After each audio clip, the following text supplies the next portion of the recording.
Chapter 451 Grievance 7. Ryua's spear cut through the air like paper, creating a harsh screeching noise as it burst toward the 12th Elder's face. Although the 12th Elder was still flabbergasted at what Rose had done to her ice lotus, the encroaching sense of death emanating from the incoming spear managed to wake her up. She hurriedly waved her hand, creating a large ice wall made up of countless hexagonal pieces.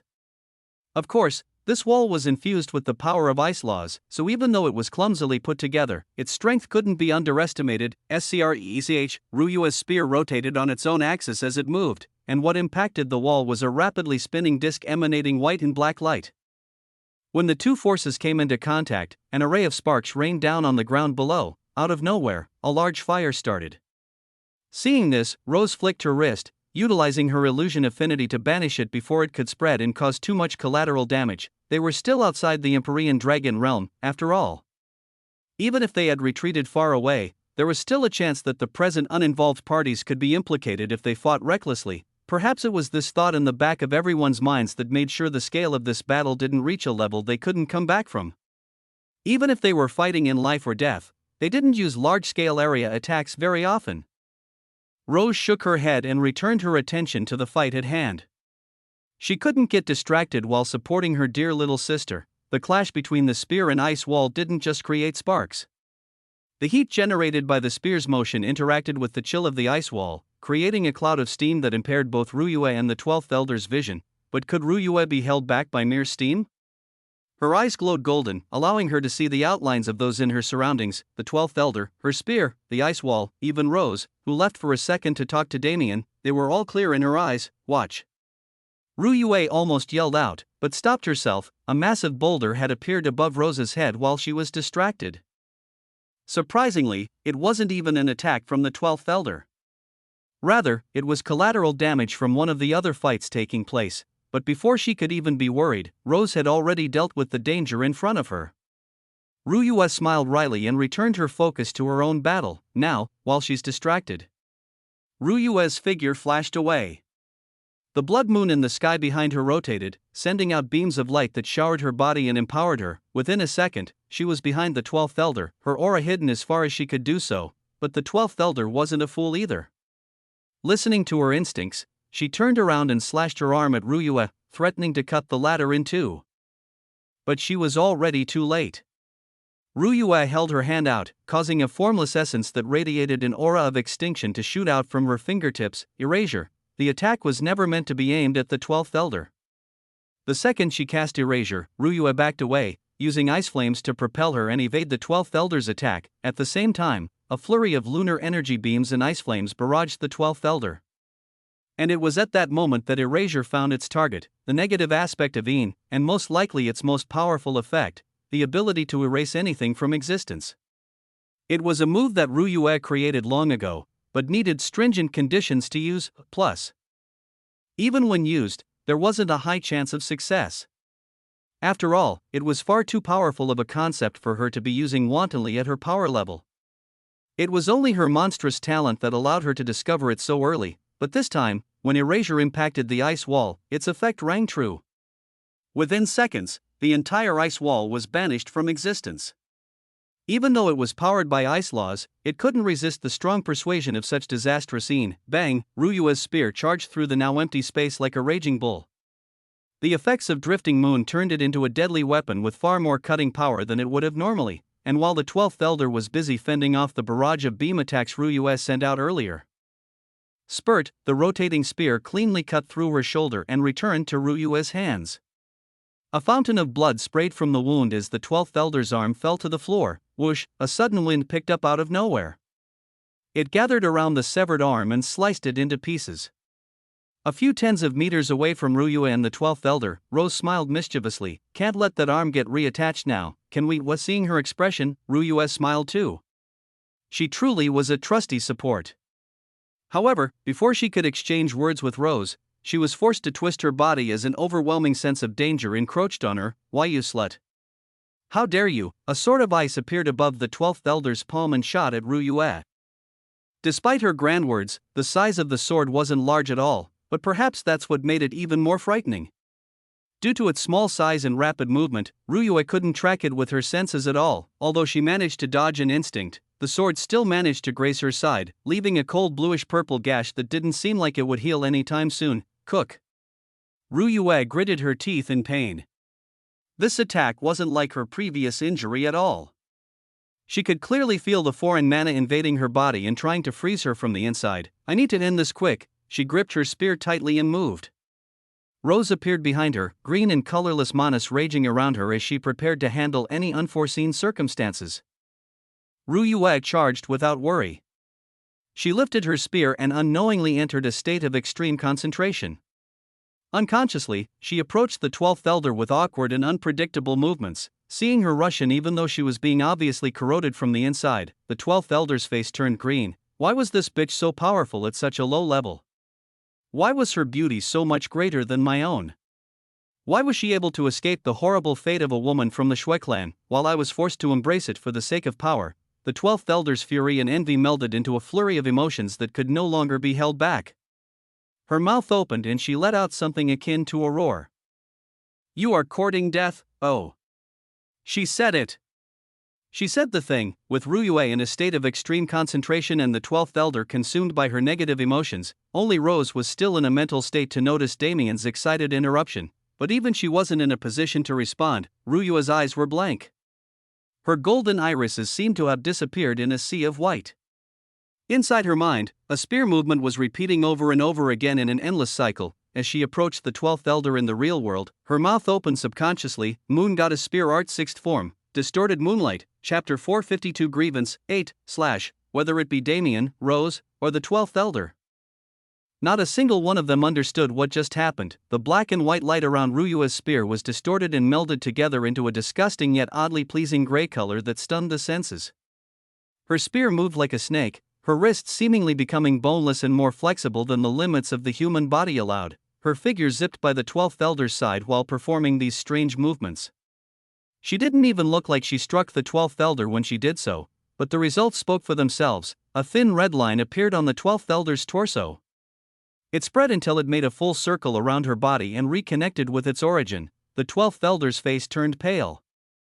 Her voice came out as more of a whimper than anything else. How, she didn't even feel herself being struck. By all logic, there was no way for Ruyue's attack to hit her, considering the direction and power put into it, but she couldn't deny the thin red line on her body that was leaking a small trace of blood. The wound didn't look like much, but she knew that this would be her final thought. Ha! Ruyue let out a cold breath. As if waiting for this moment, the 12th elder's body horizontally split into two pieces. Ruyue's irises returned to her eyes, those weary golden orbs looking at the scene she had just caused. A relieved smile formed on her lips. I did it. Her body fell from the air, unable to sustain itself any longer. All her mana had been used up in that attack. Damien's figure flashed away from the chair he was sitting in, deftly catching Ruyue before she could fall too far. Of course, he made sure to utilize vector control so that he wouldn't aggravate her body condition when he did so. So stupid. He gritted his teeth so hard that he drew blood as he looked at Ruyue's current state. Even saying that she was on death's door wasn't an over-exaggeration. His worry turned into fury as he thought about it. If he had just intervened in her battle, she would have never turned out like this. It was the same for Rose, but he wasn't going to take his rage out on Rose. Nor was he going to blame himself. He wasn't a child anymore. This battle was imperative to Ruyue's growth. It was the reason why he didn't interfere at all, and even while watching her get injured, he tried to keep his attitude lighthearted so he wouldn't distract her, because he knew it. If he or Rose had done anything too extra in aiding her, Ruyue never would have discovered the spear technique she used to kill the 12th elder. Damien slapped himself in the face. It was a crisp slap that woke him up from the dark thoughts that kept plaguing his mind. He knew it from the start. This was the nature of the world. For him to reach his current level of power, he was forced to fight death countless times and endure untold amounts of torture. Was he so special that only he would be forced to go through such trials to become stronger? Was he going to force his wives to just be trophies for him while he went and did all the dirty work? No. The answer to both questions was no. Heal. Damien activated the heal trait he received from the primordial undying tree. A greenish-white cocoon formed around Ruyue's injured body. In the future, there would be plenty of times when he was separated from his women. Even if he wanted to keep them by his side, he knew it wasn't possible to tie them down like that. He was their man, not their owner. It was his job to support them in achieving their dreams while standing by their side to experience both despair and happiness together. It was for this reason why he never pressed Elena about the dilemma plaguing her mind. Perhaps even she didn't know how clearly he could see her feelings, considering how he spent most of their lives together pretending to be dense. I need to have a proper talk with her. I won't allow our new relationship to be built on a foundation of sex. He looked over at Rose. Her remark during the previous battle, no matter how light-hearted it had been, was an obvious show of her anger at his actions. He was really not doing a good job of being a proper husband to them, but it couldn't be helped. It was his first time in such a situation. How was he supposed to know how to perfectly handle it? Rose was his first ever experience with a relationship, but before they could properly progress, he fell in love with Ryue as well. And then, out of nowhere, he had sex with Elena. The thought of being unrestrained, having permission from his women to form a harem, made him too complacent with his situation. Even if he was allowed to have multiple women, it was still necessary for him to make sure he didn't bite off more than he could chew, and at the moment, for an inexperienced guy like him, he had already done so with the 3 women he already had, but he had no thoughts of running away or putting a hold on his relationship with any of them. Now that they had all come together for the first time, it was time for him to make reparations and build the relationship that the 4 of them shared until it was sturdy and without problems. At first I was just worried about Ryue getting hurt, but I ended up thinking way too deeply about it. It wasn't like the 2 issues were completely unrelated, but it was still irresponsible of him to think of such things while in the situation they were currently in. Perhaps I'd become desensitized to this kind of thing. It was a problem he never expected to appear. After all, nobody could prepare him for it. Even though it hurt him to see Ryue get injured, he wanted it to hurt him more. Frankly, it just stung a little, nothing more than that. Because he had been through far worse to gain power. He had his arm severed, he had his entire left half burned to cinders by dragon's breath, he had jumped into a pit of molten lava for the sake of tempering his body, he had been impacted by a god's true voice and came out more powerful. The injuries on Ryue's body might have seemed heavy, but they weren't something he couldn't heal through his newfound trait, so, subconsciously, he wasn't as worried as he felt he should have been when he saw his woman get fatally injured in battle. My emotions haven't returned to humanity quite yet. Perhaps they never will. Do I learn to cope with it, or do I find a way to fix it? He didn't know which was the better option. For now, at least, he didn't have time to worry about it. Maybe this would be another situation where he only realized the severity of the problem after he personally felt the consequences, but before he could delve deeper into his thoughts, the cocoon that encased Ryue's body cracked open. Ryue's sleeping figure emerged from within, her eyes fluttering open. Seeing Damien's worried eyes looking down at her the second she woke up, she smiled. "How'd I do?" And her casual words seemed to clear some of Damien's confusion as well. "That's right. No matter how much my emotions are dulled, it doesn't change the depth of my love for her." With a bright smile on his face, he replied in an equally casual tone. "It was great. Sigh, if only I had some popcorn, it would have been way better," Ryue scoffed. "I've heard of this popcorn stuff from Rose. When we get some time, you need to let me try it." "No problem.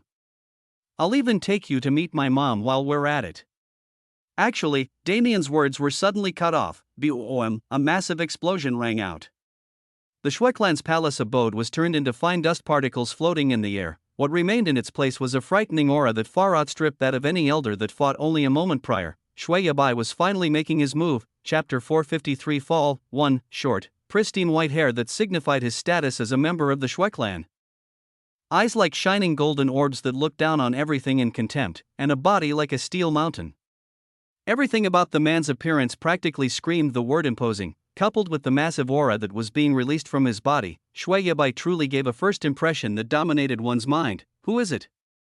His voice came out just as cold as the air around him, sending shivers down the spines of all who heard it.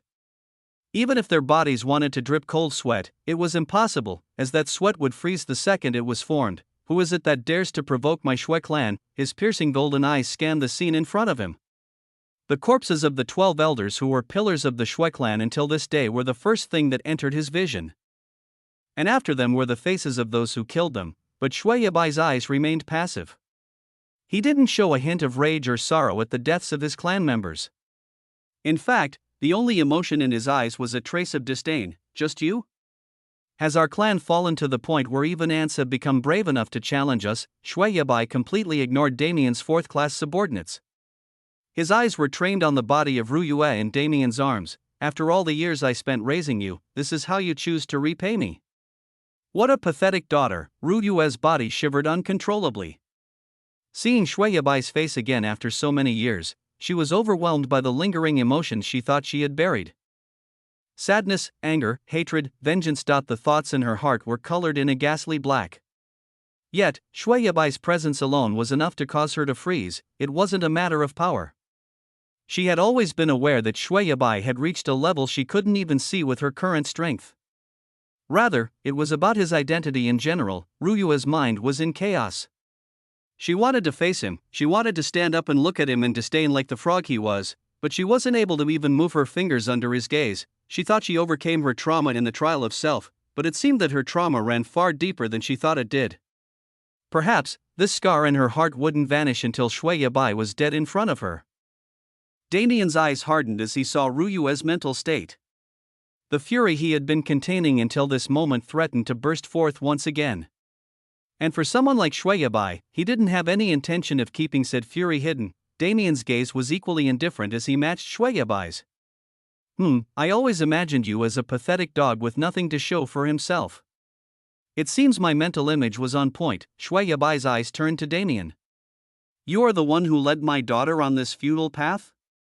I have yet to decide whether to praise your courage or mock your foolishness. It's funny to me that you still have the nerve to call her your daughter after all the bullshit you've pulled. Or is thick skin just a genetic trait of the Shui clan? I haven't decided whether you should die here today or if I should have you tortured endlessly for your sins. Sins? A mere child like you dares to label my actions as sin?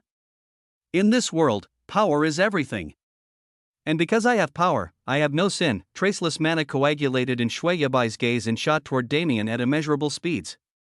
As for Damien, he wasn't even aware that a deadly threat was currently approaching him. Then that means, if I kill you right now, it'll be because you were weak, right? A new voice interrupted their conversation. Tianyang's figure appeared in the air between Damien and Shui Yabai, casually blocking the formless attack that had just been fired. Damien suddenly whipped to attention. The stench of death had filled his senses for a brief instant when Tianyang appeared in front of him, but it was already too late for him to block it. Only after Tianyang had done it for him did he realize how close he was to dying in that moment. Damien's gaze hardened. This level of power. Isn't something I can match up to yet. Even acting cheeky in front of a man like him is courting death. Damien gritted his teeth in frustration. No matter how fast he grew, there would always be someone with the power to kill him with a single look. Even if he didn't run into these people often, he engraved this fact into his bones so that he would never forget it. Tianyang looked at Damien with a smile. This kid has grown far more than I expected him to in this short amount of time. Then, as his master, shouldn't I give him a small present? He turned his attention back to Shui Yabai. Shui Yabai, are you aware of the crimes you have committed? Shui Yabai glared at Tianyang. For the first time since his appearance, he showed true emotion, hatred. If it wasn't for Tianyang's timely appearance, would Ru Yue's fate have been subverted as it was? If it wasn't for him, would Shui Yabai's plans for his first daughter have been so thoroughly ruined? From the start, Shui Yabai had always been looking for an opportunity to kill Tianyang. But that opportunity never came. The backing of the Celestial Star Palace wasn't something his Shui clan could handle alone, and Tianyang had never been one to show off his power. With so many unknown variables, Shui Yabai was forced to take a step back and let his hatred fester and grow, until today. Today, Tianyang stood in front of him alone. And with the current state of the Shui clan, it would only be able to rise again if Tianyang was defeated by his hands. Destroying the clan and rebuilding it from its roots has always been the final goal. Since my precious little treasure has taken care of the dismantling for me, I only have to prove our strength and start rebuilding. Wouldn't she feel honored to be my queen when that time comes? Shui Yabai smiled at his thoughts and finally decided to reply to Tianyang's words. Sin? What sin have I committed for the honorable Grand Elder of the Celestial Star Palace to personally come for me? Tianyang's brow twitched. Even if he wasn't one to fall for such cheap provocation, hearing someone as disgusting as Shui Yabai mocking him still felt unpleasant, but that was beside the point. Tianyang's aura slowly billowed out like a formless fog, his words becoming colder and colder as he spoke. Shui Yabai, for the sin of colluding with traitors to cause the fall of our glorious plane, the punishment is death. Tianyang's aura suddenly surged into a massive tide, clashing with and dispersing the domineering aura that Shui Yabai had been flaunting all this time. Hearing his death declaration, though, Shui Yabai's lips curved into a cold smile. Good. Since you have found a reason to act against me, any more talk is unnecessary. Come, allow me to show you the true power of the Shui clan. Chapter 454 Fall 2. In the time it took for Tianyang and Shui Yabai to converse before they battled, all those present had already retreated thousands of kilometers away, including Damien and his companions, because they all knew the scale of the last fight wasn't going to be even close to comparable to this one. If they were careless and didn't retreat, they would die without even knowing how. The instant the clash of their auras subsided, Shui Yabai immediately moved into action. Massive constructs of ice filled his vicinity, creating a scene far more majestic than the palace that once stood there. Our Shui clan is at the pinnacle of ice techniques. Even if you're a spatial cultivator, your only advantage over me is speed. Allow me to take that away from you. The air around his body froze. No, space itself was frozen and crystallized. Such a move was tantamount to crippling someone who used space as their main element, but Tianyang wasn't fazed by it. In fact, he scoffed at Shui Yabai's naive actions. Is this how people who have never faced a spatial cultivator think? Did you really think it'd be so easy? Tianyang's figure flashed away, appearing behind Shui Yabai. The crystallized space around them shattered the instant Tianyang's body reappeared. Space is far too profound for you who does not cultivate it to understand. Freeze space? This kind of superficial freezing means nothing in front of me. Tianyang flicked his finger. Following his motion, the space in front of him bent into a bullet and shot at Shui Yabai. Shui Yabai casually dodged the attack. The ice pillars he formed previously circled around him, creating a sort of airtight defense. You can talk as much as you want, but only in battle will your abilities prove themselves. Tianyang, stop spouting nonsense and come at me. Shui Yabai's ice pillars opened like doors. From within, a large array of different weaponry appeared. Space might be profound, but the attack power of a spatial cultivator has always been their weak point. Even if you can defend against me, can you kill me? An ice sword flew into the air and bolted at Tianyang with immense speed. It was to the point where Damien couldn't even follow it with his eyes, but Tianyang simply tapped the air again. In that instant, the ice sword vanished, reappearing behind Shui Yabai's head while carrying the same forward momentum. Bang! It heavily impacted the ice pillar that moved to protect Shui Yabai, shattering it in an instant. As for the man himself, Shui Yabai waved his arm and recollected all the shattered ice shards, recreating the ice pillar without difficulty. At the same time, countless weapons followed the previous sword's movements. Thousands upon thousands of ice constructs charged at Tianyang as if they had minds of their own. They circled his body and attacked randomly. With their current pattern, there wasn't even a single area for Tianyang to retreat to even if he wanted to. Although Tianyang was a spatial cultivator and could easily escape the encirclement by teleporting, he didn't do so. After all, weren't his disciples watching him? If he was going to fight, he was going to do it like a badass. Tianyang's arms waved through the air as if he was conducting a symphony. With every movement he made, tens of ice constructs vanished from the air and reappeared around Shui Yabai, attacking him. But if this was the entire show Tianyang was planning to put on, he'd be disappointed in his own abilities. As if on cue, every weapon around Tianyang came to a halt at the same time. No, rather than halting, it was more accurate to say that they were moving at an infinitesimally slow speed. Huh? How fun! I haven't had the chance to play around with my combat abilities in hundreds of years. Shui Yabai, I hope you can entertain me more than this. Boom. There was no sudden pressure or any outside stimulation. The weapons around Tianyang shattered into snowflakes seemingly on their own. At the same time, Tianyang teleported away. Appearing in front of Shui Yabai, he grinned in a way unbefitting of the sage-like image he usually gave off. Boom, space exploded. Without prior warning or any sort of fluctuation, space around Shui Yabai caved in, throwing him into the void. Tianyang followed him in without hesitation. He waved his hands through the air, sending countless spatial blades at Shui Yabai every second, and while barraging him like so, he kept calling out, boom, the void itself exploded. Infinite blackness caved in on itself and created a heavy suppression that bore down on Shui Yabai's body. Every movement he made was slowed by this pressure. But as if that wasn't enough, Tian Yang proceeded to cast the same ability he had on the weapons before. Shui Yabai felt like he was moving through muddied water.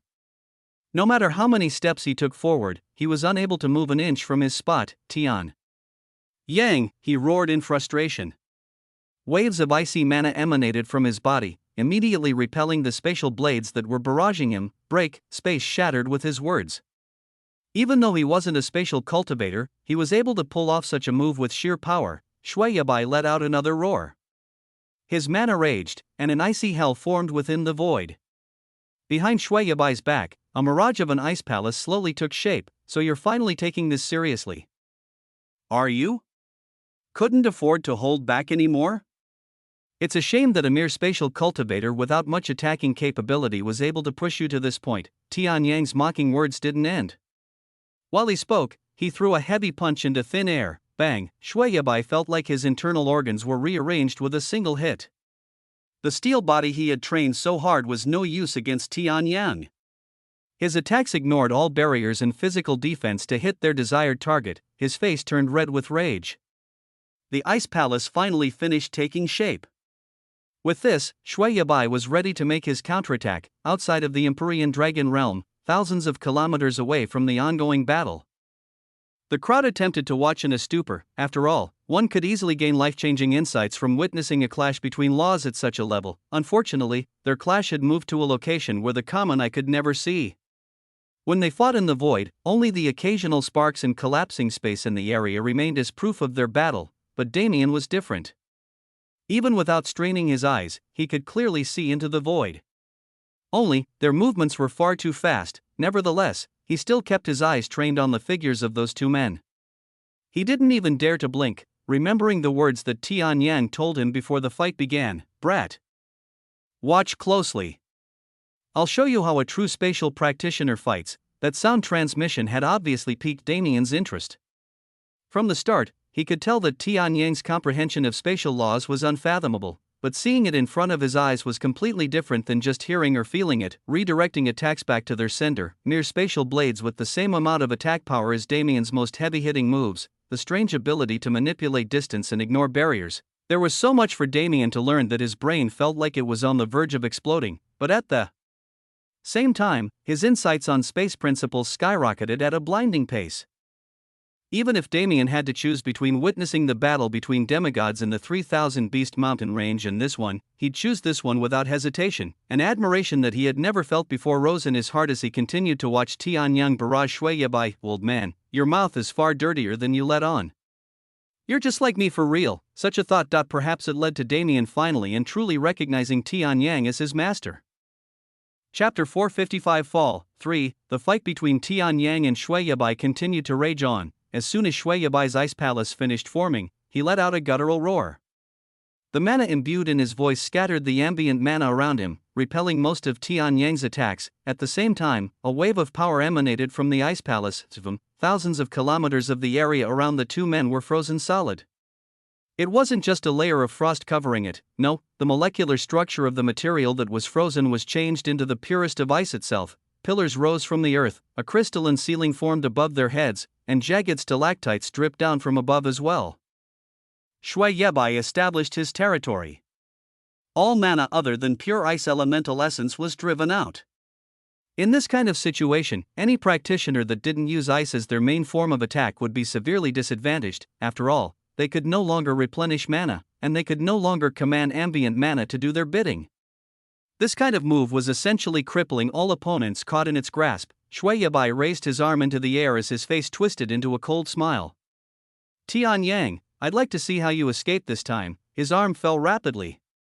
On his command, the ice surrounding the two men came to life. Frightening tides formed on both sides and entrenched Tian Yang, forcing him to defend against them. The stalactites on the ceiling fell in quick succession to prevent him from escaping into the sky. As for the ground, it was frozen so solid that even someone at Tian Yang's level would have to put in genuine effort to break it. From what it seemed, Tian Yang was left with no option other than to hopelessly defend. Seeing this, Shui Yabai's cold smile became wider. A shimmering crystalline sword mirroring Damien's mirage appeared in his hand. Except, This one was entirely made of ice. Tianyang, the ice I have curated over all my years of life, my hallowed emperor ice, is ranked at the very peak of ice elements. Even if you try to attack it, you will not be able to damage it as you please. Shui Yabai took his stance and probed his sword. His mana agglomerated around the blade, forming something akin to a sheath of ice. Since it is you that I'm dealing with, I shall give it my all. Taste my pinnacle sword art. Absolute ice art, ice coffin. His sword slashed diagonally through the air, leaving a clean line in space that could be seen with the naked eye. The slash of sword intent took form into a massive ice coffin that swallowed Tianyang, entrapping him within. Ha ha ha ha. The space around you has long been frozen by my territory. Let's see how you escape this time. The attacks coming from all sides finally converged.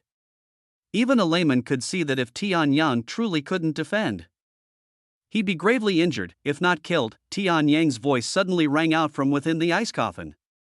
Even with all the madness raging around him, it could be clearly heard as if he was roaring at the top of his lungs, but his tone was oddly calm. Shui Yabai, even after so many years that you've spent bitterly preparing to kill me, this is all you amount to? If so, you should have just fallen into the temptation of those traitors. He waved his hand lightly. In that instant, the ice coffin around his body vanished as if it never existed in the first place. There's a reason spatial cultivators are so feared in society, and a reason why the heavens rarely grant talent and spatial laws unto the beings residing under it. Puny tricks like these are meaningless in front of me. Boom! Tianyang spread his arms to his sides. The two tsunamis of ice that were about to crush him flat were caught in his grasp. Shoo! An abnormal pulsation occurred in space. The sound of cracks spreading through glass overtook all other sounds around the battlefield, and then, space shattered once more. The layers of ice that Shui Yabai used to freeze the spatial layers were cracked in an instant. As for space itself, it coiled in on itself like a spring under Tianyang's command. Boom! The spring burst. The ice tsunamis, the falling stalactites, every attack Shui Yabai had thrown at Tianyang. They all began moving in reverse. It was a strange effect. It didn't look like they were being pushed back, rather, it looked like time had rewound. But Tianyang didn't use any time elemental essence at all. He had achieved a seemingly impossible feat using spatial laws alone. Elemental essence? Tianyang scoffed. Perhaps for others, this kind of substance is of utmost importance. But for us spatial cultivators, why should we rely on it? He flicked his finger, causing thousands of spatial blades to appear in the air and revolve around his body like a protective halo. Space is omnipresent. Even if you wish to declare your territory, there must be a space for you to occupy. You see, the concept of space is far vaster than you could ever imagine with your puny brain. The spatial blades around Tianyang shot out. They teleported all over the place without any sort of predetermined pattern, laying waste to everything Shui Yabai had put effort into building to fight Tianyang. Once again, the two of them were back to square one. At least, when it came to their environmental advantages, Tianyang looked at Shui Yabai placidly and spoke. So let me ask again, why should I care about the lack of spatial essence around me when I could just bend space itself to follow my will instead? Boom! Space shattered into countless mirror fragments floating in the air. Shui Yabai was inevitably sucked into this new spatial phenomenon with no time to react. Tianyang, you bastard! Shui Yabai roared. Like a mad beast, he charged recklessly while pushing his mana to the limit. Tianyang sighed. It seems you still don't understand. Very well, I shall allow you to experience it with your body so you can no longer find a reason to question it. Shui Yabai ignored Tianyang's words and kept charging. But, the fact that he still hadn't reached his desired location after so much effort suddenly began to nag at the back of his mind, where Shui Yabai felt a sudden threat and stopped abruptly. When he looked around, he found himself in a completely random location, standing in front of a spatial rift that would have sliced his body into countless pieces if he had been even a single step too late in stopping. He spread his awareness rapidly in confusion. Only then did he realize something strange. When he started his charge, he was in a direct line to Tianyang. However, now, he was thousands of kilometers to the right of him, standing in the sky. How? Shui Yabai gritted his teeth in denial and tried again. He put up a barrier of mana around his body to stop himself from being influenced by the surroundings, charging at Tianyang, but Tianyang didn't even acknowledge his efforts. He simply stood there and watched Shui Yabai make a fool of himself with a condescending look in his eyes. Shui Yabai continued to madly charge. He would move through space laterally and longitudinally at random, ending up in completely unpredictable locations every time he forced himself to stop. If it was only this, it'd just be shame that he experienced. The problem lay in the fact that countless spatial rifts littered the territory Tianyang had set up, each having the power to kill him if he ran into them. Shui Yabai was vexed to say the least. No matter what he tried, it would only end in him losing face without any gain. He even thought about turning traitor in that moment and embracing the Nox to escape, but he realized that such a choice wasn't available to him. Hot Shui Yabai, your filthy personality has always been something I abhorred, but I allowed you to live because we humans need to preserve as much strength as possible for the coming war. But, you have crossed the line. Tianyang raised his hand into the air. For the first time since the fight started, his killing intent leaked from his body. Today, I declare your death. Live better in your next life if you don't wish to die so fruitlessly. Tianyang dropped his arm. The space in his territory began to shrink and fold in on itself like a blanket. And within the folds of that blanket was the helplessly flailing Shui Yabai, Tianyang. Even if you kill me today, I will haunt you for eternity. Do not think this is the end, he roared like a madman. His eyes were bloodshot, his teeth gashing maddeningly as he spoke, but his roars held no substance. They were the final wails of a dying man. As space continued to compress with him inside of it, his body was slowly crushed along with it until he became nothing more than a large meatball. Just like that, Shui Yabai, head of the Shui clan, had perished. Chapter 456 Fall. For Tianyang sighed and cracked his neck. His fingers danced in the air in front of him. As he did so, space was rapidly repaired until it returned to its normal stability. He looked around at the destruction that was caused. Although thousands of kilometers had been raised by the two of them, it was surprisingly less damage than expected, but that was a given. Minimizing environmental damage was another benefit of being a spatial cultivator, since they had the ability to shatter space and bring their battles into the void. Damien also used this strategy often. Though he never cared about environmental damage, he just did it because a large majority of his destructive spells constituted shattering space. Tianyang patted his hands clean and flashed away, appearing in front of Damien and Ruyue, who were still looking at the battlefield in awe. So? What did you think? Your master is a badass, isn't he? Damien snapped out of his trance in an instant and rolled his eyes. You would have been more badass if you had kept your mouth shut in the end. Tianyang's brow twitched. He grabbed Damien's ear and pinched hard. Is that how you should welcome back your master who just fought a hard battle for your sake? What an ungrateful disciple. Damien winced in pain and tried to teleport away, but Tianyang locked space and forced him to stay, pulling his ear even harder as punishment. Damien raged. Damn it, you old bastard. Let go of me. If you want to make me believe you struggled, then at least play the part. Look at you, completely uninjured and spreading your aura wantonnly like you have mana for days. Anyone in their right mind wouldn't believe a word you say. Tianyang looked around and noticed the crowd around him sweating profusely. It was only after Damien's words that he realized how he was still flaring his aura. He coughed awkwardly and let go of Damien's ear. I'll forgive you this time, TCH. Damien clicked his tongue. Whether in terms of strength or shamelessness, he completely lost to the old man. In this situation, it was better to just back down. Ruyue, you need to help me get back at this old man in the future. I must have my revenge. Damien spoke indignantly, but Ruyue wasn't paying any attention at all. Her eyes were still glued to the battlefield. Everything else around her faded away. Just a few moments ago, she was stunned into a stupor. Even though she couldn't watch the entire fight clearly, she could at least somewhat understand what was happening by using the abilities of her eyes. But the reality of it all didn't set in until she saw the crumpled pile of meat that used to be Shui Yabai laying on the cracked ground. Silent tears threatened to fall from her eyes. A feeling of relief spread through her cold boy, giving her an unprecedented sense of comfort. How many years had she been waiting for this day to come?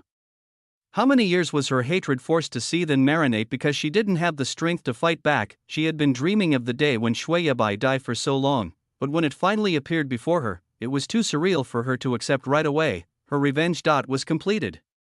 The Shui clan would be removed from the 4 great clans from this day forth.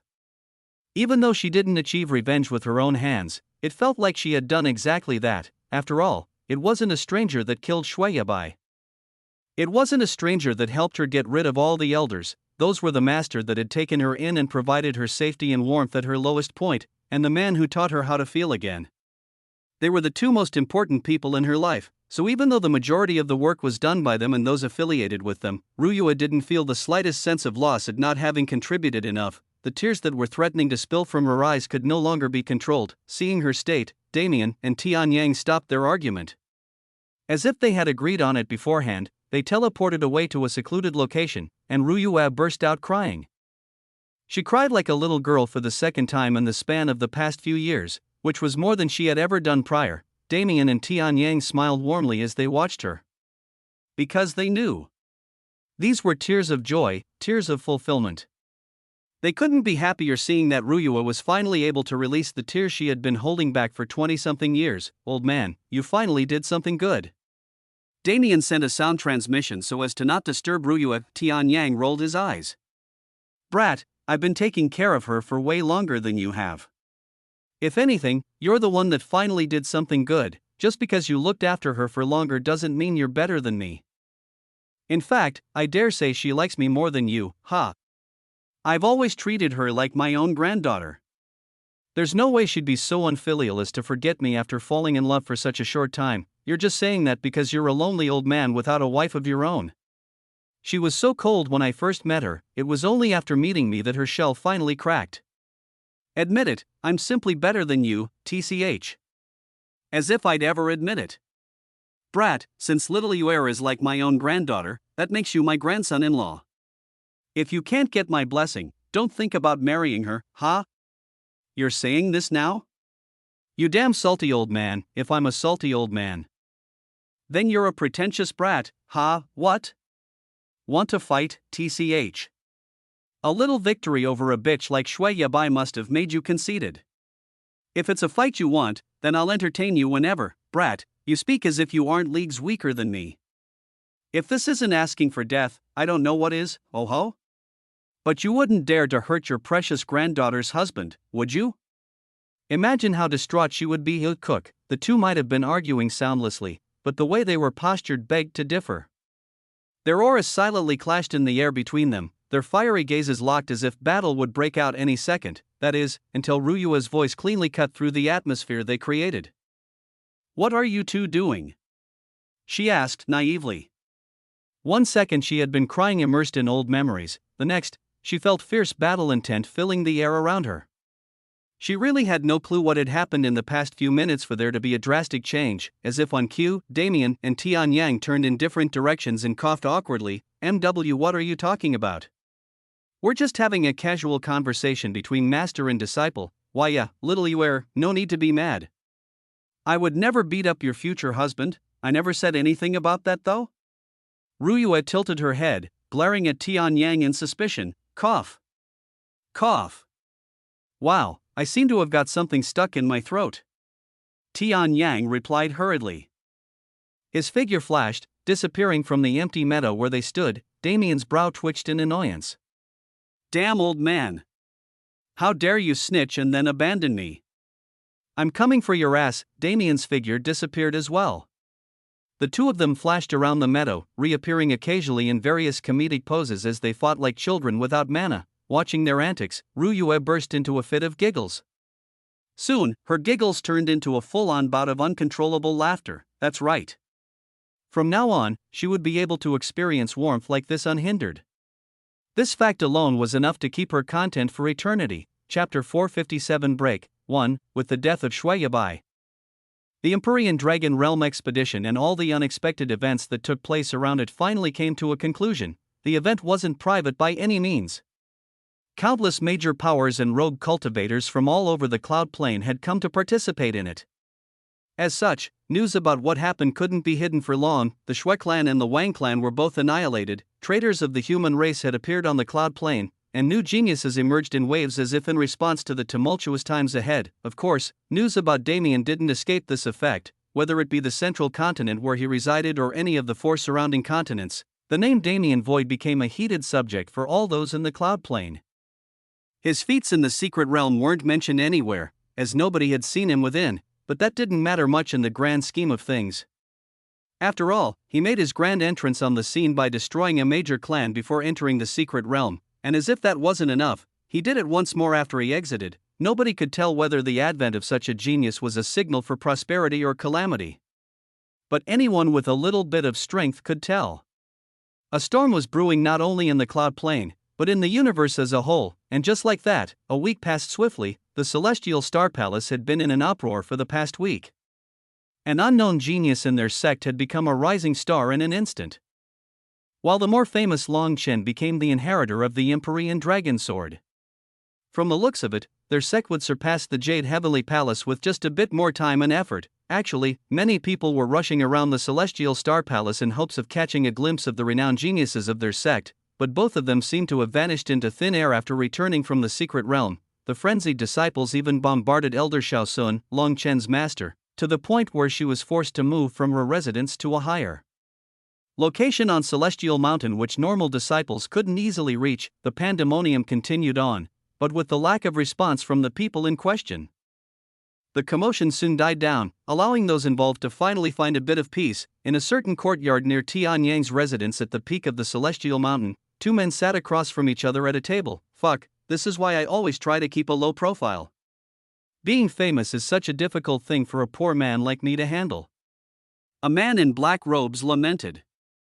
But betraying his tone of voice, his eyes carried a barely hidden twinkle of pleasure. You? Low profile? If a shameless bastard like you can be called low profile, then I might as well be a demigod in disguise. The man across from him rolled his eyes and replied. Naturally, these two were Damien and Long Chen. With the fame they had within the sect at the moment, hiding in Tian Yang's residence was the only course of action they could take, not that either of them minded. With how much they had been through in recent times, it was nice to take a short break before delving into the chaos once more. Say, what happened with Xiaosun? I heard she was forced to move. Don't mention it. Sooner has been pestering me to move in here with us for a while now, but due to her status, that kind of thing has become impossible. Long Chen sighed. Having a so-called forbidden relationship like this one was truly troublesome. Damien scoffed at his words. How sad for you. If only you didn't seduce a sect elder. How easy would life be? Shut up. Long Chen growled in annoyance. Do you think I was actively trying to seduce her? How was I supposed to know that my master would be so cute? Damien rolled his eyes. Stop bragging. If you want to see cuteness, I can bring Ruyue over here and show you what real cuteness is. TCH, the Shueiklan princess? I heard that she's a block of ice. How can you call that cute? Oi, don't be insulting my Ruyue. Let me give you some sage advice as a man with far more experience than you. The fact that she's a block of ice to others makes her cute moments infinitely cuter when they happen. Long Chen squinted his eyes in suspicion. Since when did you have more experience than me? Last I checked. You only lost your innocence. Long Chen's words were suddenly cut off as he was forced to abruptly dodge to the right. A boulder appeared in the space above where he was seated, crushing his chair to bits. Brat, don't get cheeky with me. If you really wish for it, I'll beat some sense into you again.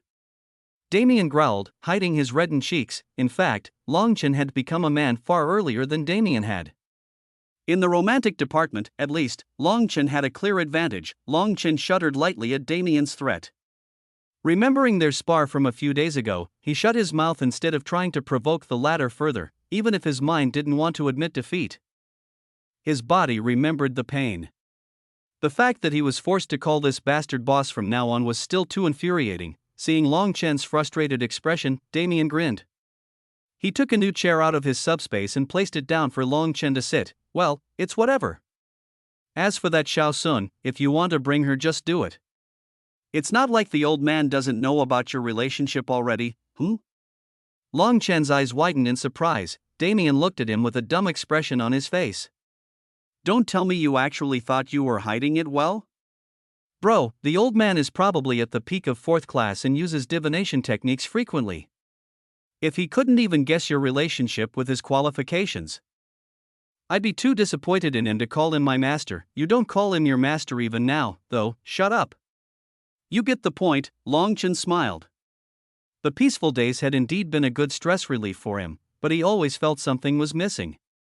If his Sunner was allowed to accompany him in his retreat, there'd be nothing better in the world, thank you, boss. Longchen said sincerely. Even if it annoyed him that Damien got to be the oldest brother, he was still grateful to have a considerate friend like him. It wasn't something Longchen was used to, being a child from a major clan where betrayal was the norm, but when he looked up, he saw Damien looking at him with disgust. Longchen's brow twitched endlessly. What? Why are you looking at me like that? Damien didn't answer. Instead, he glared at Longchen suspiciously for many moments before speaking. You know, it's kind of gross when you act so sincere. Since when were you like that? Longchen's face turned red with shame. Fuck. I was going to be nice just this once, but a bastard like you doesn't deserve my gratitude. Yeah. You're Longchen, the classic cultivation novel protagonist. You clearly delineate gratitude in grudge. Hearing words of sincerity from you should be my utmost honor. Damien replied sarcastically. Longchen gritted his teeth. This isn't the first time you've said something about these cultivation novels. Although I don't know what they are, I feel like you're insulting me, very much so. At least pretend like you aren't. Longchen stood up and flared his aura. Come to the training area right now. I want a rematch. Damien raised his brow. Oh ho? Are you sure you want to do that? Aren't you afraid of getting beaten? Little Chen? Oh, fuck. I don't care anymore. Longchen thrust his hand to the side, the Empyrean dragon sword manifested in his grasp. As he did so, Damien stood up as well. Mirage appeared as if responding to Longchen's provocation, but just as it looked like a fight would break out, a man appeared between them. You two, do you ever stop fighting? Put the swords down for now. Brother Damien, your master is calling for you. Chapter 458 Break 2. The man who appeared had striking white hair and blue eyes. Unexpectedly, Xuefeng was residing in the Celestial Star Palace. Since the Xue clan was no more, both he and Xueyu, who had received Ruyua's mercy, were allowed to stay in the sect until they found somewhere better. Though, it didn't look like the duo had any plans of leaving. Xuefeng, tell that old man I'll come later. Let me discipline this brat first. Damien said. Brother Xue, don't mind his crass speech. I'll finish him off quickly and send him to Senior Tian with haste. Longchen said almost immediately after. Xuefeng rubbed his temples in frustration. Why are the two of you like this every time you get together? Brother Long, I don't wish to be the one to tell you, but you're not a match for him right now. As for you, Brother Damien, Senior Tian said that if you do not show up within 5 minutes, he'd personally come to teach you a lesson. The competitive atmosphere immediately deflated. Longchen lamented inwardly at the truth of Xuefeng's words. As for Damien, he flashed away the instant he heard the last sentence. Hot, I can't stand this bastard's arrogance, but I guess I can let him go this time. Longchen sighed. Xuefeng smiled lightly. Thank you for your consideration, Brother Long. However, if you are still in the mood to compete, how about giving me a chance? Longchen looked up and grinned. Good. Let's see how much you've improved since our last spar. Xuefeng took out his sword and did the same. That's what I was going to say to you. Bang! The sound of their collision was so loud that even Damien heard it from many kilometers away. When he did, he gritted his teeth in frustration. Damn old man, can't even let me have my fun. I wonder what he wants this time. He took out his disciple token and poured mana into it. A small holographic display appeared, showing him the location where Tian Yang had summoned him. TCH, and he's not even home right now. Where the hell is he making me go? As Damien moved closer and closer to the very peak of Celestial Mountain. He thought back to the events of the past week. Even though he was outwardly relaxing, he had been extremely busy. For one, there was a need to eradicate the remaining forces of the Wine clan and the Xue clan.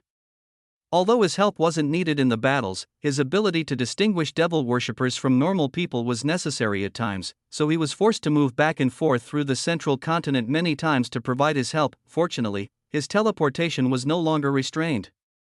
As such, the hassle was minimized to a manageable level. As for his personal affairs, the last week had been spent stabilizing the situation in the sanctuary. In reality, although he had taken in those millions of people from the 3,000 Beast Mountain range, he only really interacted with their leaders. Subordinating entire races through just this much was impossible. While the elves had undying loyalty towards him due to the ancestral seal, it wasn't the same for the dragons and phoenixes, so, within the sanctuary, there were two main things he was focused on. Firstly, helping with the creation of infrastructure and providing food, and secondly, battle, that's right. He had been earnestly battling with the dragon troop from the White Dragon Grotto for the past week to gain their submission.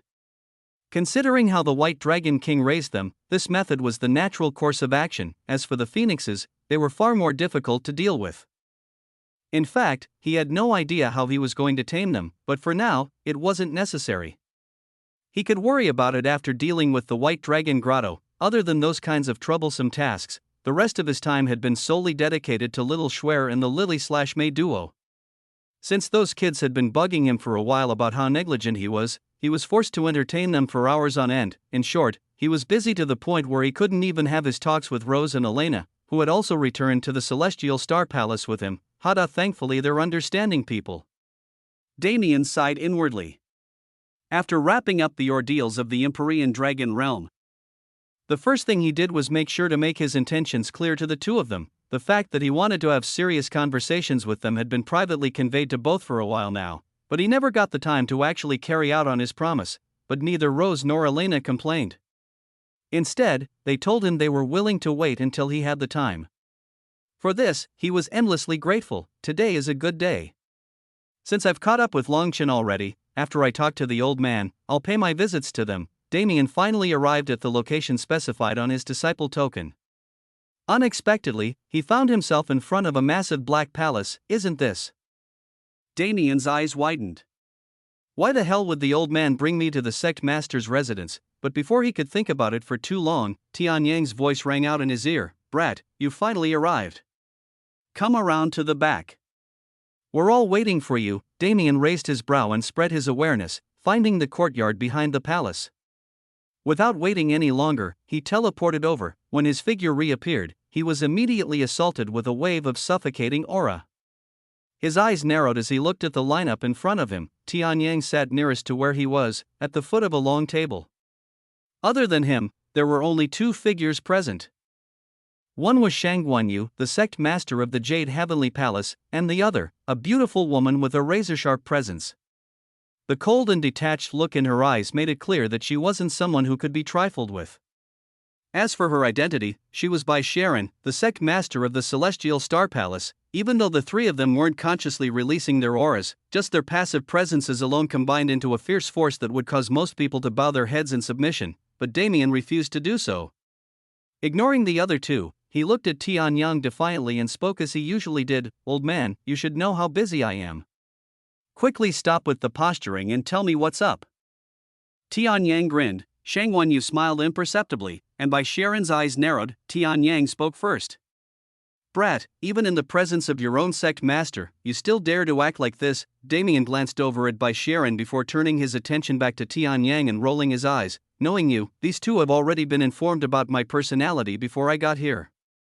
Although I would pay my respects to the sect master during a public occasion, this is a private meeting of big shots, so I doubt something like that matters. Plus, there are probably more important matters at hand. Am I wrong? Tianyang's grin widened. Looks like you finally learned how to use that brain of yours in the past year.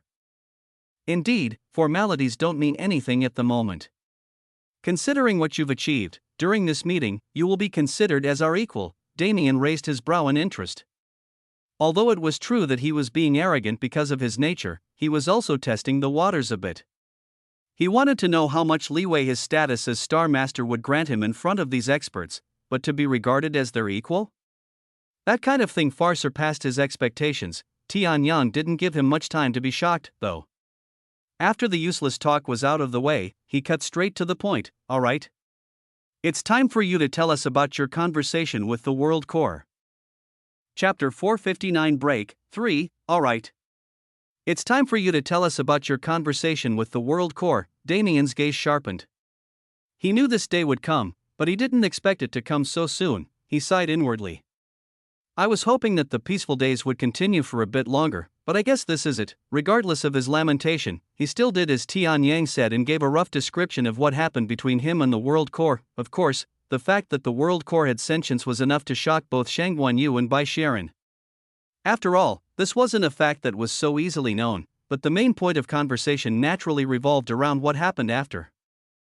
From the Nox corruption on the world core to the number of traitors that were residing in the cloud plane, Damien didn't leave out even a speck of information about it. Shangguan furrowed his brows. Even if I somewhat expected it, it's still a shock when it's verified. 10 million traitors. It seems we have our work cut out for us in the coming days. Sharon nodded in agreement. We must begin our extermination plan as soon as possible. Luckily, we still have the ability to move secretly, Damien agreed with her inwardly. Although the Wang clan and Shui clan were both implicated and slaughtered under the premise of betraying humanity, the fact that their side had information about the traitors was still not known to the enemy. Since Wang Chen and Shui Yabai were both slain in public without getting taken in for interrogation, the other traitors in the central continent wouldn't suspect that they had been revealed quite yet. It was even more for those on the other continents, since the leaders of the two major clans might not have even known their identities to begin with. With our current upper hand, it is indeed best to move secretly. That way, we can cut the grass and pull the roots without alerting the remaining traitors.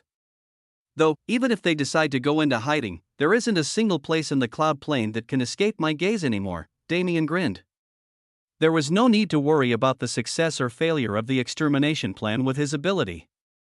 For those who betrayed humanity, the only option was death. As Damien was thinking, the three experts around him continued their conversation and devised strategies for how to move. However, he soon noticed a flaw. Oh, right. Since there are so many names, I totally forgot to give you guys the full list of traitors. Luckily enough, I had Yun compile the information in a more digestible format. Damien took out a storage ring filled with jade slips and emptied it onto the table. As he spoke, he began organizing the jade slips into separate sections. Here's accurate information on both the identities and strengths of the traitors. It's currently organized by sects and families, from most powerful to least. As for rogue cultivators, they are included on their own separate jade slip, though there aren't many of them since the Nox worshippers have a tendency to gather together. Damien finished arranging the jade slips and looked up, immediately being confronted by the shocked gazes of the three experts. What?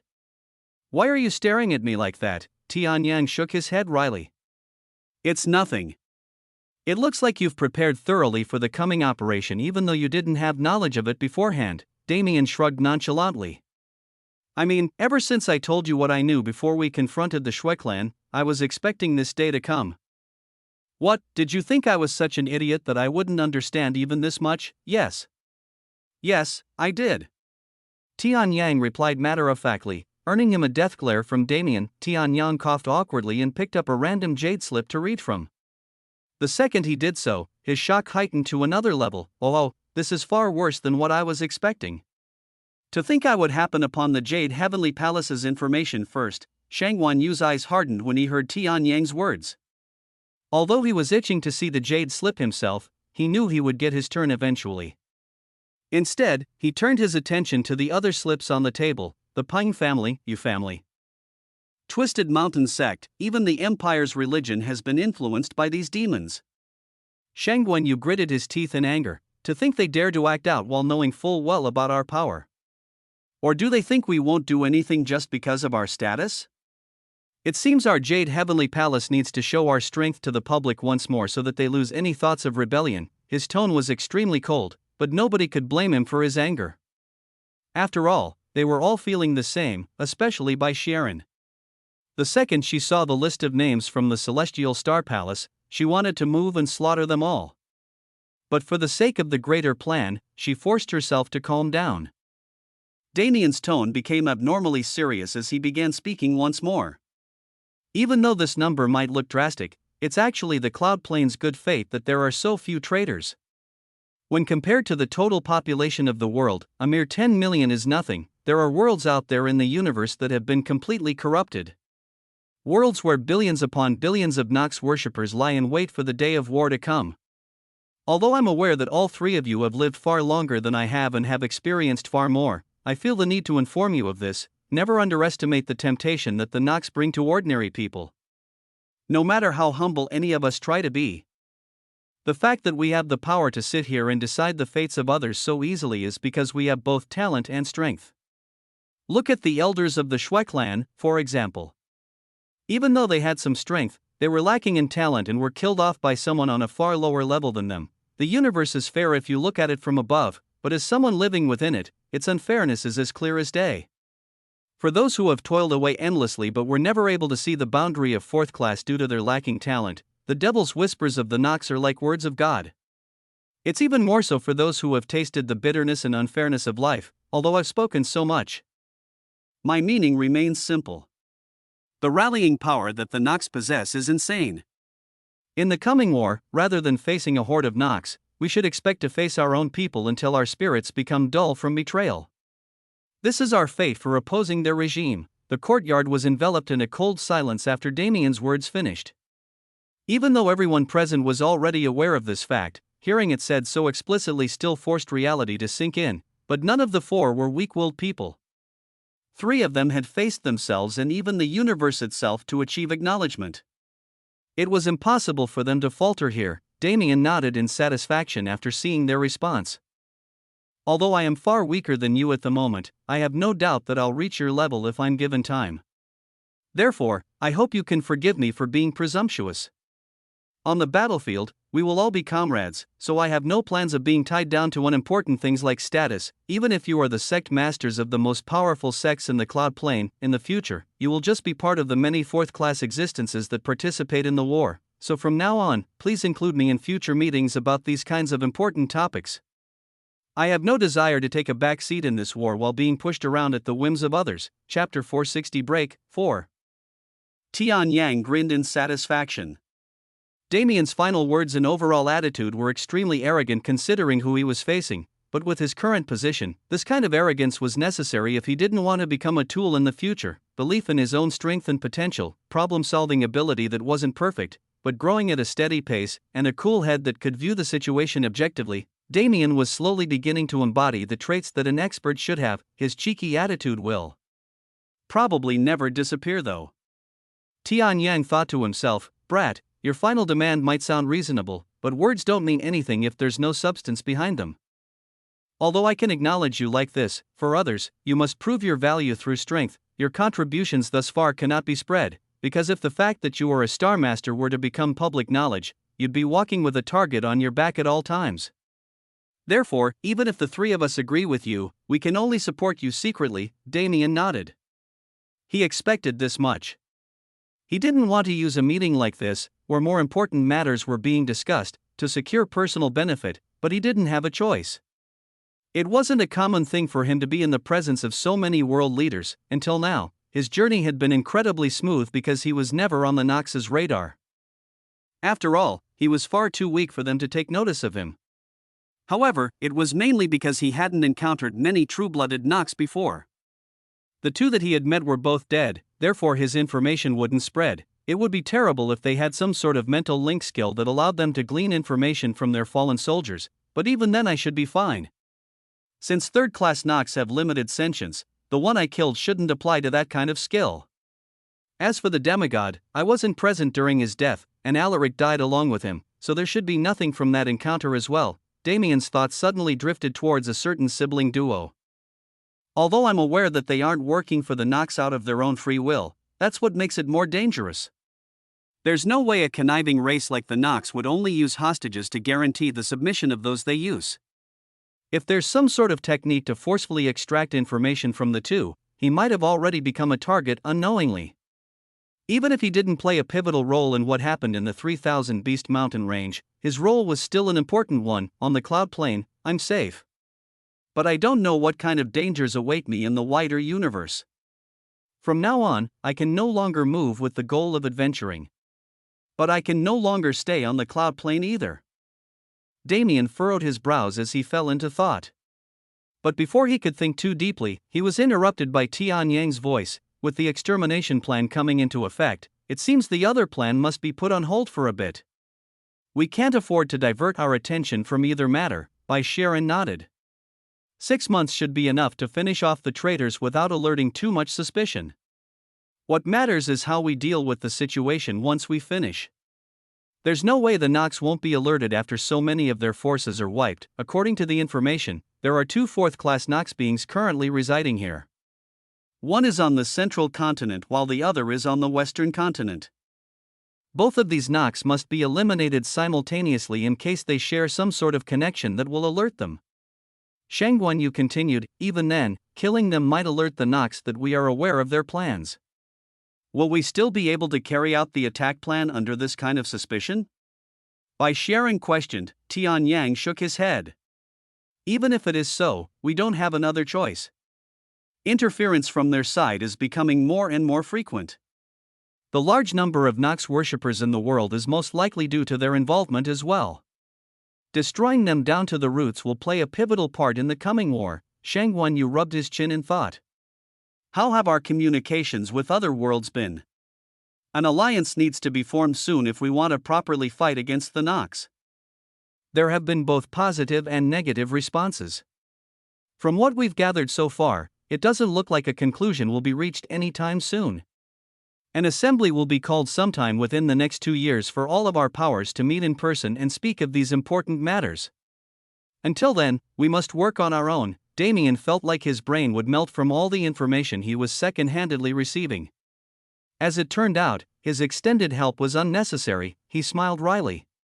Perhaps I was looking down on them too much. After all, they are the leaders of the cloud plane as a whole, along with being prominent sect masters. It seems that plans for the war have already been in formation for a while now. The fact that an alliance was forming interested him the most. He had already experienced the alliance of races during the Forgotten War, so he was somewhat aware of their structure. From what he gathered based on the tidbits of information that seeped through the conversation of the other three, talks of the alliance were most likely being stalled due to politics between these world leaders. Damien sighed inwardly. Politics and personal gain. Human greed is really a disgusting thing. He shook his head. There was a reason he stayed away from leadership positions and political matters. He abhorred the whole idea of it, even though he knew it was necessary, because politics without corruption was such a rare concept that it wasn't even ironic anymore. Still, I must attend the assembly they were speaking about. Being present for the donation of the alliance is of incredible importance. Since the next 6 months will be spent on the extermination plan, I'll need to plan my steps for what to do after that. Damien shifted his attention away from the alliance after having this thought. He had at least the next 6 months to secure himself a spot in that assembly. For now, he should focus on the more pressing matters, and after he finished thinking about the alliance, his attention shifted to the other matter that the 3 experts were speaking about. Old man, what is this attack plan you mentioned? He questioned. Since they were on equal standing at the moment, there was no reason for information to be hidden from him, and as he expected, Tian Yang readily answered his question. Oh? You're curious, are you? Well, since you were to be included in the mission anyway, there's no harm in telling you. Tian Yang looked toward the other 2 leaders for confirmation. Only after receiving their consent did he continue. Brat, how much do you know about the force called Nibelheim? Chapter 461 Break 5. Brat, how much do you know about the force called Nibelheim? Hearing Tian Yang's sudden question, Damien's eyes widened. Nibelheim, with everything that had happened in the past few years, he almost forgot about them. Hearing them brought up now was an immense surprise. An organization that called itself Nibelheim was attempting something with the world core of my homeworld a few years ago. I remember they clashed with forces dispatched from this world, but I'm not sure if it's the same Nibelheim you're talking about. Damien answered. Tian Yang shook his head. No, it is most likely the same force. In fact, Nibelheim has been in conflict with our cloud plane for a few decades already. As for the reason, it is because they are the Nox's main subsidiary force in our sector of the universe. Damien's eyes hardened. Although he didn't know much about Nibelheim, he understood the significance of their position. Basically, Nibelheim was a cornerstone of the Nox's plans. But Damien decided to ask a different question first. For him to better understand the big picture, he couldn't be ignorant about information that others considered common knowledge. Sectors? Can you explain more about them? Well, it's not very difficult to understand. With how vast the universe is, it's only natural for it to be split into sectors. As for the total number of known sectors, there are 9, each sector is home to hundreds or thousands of worlds. However, most of these are simple beginner worlds like the Earth that you have mentioned before. For a world to promote its level is not a simple task. Middle worlds like our cloud plane only number in the thousands even when considering the universe as a whole. The 9 sectors were never given specified names, and even if they were, there is too little contact between sectors for it to matter. For convenience, we tend to call the sectors simply by the numbers 1 to 9 based on their ranking. Each sector has a different ruling race that is more prominent than other races in the same area. As for us, we are Sector 3, the human domain. Damien furrowed his brow. The information Tian Yang gave was indeed simple, but it once again drilled into Damien's mind the true vastness of the universe. Apart from the 9 sectors you mentioned, what about the rest of the universe? There must be a reason why you specified that they are the 9 known sectors. Tian Yang smiled. The universe is infinitely expanding. How can we mere creations dare claim we know the true depths of it? Even demigods might not be able to comprehend that much. The universe outside of the 9 sectors is often called the void, the abyss, or many other names along the same lines. It's a dangerous place where time doesn't flow linearly like we are used to, where dead zones filled with destroyed stars and rampant energy are common. The reason why the 9 sectors are considered the known universe is because these 9 sectors are the only places where true order exists. The time flow within the 9 sectors is consistent, and they are widely inhabitable by living beings. The vast starry sky beyond the sectors is a place where not many dare to traverse. Damien's eyes were slowly filled with hunger as he continued listening to Tian Yang's information. His love of adventure was sparked aflame once more, but he quelled his excitement soon enough. As he thought more about what Tian Yang said, he became a little worried. How about the Nox? Hasn't their main world gone undiscovered even to this day? Doesn't that mean it exists within the abyss? And doesn't that mean the Nox can traverse the abyss safely? If so, haven't they conquered far more of the universe than we're aware of? Tian Yang accepted Damien's barrage of questions without complaint. After all, it was completely normal for him to question these things that all before him had questioned as well. Tian Yang let out a tired sigh. Are you beginning to understand the true danger that the Nox bring? Of course, many have had the same thoughts as you, but that wasn't able to change anything. No matter how much we desire to confirm our suspicions or delve into the abyss, we are still unable to do so, whether through artifacts or human resources. Damien pursed his lips. He was most definitely underestimating the danger of the abyss since he had never personally witnessed it. But that didn't change his thought process at all. I want to go there. No, I need to go there. The abyss was a sea of horrors for others. This much he understood. But, as a star master, as a celestial, wasn't the starry sky his territory? Would something like chaotic space really be able to stop him? Smack, a sudden smack to his head cleared Damien's mind. Idiot disciple, don't think I'm unaware of your thoughts. Even I can traverse the chaotic space without worry, but that doesn't mean I am able to safely traverse the abyss. The scariest part of the abyss isn't the chaotic space, or even the terrifying cosmic beasts that reside within. The scariest part has to be time. Time within the abyss isn't constant. In some places, it could flow extremely fast, while sometimes it crawls to a snail's pace. Dead zones are places where all essence, including mana itself, are void. In those spaces, time doesn't flow at all. A single day's journey could suddenly last for 1,000,000 years. And once you enter the terrifying cycle, it is almost impossible to remove yourself. The reason why the abyss is unexplored even with the large number of powerful practitioners in the 9 sectors is because nobody has been able to escape this vortex of time with their sanity intact. It's the same even for those who specialize in time laws. No, it might be even worse for them. Damien fell into thought once more. Indeed, the gnawing loneliness and silence of the vacuum weren't things that ordinary people could endure. When the time span was increased to years numbering in the thousands, even fourth-class existences would fold, but even knowing this, Damien's resolve to one day visit that place didn't waver. There were multiple reasons for this. For one, the Nox. Their main world was most likely deep in the abyss.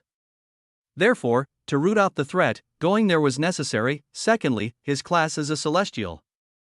The whole universe was his to conquer. Perhaps it was an arrogant way to think, but Damien was sure that this was his path as a celestial. If he couldn't even be this arrogant, he had no right to pursue such a wild dream, and lastly, it was to satisfy his curiosity. He felt a strange pull to the abyss, something like a calling. He couldn't pinpoint exactly where this feeling came from, since it was different from the intuition that allowed him to meet Zara, but he wanted to pursue it and find out. Regardless of the reason, going to the abyss became one of Damien's top priorities. but the war still came first. Alright, since I've gotten a better grasp on the scale of things, let's get back to the main point. Tell me more about Nibelheim. Chapter 462 Break 6. Tianyang nodded and continued his previous topic. As you've mentioned, the Nox's main world is not located within our 9 sectors. We've been searching for the past 10,000 years and more, ever since the last war, but we haven't found a single trace. What we have found, however, are the 9 subsidiary forces that carry out the Nox's will within our universe. Within our sector, this is Nibelheim. If it was simply a matter of traders alone, there wouldn't be any problem with eradicating these forces outright. The problem is, each subsidiary is overseen by a Nox demigod. Tens or hundreds of 4th-class Nox are also present under the demigod as supervisors. Only after these true-blooded Nox can we mention the countless traitors that serve them. Our goal this time is to finally eradicate Nibelheim to its roots, securing our sector's safety during the coming war. Silence enveloped the courtyard as Tianyang's overview finished. The 2 sect masters quietly sipped their tea as they waited for Damien to process the information he was given. Eradicate? If it was so easy, wouldn't it have been done already? Not to mention, there's a genuine demigod at the head of that organization. I don't know if the old man and the others are unaware or overconfident, but the power of a demigod definitely isn't something a 4th class can match with just numbers. Damien rubbed his temples. If there wasn't a demigod involved, he wouldn't doubt the chances of this plan's success, but he had personally witnessed it in the 3000 Beast Mountain range. The presence of a demigod changed everything. He immediately voiced his concerns. Tianyang said that he would be included in this operation, but if there were no contingencies made against that demigod. Damien had no plans of joining them in their suicide mission. Tianyang smiled wryly. Calling it a suicide mission is a bit well, it's just like you to say that. However, you are worrying needlessly. Did you really think that I, your master, was such a conceited person? Naturally, I'm aware, the only way to combat a demigod is with another demigod. Damien's eyes widened. You're saying, correct. Our ancestor of the Jade Heavenly Palace is participating in this mission. There is no need to be worried about a puny Nox demigod. Shangguan, you butted in, the Jade Heavenly Palace has a demigod ancestor? Damien exclaimed in shock. Shangguan, you shrugged as if this was a completely normal thing. Of course we do. As a matter of fact, doesn't your Celestial Star Palace also have one? Even the Supreme Fairy Paradise and Divine Dragon Temple have a demigod ancestor. Why else do you think we are able to maintain our positions as the 5 great sects? Damien's mind went blank. It was truly a Shangguan Yu-like thing to do, dropping this kind of important information casually. To think the Cloud Plane was a place with so many demigods. If the 5 great sects truly went to war with each other, the planet would be razed. No wonder the relationships between them are oddly harmonious. It wasn't that there weren't power-hungry people among them, it was just that the threat of a demigod wasn't something that could be overcome. Damien was still a bit worried after hearing that the Jade Heavenly Palace's ancestor would be joining them, but hearing that there were other demigods present to guard the world, Damien's worry dissipated. Even if that ancestor dies, the Cloud Plane itself will still be protected. Wait, I can just ask Yun for minor details like this. Why did I never think to do that? Damien sunk into his spiritual world as Shangguan Yu began bragging about the Jade Heavenly Palace ancestor. Using the time he gained while the latter spoke about useless things, Damien connected his consciousness with Yun's. Greetings, Master. Yeah, what's up? Anyway, there's no time for formalities. Quickly tell me about the demigods living in the Cloud Plane. Affirmative. Commencing search. Search completed. There are currently 5 demigods residing in the world. 5? Damien gasped. According to what Shangguan Yu said earlier, the Red Lotus sect's ancestor already perished in the last war. Considering this, there should only be 4 demigods in the Cloud Plane. Affirmative. You are already in possession of information about 4 of the aforementioned beings. Transmitting the location of the 5th, a stream of information flowed into Damien's spiritual world.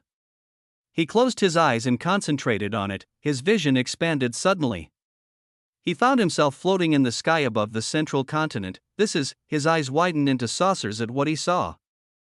Hidden in the never-ending cloud layer above the continent, there was a medium-sized floating island. His vision zoomed in on that island. But, unexpectedly, there was nothing of note to see. It was just a normal island. Lush green grasses and flower beds strewn about, a small forest to one side, and a lake in the middle. The only real special factor of the island was the fact that it was airborne. Damien's attention was suddenly pulled to the lake. Reflecting off its surface, he saw the outline of something man-made. His vision zoomed again, arriving at the lake. I wasn't hallucinating. What is a cabin doing on this floating island? The strangeness of the situation seemed to have impacted Damien. As he all but forgot the reason why his consciousness was pulled to this island, as he stared at the cabin, he tried to will his consciousness forward to enter it, but he found himself blocked. Someone who can interfere with my power is the Starmaster. Splash! The sound of water splashing resounded from the lake behind Damien, giving him a light scare. And following his natural human instinct, he turned around, and almost immediately got a nosebleed. There, in the water, was a woman whose midnight black hair flowed down her snow-white back, creating a sparkling contrast that immediately drew Damien's eyes. He traced her figure upward, especially focusing on the outline of her curves that reflected off the water. Unfortunately, the woman had her back to him, so he wasn't able to see anything more than that outline, but it was enough to leave a deep impression in his mind. Humph! A sudden snort rang out from behind him. Damien felt a fierce impact on the back of his head. Brat, have you seen enough? The voice was that of a woman, and a young one at that. Hearing it, Damien turned once again. You doubt you can see me? He questioned in surprise. Of course I can. You actually dared to come to my island without knowing who I am? The woman responded coldly. Damien abruptly remembered his original purpose for coming here. So it's you. The mysterious fifth demigod, the woman snorted. Yeah. And it's you, the newly crowned Star Master. I was planning on coming down to the secular world to see what kind of person you are for myself, but it turns out that you're just another pervert. Damien hastily waved his hands. Senior, don't be mistaken. I came here because I was curious about you, a demigod who even Shangguan Yu is clueless about. You can't blame me for being distracted. It was basic human instinct to turn around when I heard a sound. As he spoke, he tried to quietly withdraw his consciousness and flee the island. The first impression he left on this unknown demigod was too shabby, so it was better to try to make contact again later, but the woman rolled her eyes and waved her hand. Immediately, Damien was pulled back, unable to leave the island. And as if nothing happened, she continued on her previous words. Oh? So it was just basic human instinct? Are you telling me that you weren't taken with my cute disciple just now? I can practically see the drool dripping from your mouth. Hey. I'm a married man, you know? Granted, I'm married to many, but I'm still a loyal person. How can I fall in love with just any girl I see? So you really did fall in love with her? Ha, stupid brat.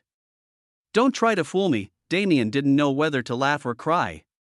Didn't he just say the complete opposite of that? Why did this demigod have such an eccentric personality? You're thinking something nasty, aren't you? Very well, I shall reveal your presence to my cute disciple and let her decide how to deal with you. Hold on, don't be hasty, we can talk this out. Anyway, peeping on your disciple was a complete accident. It's your fault for not letting me enter the cabin, so you're saying that I wanted you to peep on my disciple? You're saying that since my disciple has been living here in seclusion her whole life, it would be good for her to meet new people and grow more? You're saying you'll take responsibility for her. Now, Damien truly wanted to cry. Aren't you the one saying those things, though? Come on, I'm in the middle of an important meeting. Please let me go. The woman raised her brow contemptuously. Oof.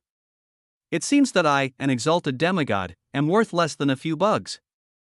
I guess leaving my disciple to you would be a mistake. Good. Damien exclaimed inwardly. Even if the woman in the lake had an extraordinary figure, he didn't want to have to deal with yet another woman when he hadn't consolidated his current relationships yet. Senior, how about this? When I finish my business, I will come here with my main body and we can speak in depth about many things. Until then, allow me to return. The woman narrowed her eyes. And how can I be so certain you'll come back? Mortals are untrustworthy after all. Besides, who said I wanted you to come back at all? Don't decide on your own, Damien almost screamed in frustration. He really couldn't deal with this woman at all. She just implied that she wanted him to return, but in the next sentence contradicted herself so naturally. No matter how he answered, he'd lose. I'm just going to leave.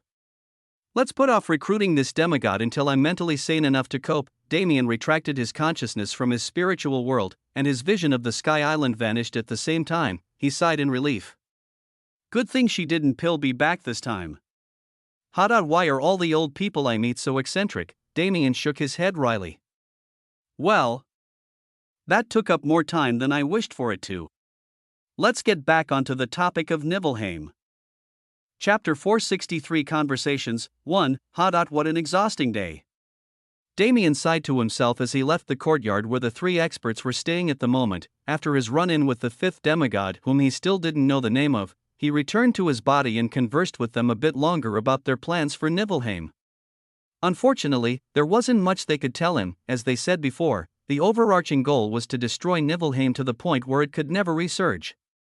As for information, they didn't know much besides the strength of the true-blooded Nox in the organization, but there were a few interesting points Damien learned from them. For one, Nibelheim was not the name of a world, but only an organization. This went against what he originally thought of them, but after understanding their purpose in residing in Sector 3, it was easier to rationalize. Secondly, Nibelheim hadn't managed to completely take control of the world they resided in quite yet. This was the reason why the forces of the Cloud Plane still had a chance to take them down. There was a resistance in that unnamed world that, whether by coincidence or not, took up the name Asgard and opposed the Nox's reign. As for how they were able to rebel at all against the strength of the Nox, the reasoning was simple. So simple that Damien almost wanted to facepalm when he heard it. It was a simple matter of arrogance. The Nox were beings that looked down on all other races as inferior. The attitude of law of the jungle was far more prevalent in their race than any other. In the same vein, the resistance forces of a few humans didn't catch the eye of those Nox. Instead, they just made their vassals do the work for them and fight. As such, the fight in that unnamed world had become one of human against human. Luckily, this allowed the resistance to survive and build strength. Under the noses of those arrogant Nox, Asgard had become extremely powerful, possessing numerous fourth-class existences and even more third-class and below. They are our key to infiltrating that world, and they are the key to fighting against Nibelheim. Without them, things will get much more troublesome. Unfortunately, communication between worlds wasn't yet something that could be done on a regular basis. This was also why Asgard wasn't able to provide sufficient information to the Cloud Plane forces yet. The 6 months gained due to the extermination plan would actually be majorly beneficial in the Nibelheim plan as well. Well, that's that. Sadly, they won't tell me any of the crucial details until it's time for us to embark on the mission. I guess information control is this strict because of the nature of the mission. It can't be helped, even though Damien was heavily confident in the fact that nobody under the demigod level would be able to pry information out of him forcefully due to his void physique. That wasn't something he could just tell people. Therefore, he accepted their secrecy without much of a fuss. Starting next week is the purge. I'll have to go along with them too, so that I can identify devil worshippers for them. But that's not a bad thing at all.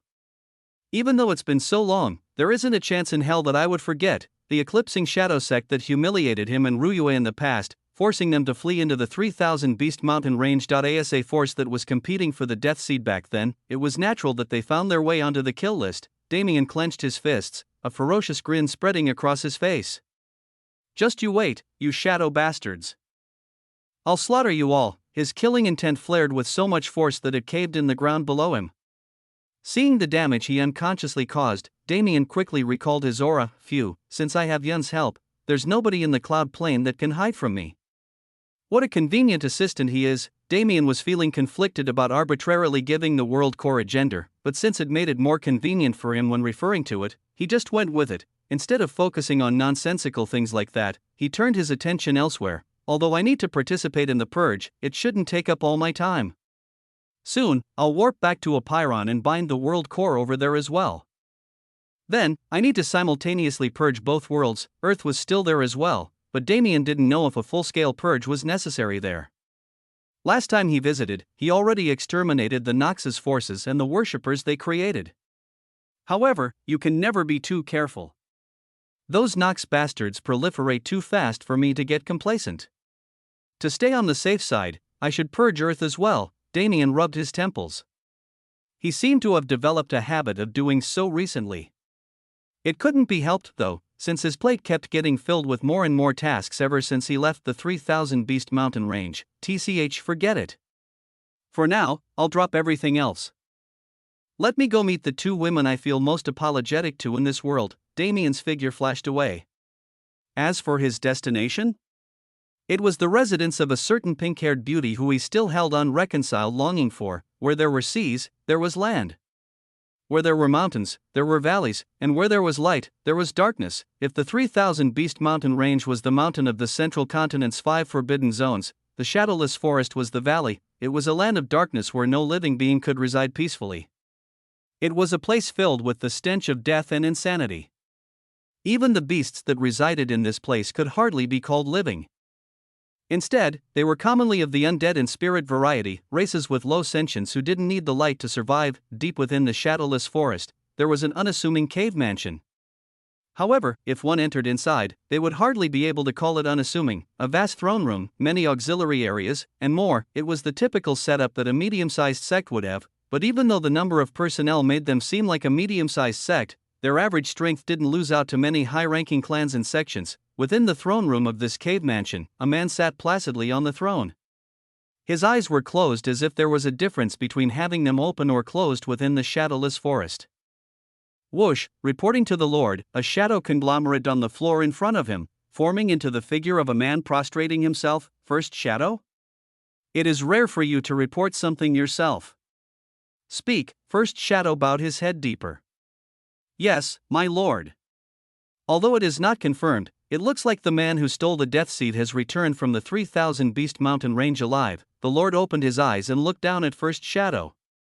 Even though he didn't speak, the formless pressure coming from his presence was enough to cause a cold sweat to run down First Shadow's back. Seeing that the Lord didn't speak, First Shadow hurriedly continued.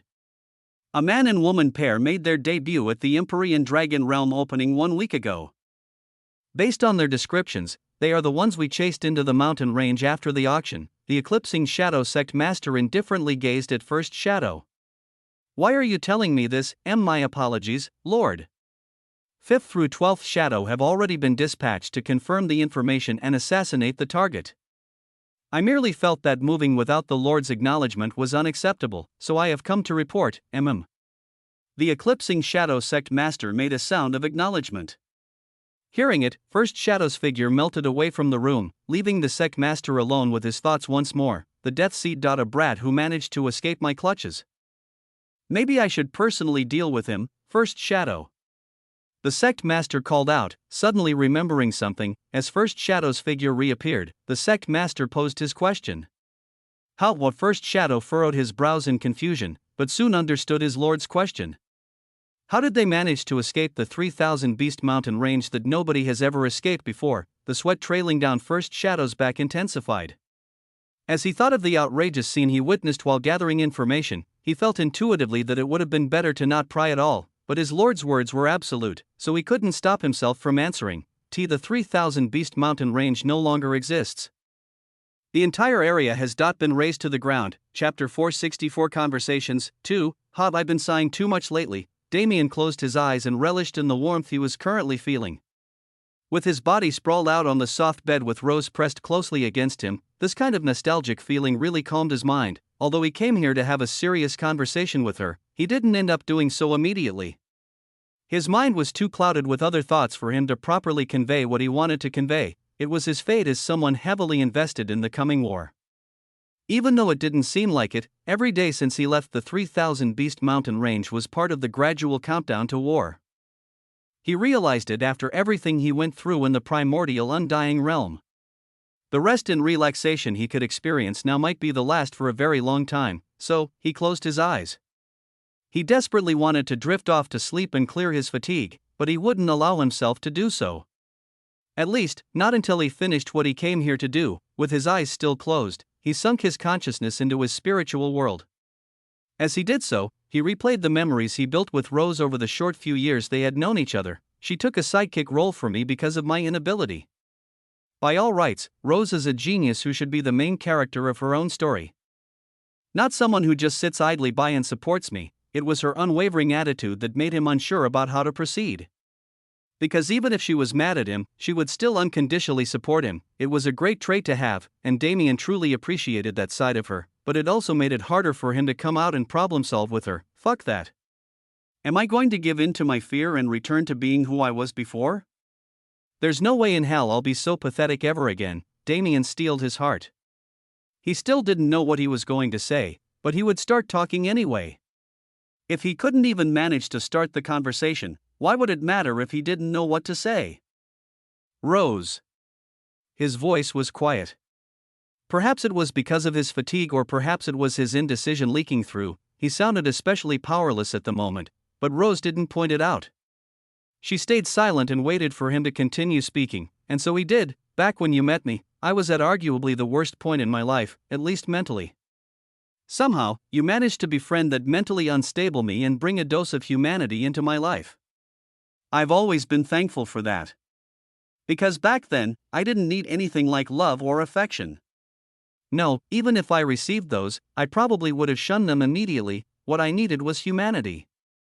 Your normal, lively, and playful self that ignored my personal boundaries and forced your way into my life. Ow. Don't pinch me while I'm being sentimental. Anyway, the you from back then was the perfect flavor I needed to become a human again. The problem was that along with my humanity, the scars in my heart returned as well. Those were scars that I didn't have the emotional capacity to deal with. Even that day when I told you my worries up front, I still wasn't ready to deal with them. In fact, if you had decided to give me advice back then, I probably would have ignored it. Luckily for me, you were quite understanding. You even told me your own story to comfort me. When I think back to how I left you and Elena when we first stepped on the central continent, it makes me want to die. We were both heading toward the same area. So why did I need to leave you so early? What would have happened if you were injured or worse after we separated in this unknown land? Those kinds of thoughts didn't flash through my head at all. I was just selfishly thinking about running away and being alone again so I could be comfortable. It was the worst thing I could have possibly done to you, who showed unconditional love and support to a bastard like me. Damien paused to organize his thoughts. His words were flowing like a river. He didn't even know what he was saying. He just talked for the sake of talking. Saying I'm not good with relationships is an understatement. This kind of sincerely apologizing and laying my feelings bare isn't something I can do properly. So I hope you can forgive me if I sound stupid and talk pointlessly right now. To be honest, I've been feeling guilty ever since I entered the Celestial Star Palace and had a chance to think about what I'd done. Perhaps this apology is also a selfish attempt at assuaging that guilt. Regardless of the reason, it's true that I've been waiting for the day of our reunion for years, but, just like you'd expect from me, I even fucked that up. Damien sighed. He began to tell Rose about what he experienced in the primordial undying realm. Specifically, the trial of self. Ever since I realized why I had been neglecting Elena like I was, the guilt I felt toward her took over my emotions. It was like a wave of guilt that was previously hidden in my subconscious came flooding out. But, that isn't an excuse. I don't really know how things turned out the way they did. From the start, I was practicing abstinence for your sake. It was something I stuck to with conviction. As for how my conviction crumbled so easily? Even I don't know. Damien shook his head. The more he continued talking, the more he found himself trying to make excuses to justify his actions. It was an ugly habit that he didn't want to appear during this conversation, so he stopped talking superfluously. There was really only one thing he was trying to say: I'm sorry. I'm sorry for breaking your trust in me. I'm sorry for making you feel abandoned. I'm sorry for making you feel like I don't trust you. There are probably a million other things I need to apologize for, but I don't have the mental capacity to list them all out. So, all I can really say is that I'm sorry. Damien couldn't help but cringe. It was really a shitty apology. But he did what he could. Even if the words themselves were dog's hit, he poured his emotions into them in hopes that they would be properly conveyed. Damien sat in silence. Rose did the same, not moving from her position once during his monologue. And Damien didn't dare spread his awareness to see what kind of expression she was making right now. He was terrified of seeing indifference on her face. But as if to mock his fear, a hot and wet feeling dripped onto his torso. Unfortunately, it took him a while to understand what that feeling was: tears. He didn't know whether they were happy tears or sad tears, but it was a fact that Rose was crying. Damien looked down at her hesitantly. And slowly, she lifted her head to meet his gaze. The silence in the room felt especially glaring when their gazes met.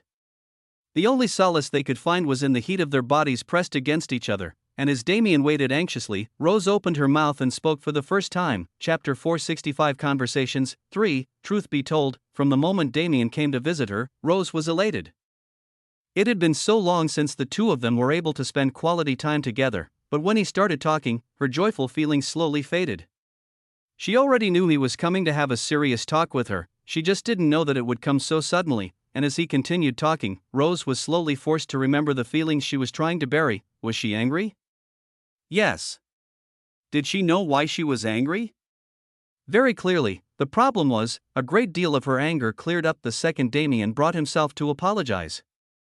Because knowing him, doing so and laying his feelings bare was probably one of the greatest challenges he could face, his decision to break that barrier for her was extremely endearing. But at the same time, she couldn't just accept his apology as it was strange. Rose didn't really know how to feel at all. There were two sides of her furiously struggling within. On one side was her understanding and unconditionally supportive personality. The part of her that wanted her to accept his apology immediately and embrace him. This side of her wasn't driven as much by emotions. Rather, it was a side she developed after Damien told her about Elena. She had a thought. She was the first wife, so she should uphold the dignity of the first wife position. From then on, she began doing many things for Damien's sake, prioritizing his well-being over her own feelings. The understanding first wife within her wanted to drop this whole matter and return to being lovey-dovey, but Rose understood that doing so would just be avoiding the problem. Letting her inner heart seethe in turmoil without being addressed wouldn't bring even a single good result. And then, there was the other side of her. At the end of the day, Rose was still a woman. The first wife persona that she tried to enforce upon herself couldn't suppress the feelings she felt due to Damien's negligence. The resentment and sorrow in her heart refused to be quelled with something so simple as a verbal apology. Even when knowing that hearing this kind of apology from someone like Damien was a rare thing in and of itself. Damien was right. She really did feel abandoned when he left her alone on the central continent. And even though Elena was there to accompany her, there was a large rift between them back then due to their shared feelings for Damien. That rift, of course, closed with time, bringing her closer to Elena than she was to her own sisters. But that didn't change the fact that she felt abandoned and lonely constantly, forcing herself to cultivate non-stop, take missions whenever she could, and overall keep so busy that she couldn't think about anything else was the only way she could get rid of her negative emotions at the beginning. It hurt. And because it hurt so much, she felt even more unresigned at the fact that it took Damien so much effort to squeeze out a simple apology. But she could feel the feelings behind that apology, feelings far deeper than his words conveyed. Perhaps it was a benefit of mana, or perhaps it was due to her special eyes. Regardless of the reason, she could clearly feel it. The worst part of it all was that neither side of her was necessarily correct. She just couldn't find the middle ground where she could settle herself. And so, she was incredibly conflicted on how to act and what to say. Without her realizing it, tears began to trickle down her face. When she raised her head and looked into that strange pair of pupils, her mouth opened on its own. I can't forgive you so easily. She couldn't come to a decision, so she decided not to bother about it. Just like Damien had done, she chose to speak whatever came to her mind, while hoping to convey her earnest emotions as she spoke. I don't quite understand how I'm feeling at all, and I don't know how to respond to your apology. On one hand, I don't think there's anything for you to apologize for, and on the other, I feel like a simple apology doesn't mean anything in this situation. It's not like my feelings for you have changed. Perhaps it's because of how deeply my feelings have rooted themselves in my heart that I feel so conflicted about what to do now. Because I love you, I can support you unconditionally, but because I love you, I cannot forgive you. It wasn't just about what happened back then. As Damien said before, he ruined their reunion by going and sleeping with Elena behind her back. Rose felt a feeling she didn't think she would ever feel. It was the feeling that she created her first wife persona to avoid, jealousy, ugly and deceitful jealousy that tried to take control of her heart. Even she didn't realize how possessive she was until this incident. We are both too new to being in relationships, and we both have scars related to trusting people and putting our feelings on the table. With this kind of setup, it's only natural that a problem like this would arise at some point. Right now, I can't decide which opinion of mine is right. I think the best thing for us to do is just continue like we usually are. Maybe through spending time together, I can slowly forgive you and settle my internal struggle. Rose sat up and looked down at Damien. Still, even though the emotional problems can be settled over time, not everything is the same. Rose shifted her position, turning her body and mounting Damien like a horse. Looking down at him from above, Rose flashed a sly grin. Elena is my precious little sister. I can't lose to her like this now, can I? Damien's eyes widened. Only when he felt Rose's hands snaking across his abs and lifting his shirt did he realize what was happening. Wasn't this supposed to be an emotional moment? He fretted inwardly. Although he did want to do it with Rose soon. He didn't think now was the opportune time. Hey, calm down now. Whatever happened to romance? You know, setting the mood and everything. Rose raised her brow. What mood? I didn't think that of the two of us, you'd be the one clamoring about romance. Damien cringed. Ugh, come on. I'm serious about this. I don't think we're in the right atmosphere to do something like this. Rose rolled her eyes. No matter how domineering he was on the battlefield, as expected, her man was still so indecisive about the important things. Seeing his hesitation, she shrugged and got off of his stomach. Fine then, but just as Damien was about to sigh in relief, Rose stood up in front of him and started slowly undoing her top. Her arm moved gracefully across her body, reaching the opposite shoulder and sliding down the cloth covering it. Rose smiled sensually. If it's the mood that's the problem, then I just need to create the right mood, right? Chapter 466 Conversations. 4. Goddamn. Damien sighed in praise as he watched the scene in front of him. Rose's robe slowly dropped from her shoulder, latching at her elbow and exposing a large portion of skin, including a peek at the wondrous cleavage hidden within. And as if to accompany the gorgeous view that she was slowly revealing, the look in Rose's eyes completely changed, from the normal playful Rose that he always knew to a fox hunting her prey. Her expression practically devoured Damien whole, but this was just the start of her tease. The other side of her robe dropped, her top only being held from falling completely by her arms crossed in front of her chest. But just as her spring scenery was going to be revealed, she turned around, hiding the view. TCH. Damien clicked his tongue inadvertently, causing Rose to giggle. Bad man, what happened to acting as if you didn't want anything? She teased lightly, her arms dropped to her sides, letting her robe drop with them. She then moved on to the next step, sensually playing with the clip of her bra as if struggling to get it undone. Click, and by the time that faded clicking sound rang out, Damien was practically drooling. If her goal was to make him impatient to ravage her, she had completed it to perfection. Truthfully, it was completely and utterly wrong to say that Damien didn't want to do it. His and Rose's physical intimacy levels had always been high, and he had felt her assets rubbing against him over his clothes so many times, it was to the point where he could practically envision the shape of her body if he tried hard enough, but imagining it and seeing it in person were two different scenes. Even though he knew her body so well, he had never truly seen it, which added another layer of burning desire to the lust he was already feeling. As things stood, Damien was ready to pounce. The only thing stopping him was his desire to see more of the show that was being put on for him. Seeing the expression on his face, Rose's smile deepened.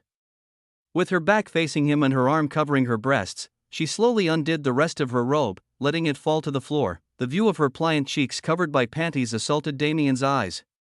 But before he could even recover from that stimulation, Rose turned around. Hiss. Damien drew in a cold breath to calm himself down. Then, he took an extra second to admire her breasts. Size-wise, they were similar to Elena's.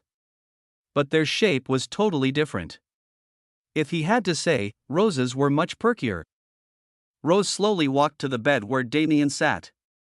Her grip on her breasts loosened, allowing Damien to see the slight jiggle they produced with her steps. Suddenly, formless mana covered her body and she vanished. This. Damien's eyes widened in curiosity. He, naturally, could choose to see through her illusion if he felt like it, but why would he want to do so? It was obvious that Rose was planning something fun. As he contemplated, he suddenly felt a sensation on his back, as if two soft mounds were firmly pressed against him. At the same time, invisible hands started to snake across his body, feeling every nook and cranny he had to offer. What a strange feeling. He knew Rose was there, but he couldn't see her. He could feel her touch, but he didn't know if she was actually touching him or just using illusions. After all, there were far too many hands on his body at the moment for all of them to come from Rose. This feeling of being blindfolded even though his vision was clear was oddly exciting. The desire to catch the real Rose and pin her down grew at a rapid pace. Damien closed his eyes and enjoyed her treatment, especially focusing on the pair of hands that snuck into his pants and took hold of his member. "I didn't expect you to be so proactive," he said with a smile. "What can I do? My husband is so passive, I have no choice." A response came from the void. Damien grinned. "Passive? Are you sure that's the right way to describe it? What else could it be? How could you force an innocent woman like me to make the first move? I see how it is." "Very well, if you wish for me to be active, I'll show you what it means to be active." Damien released a few strings of mana and had them circle his body, amplifying the feeling of touch he got from the hands that were feeling him up. Within seconds, he reached out and grabbed the air. Unexpectedly, though, his hand didn't clench completely, as if something was caught in his grasp. "Found you." He grinned slyly. He immediately flipped his body, grabbing the other hand in the pair and switching their position. In that instant, he activated his all-seeing eyes. "Cook. If you make that kind of expression right now, I'll really die," he said through heavy breaths as he looked down at Rose's face, the heavy blush on her cheeks that matched the color of her hair, the way her eyes kept darting around without knowing where to look. It was so cute he could die. "So this is your true face? I guess the vixen thing from before was just an act, HM. Well, not that I mind. I like this expression a lot more. Don't tease me. Using your eyes is cheating," Rose muttered shyly. She desperately wanted to cover her face with her hands so he couldn't see her, but since they were pinned by Damien, she couldn't do so. Damien grinned at her words. "Cheating? Why shouldn't I be able to see the beautiful figure of my wife when she's standing right in front of me?" Damien lowered his head, stopping mere inches in front of Rose's breasts. Now that her hands were out of the way, he could finally see them clearly. "Now that I think about it, I haven't eaten in a couple of years. If you place such delectable cherries like these in front of me, how do you expect me to resist?" He took the final plunge, burying his face in her breasts. As he played with her breasts, he let go of her hands and began running his hands along her body. Rose wanted to die from embarrassment as he did so. If it wasn't for the immense pleasure she felt as he played with her, and the joy she felt from finally being able to fulfill this dream of hers, she would have run away because of the sheer shame she felt, but at the same time, it wasn't shameful at all. The more he touched her, the more she desired his touch, and as his hand crawled into her sacred cave, "I can't take this anymore," Rose muttered through ragged breaths. "You're moving too slow." Her body turned into mist and reappeared above Damien, flipping him around and pushing him down onto the bed. Hot. From now on, we go fast." Without a hint of hesitation, Rose dropped her head and planted a furious kiss on Damien's lips. At the same time, her hand reached down into his pants and her panties vanished from her body without a trace. It was at that moment that Damien knew he was in for a much wilder ride than he was expecting. Chapter 467 Conversations 5. Dawn arrived to usher in a new day, but the sunlight was unable to find its way through the dense cloud layer and shine upon the earth below. Unexpectedly, it was raining heavily in the area around the celestial star palace. Although the sect was covered in a protective formation that could easily block the rain, it wasn't used for such a purpose. After all, rain wasn't a bad thing. Considering how the weather in the central continent was usually steady, experiencing rain was something welcomed rather than shunned. Currently, Damien sat on the roof of Rose's residence and looked up into the clouds above, not minding the fact that he was getting soaked in the process. It had been years since he last experienced rain. Through some miracle, he'd avoided anything other than normal sunny weather ever since he fell into the dungeon.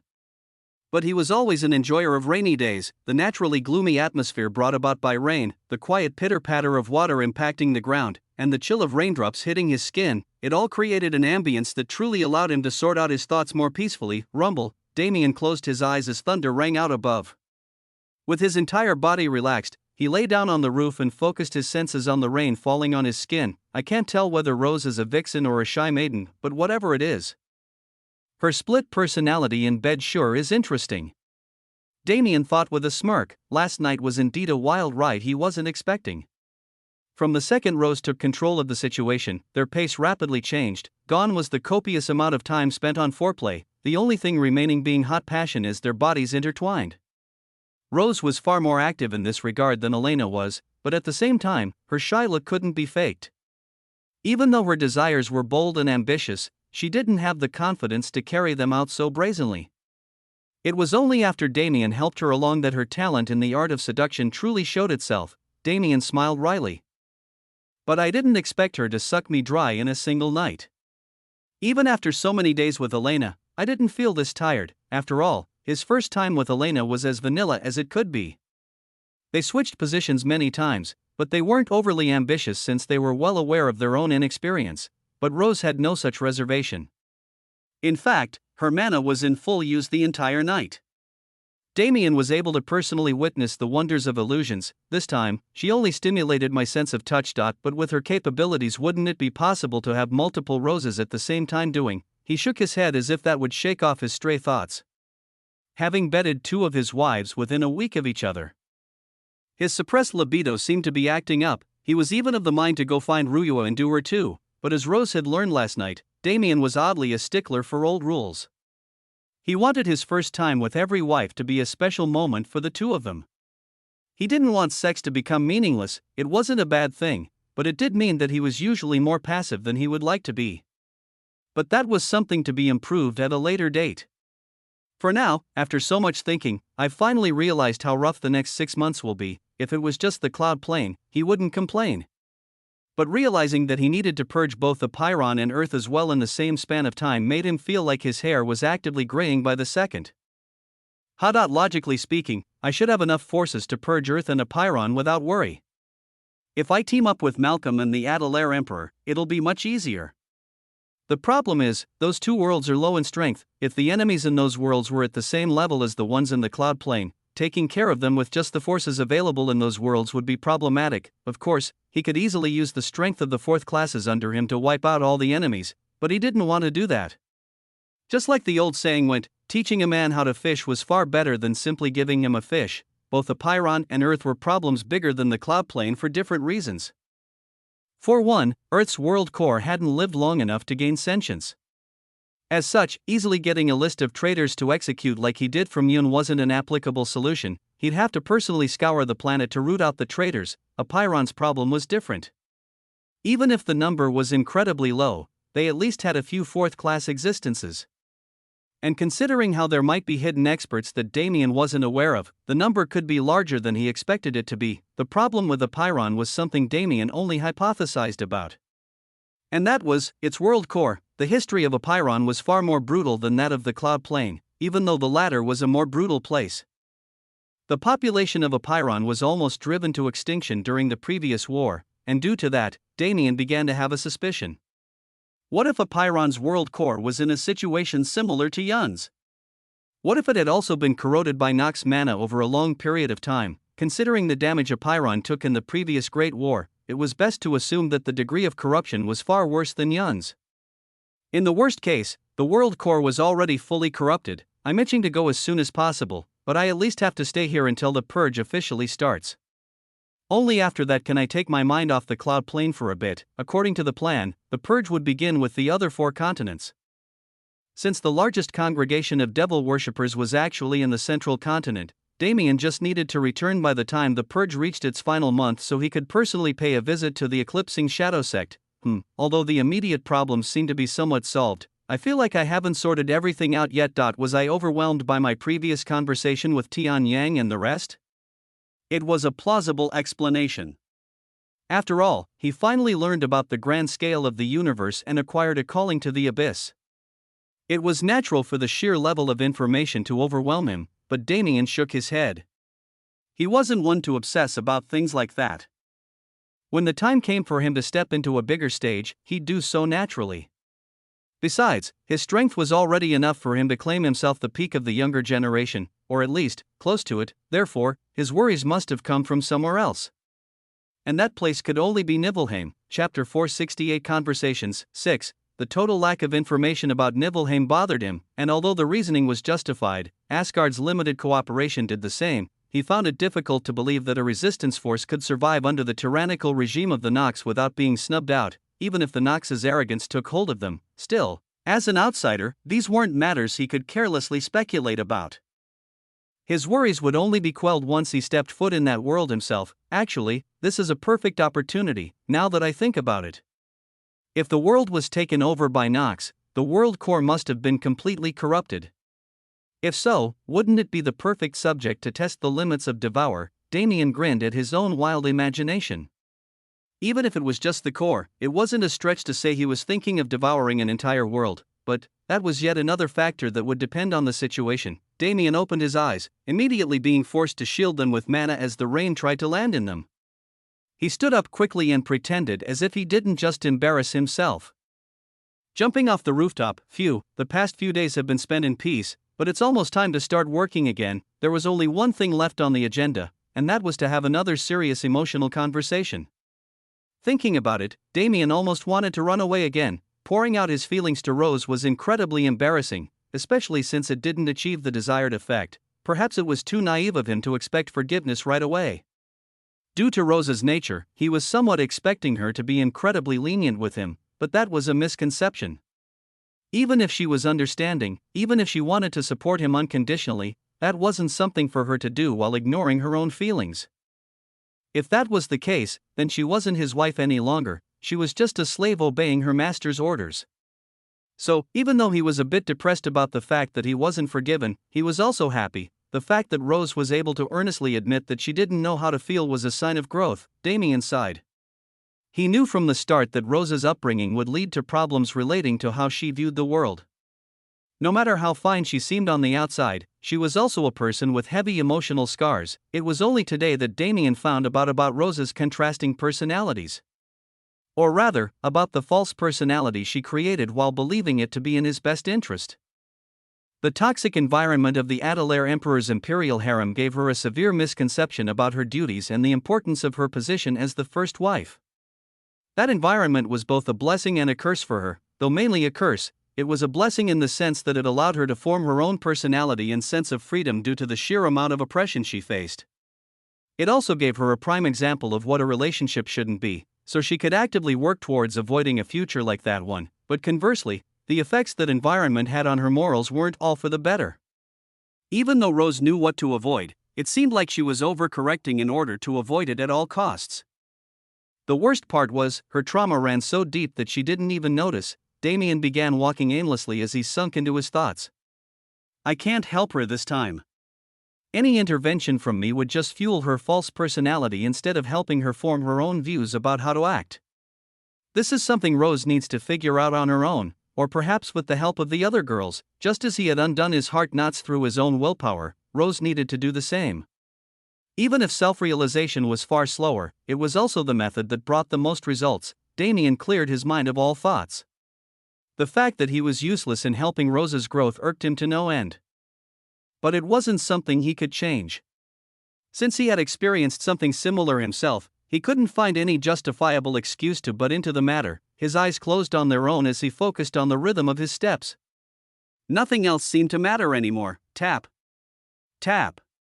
Tap. The sound of his feet hitting the ground began to meld with that of the rain. That light pitter-patter crescendoed exponentially until the clouds above were producing a torrential downpour. Crackle, lightning danced through the clouds, accompanied by the rumbles of thunder. As the sound entered Damien's ears, his steps began to mimic it, rapid like the crackle of lightning and powerful like the roaring thunder. He moved without direction through the mountain path before him. At some point, his feet stepped into the air as he continued his walk. Boom! Boom! Boom! His every step created a rumble as air combusted below his feet.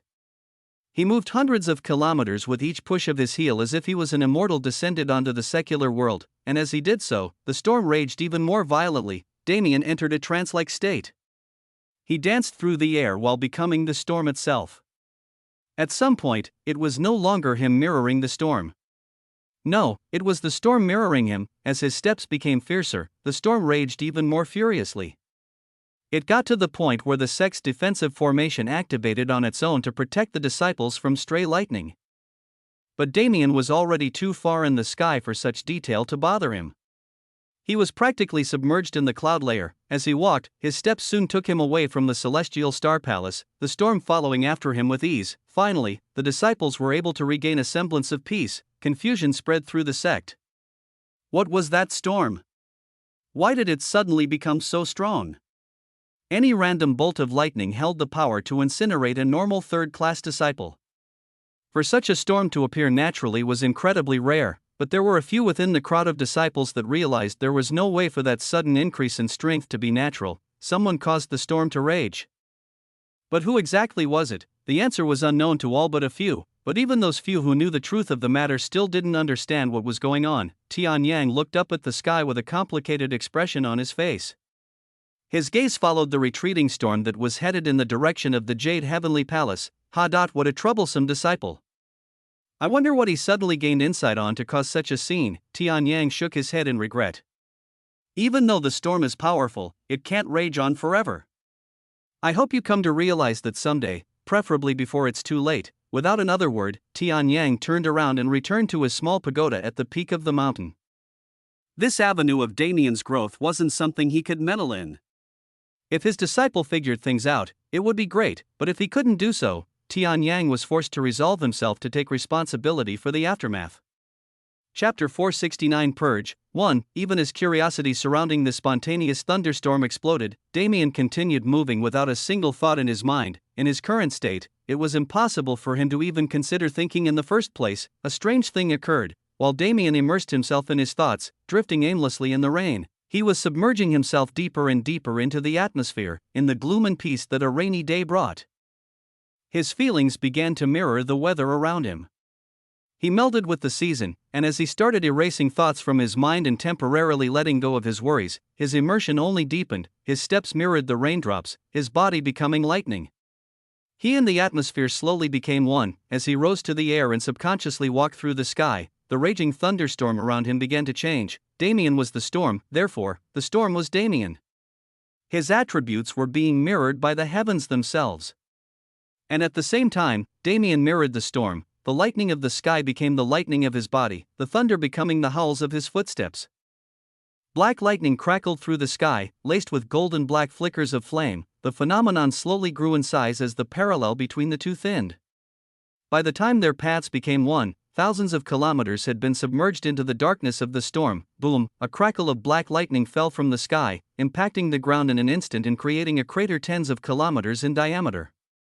Traces of reddish-black mana lingered in the air where the collision took place. But there wasn't just a single bolt of lightning.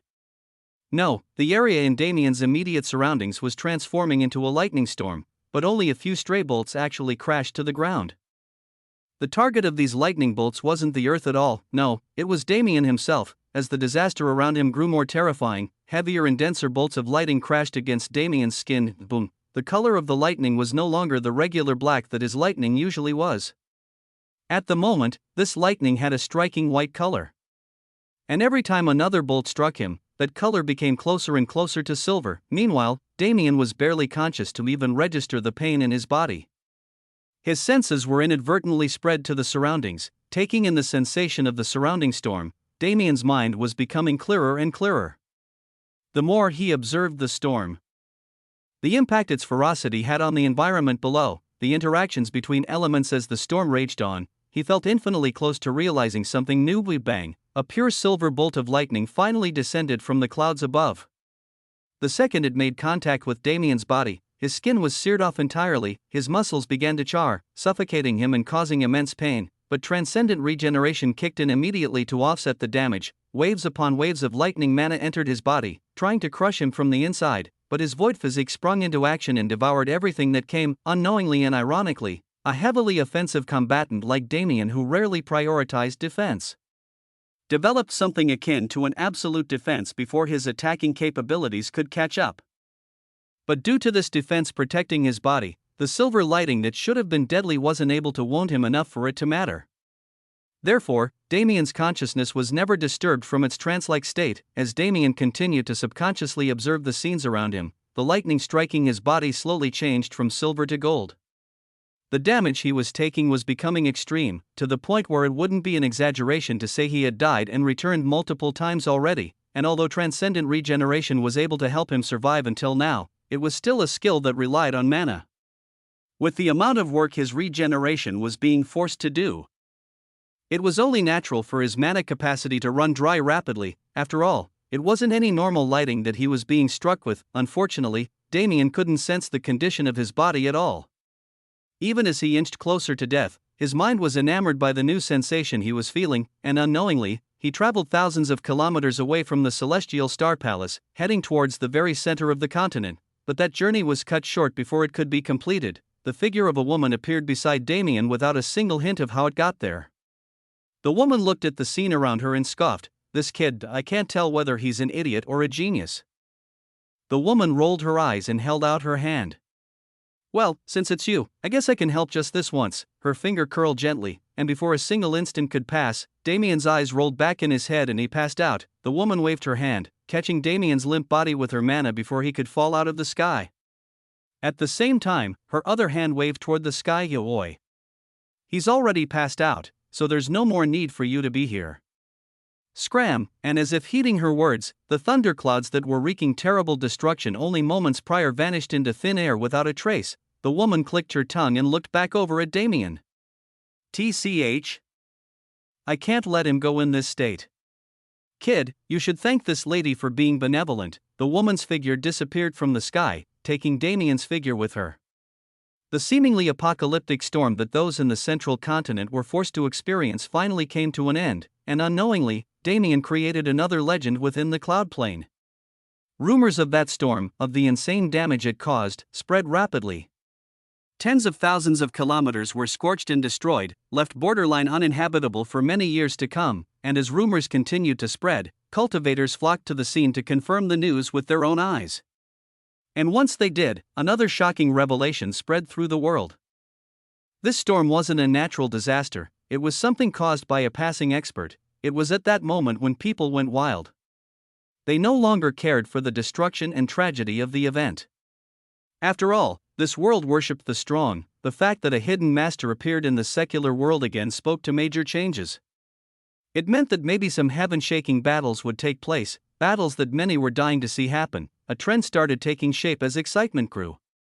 Whether it be the common man or an experienced cultivator, everyone with even an ounce of determination began pushing their limits to become stronger. It was a sensation so immense that it was curious how it originated from a single storm. But it was naive to think it was just that. The denizens of the cloud plane, no matter how much decorum they possessed, were a warmongering people. Battle was their way of life. Perhaps the storm wasn't actually an event that should have held as much importance as it did, but it appeared at an opportune time. A time when the proverbial pot was already on the verge of boiling over, and as for the mysterious man who caused the pot to finally tip?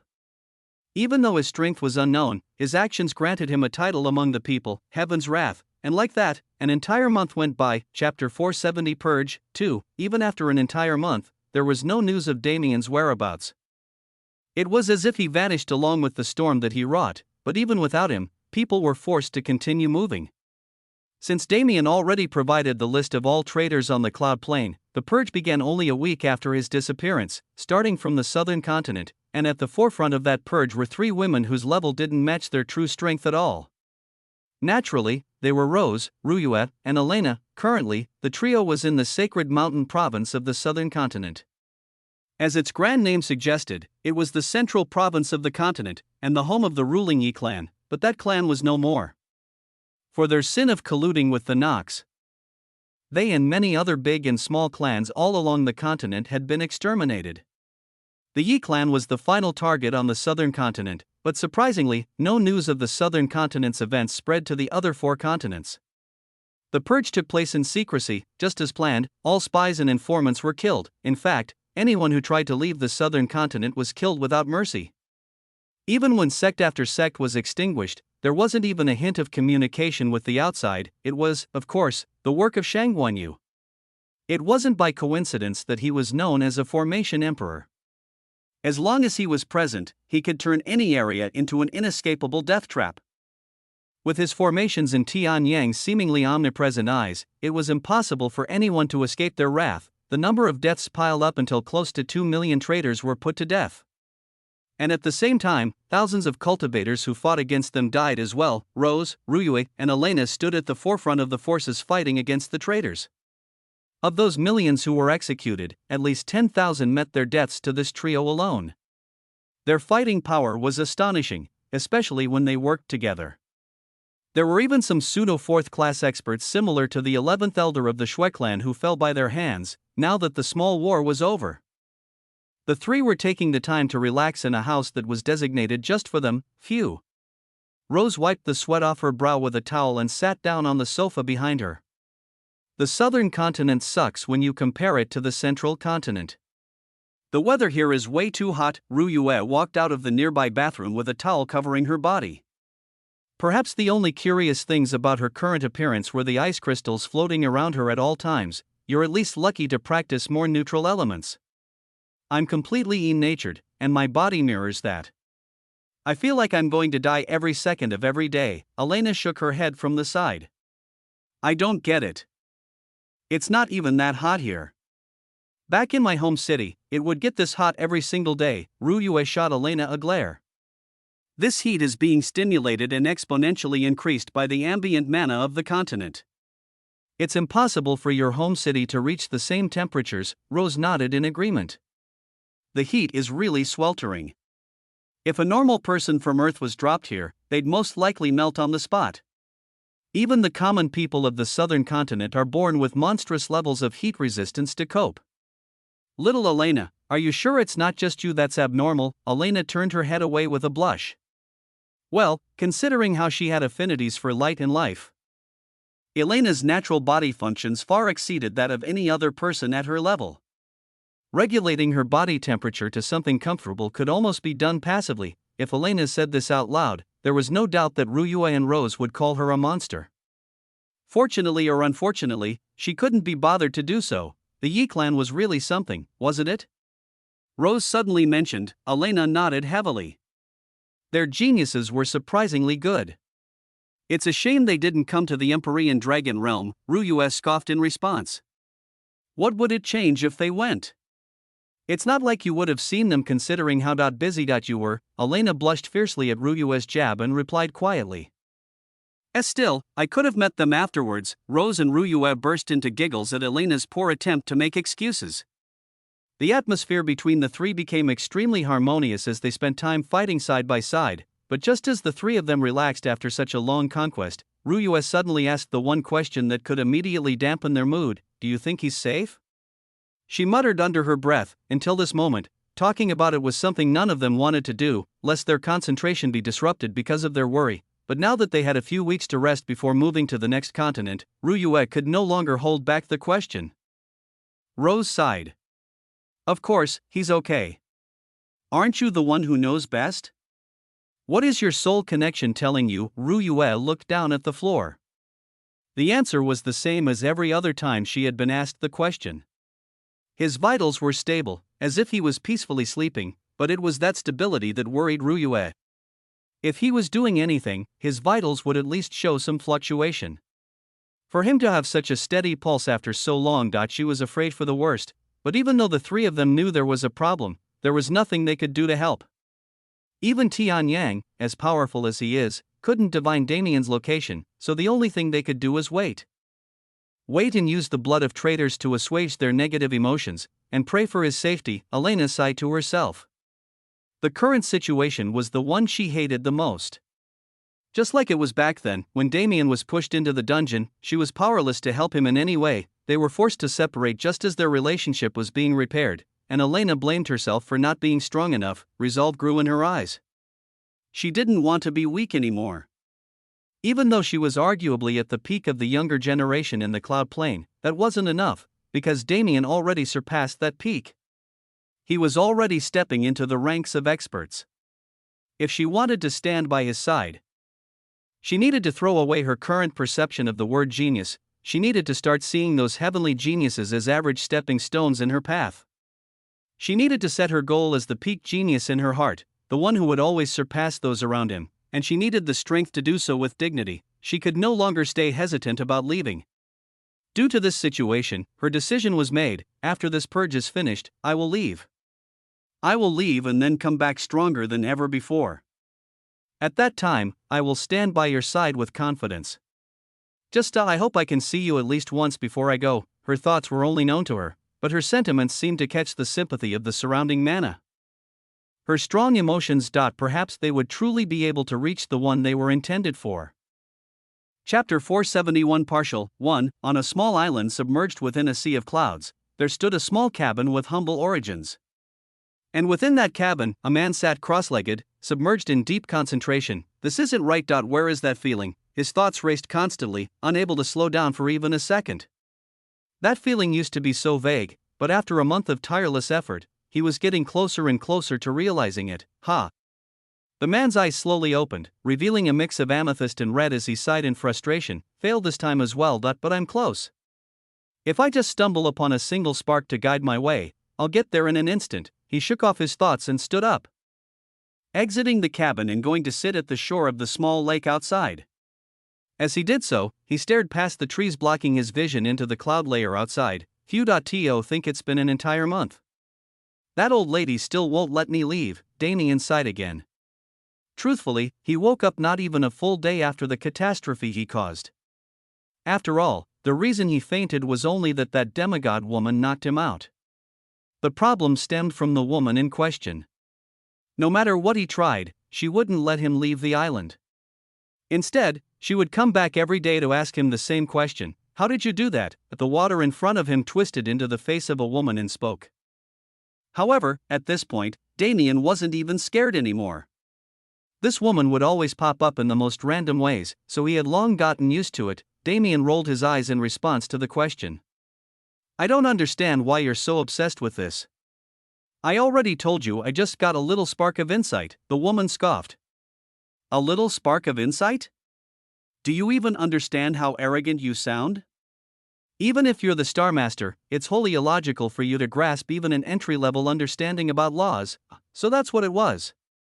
Why did it take you a whole month to finally fess up? Damien questioned back. The woman looked at him with a deadpan look in her eyes.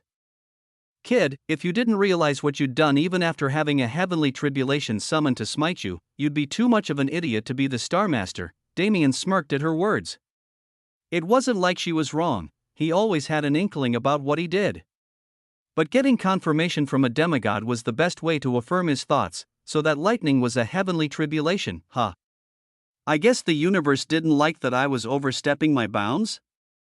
Sheesh, if you're going to behave like that, then don't create a genius with such heaven-defying talent like me. Damien flicked his fingers, summoning a black and white streak of lightning. The instant it appeared in the world, space collapsed and Damien's hand was burned to ashes. As transcendent regeneration did its job growing his hand back, Damien turned his attention back to the shocked face of the female demigod. What? Surprised? He said gloatingly. The female demigod didn't reply immediately. She stared at his regrowing hand and stammered to get her words out. Are you crazy? She finally managed to roar, the panic in her voice evident. Not only were you blasphemous enough to try and control laws using your own power as a third class, you even stole the tribulation lightning that came to kill you? Wait, in the first place, how did you manage to steal lightning belonging to the heavens? This is preposterous. Damien looked away, bored. Although he hasn't heard this speech before, he had been anticipating it for a long while already. The second he realized the identity of the lightning residing in his mana heart next to his void flames, he knew this moment would come. It's not like I even wanted that lightning or anything. It just kept charging into my body and feeding itself to the void physique. Isn't that basically just giving me a free lunch? Well, considering the pain he had to go through to acquire the lightning, it wouldn't be apt to call it a free lunch. But at the same time, since he was too focused to even register that pain, it was wholly apt to do so. Still, he didn't voice his thoughts out loud. If the woman in front of him knew what he was thinking, he was guaranteed a beating. Damien shook his head wryly. Lady, when do you plan to release me from here? I have duties to attend to on the surface, you know. The female demigod crossed her arms defiantly. And why should I let you go? I've never seen a human as interesting as you before. Also, I have a name, so call me by it. This time, it was Damien's turn to stare at her with a deadpan expression. From her demeanor, not a single person would assume that she was a being with insurmountable power. Also, how am I supposed to call you by your name if you haven't even told me that name yet? She was quite the airhead sometimes. He didn't know whether it was an act or not, but if it was an act, she was an Oscar-level actor. The female demigod quirked her head to the side and widened her eyes. A literal light bulb made of mana appeared on top of her head. Ah! How could I forget? She straightened her posture and did a slight curtsy. This one is called Tanglingzy, but you can just call me Sister Lingzy since I like you. Is this how a demigod is supposed to behave? Damien questioned suspiciously as he watched her. Aren't you supposed to be all high and mighty, Tanglingzi's expression abruptly changed at his words. Her eyes became piercing and cold, her precious demeanor vanishing completely. As she looked down on him from above, it truly looked like she considered him an ant she could crush without even a hint of effort. Then, do you like this attitude better? Even the way she spoke changed? It wasn't necessarily her tone, but the power behind her words that changed. Every word impacted Damien with almost physical force, nearly causing his ears to bleed. Damien shook his head and dispelled the pressure he was feeling. Naturally, it was only possible because of his Star Master status. No, the other version is easier to talk to. I didn't think you could make that kind of face, right? As expected of me. Making humans cower is nothing. Tanglingzi's demeanor reverted to how it previously was in an instant. Making Damien roll his eyes yet another time, his gaze panned the island once more. In the past month, he'd gotten incredibly used to this peaceful scenery. As he stared into the lake below, he suddenly remembered something. Right, where's that so-called cute disciple of yours? Tanglingzi smiled slyly. Oh ho? Oh ho ho? You're calling my disciple cute? Did you really fall for her at first sight? Damien looked back at her placidly. I was clearly mocking the way you call her. How do you expect me to fall in love with someone I haven't even seen or talked to yet? Tanglingzi's sly smile widened. Oh ho? You haven't seen or talked to her? Are you sure about that? Damien's eyes narrowed. What's that supposed to mean? How can I interact with someone who's been on this hidden island their whole life? Who is she anyway? Not telling. She's away running some errands right now, so you'll never get the chance to take her heart. Tanglingzi said with a wink. Damien's brow twitched incessantly. If she wasn't going to tell him anything, why bring it up in the first place? Besides, why did she immediately assume that he wanted to do her disciple? He didn't know how much longer he could stand this constant teasing of hers. I really do need to leave, though. I only have 5 months left before I start for a new journey, so I need to wrap up all my loose ends before then. Hearing him change the topic, Tanglingzi's eyes became serious. No matter how powerful or eccentric he was still a country bumpkin in the end. You think you can leave? It seems you don't understand the state that your body is in right now. Chapter 472 Partial 2. You think you can leave? It seems you don't understand the state that your body is in right now. Her words sounded ominous, leaving Damien tilting his head in confusion. Tanglingzi sighed and rubbed her forehead. All right, if it's just for a little while, I think you can handle it. Come, follow me. Without another word, she wrapped Damien in her mana and rapidly arrived at the edge of the floating island. Only then did she stop. This is the exit to the island. You wanted to leave, didn't you? Go ahead. Damien stared at her suspiciously. Her previous words combined with the way she forced him into confinement for the past month really hinted at something suspicious, but he had no way of finding out what that was if he didn't do as she said, so he carefully left the protection of Tanglingzi's mana and walked outside the boundary of the floating island. Boom! A thick golden bolt of lightning appeared out of thin air and struck Damien square in the chest. The pure white clouds in the surroundings rapidly changed into a murky grayish-black color, and the ambient mana of the world created a vortex surrounding his body. As things were going, another natural disaster would occur because Damien was simply standing outside the island barrier. And only after seeing this did Damien realize what Tanglingzi was saying. Is this because of my incomplete comprehension? Damien wondered as he signaled Tanglingzi to let him back inside the island. Once she opened the barrier, he immediately teleported inside. And as if it never existed in the first place, the forming disaster dispersed. Do you see what I'm talking about now? Tanglingzi mocked haughtily. Damien nodded sheepishly. If he knew from the start how troublesome his presence had become, he wouldn't have complained. But why is it like that? He asked. Even if he had his own conjectures, Tanglingzi most likely knew the whole truth. It was easier to ask her than to ponder on it for ages, and he didn't have much time at the moment. Tanglingzi sighed. Somehow, you've integrated yourself with the world far more than even a 4th class would be able to. Naturally, this is due to your abilities as a Star Master. In normal cases, this wouldn't mean anything. Even if you've integrated yourself with the world, you'd only be able to use some more of its power when fighting on its surface. But your case is different. Tanglingzi paused and took a deep breath before continuing. I don't think you understand the significance of your achievement at all. To put it into perspective, I've never heard of a third class who was able to grasp and even utilize even a small portion of law power. Anyway, the fact that you've done so exponentially increases your synchronization with the world.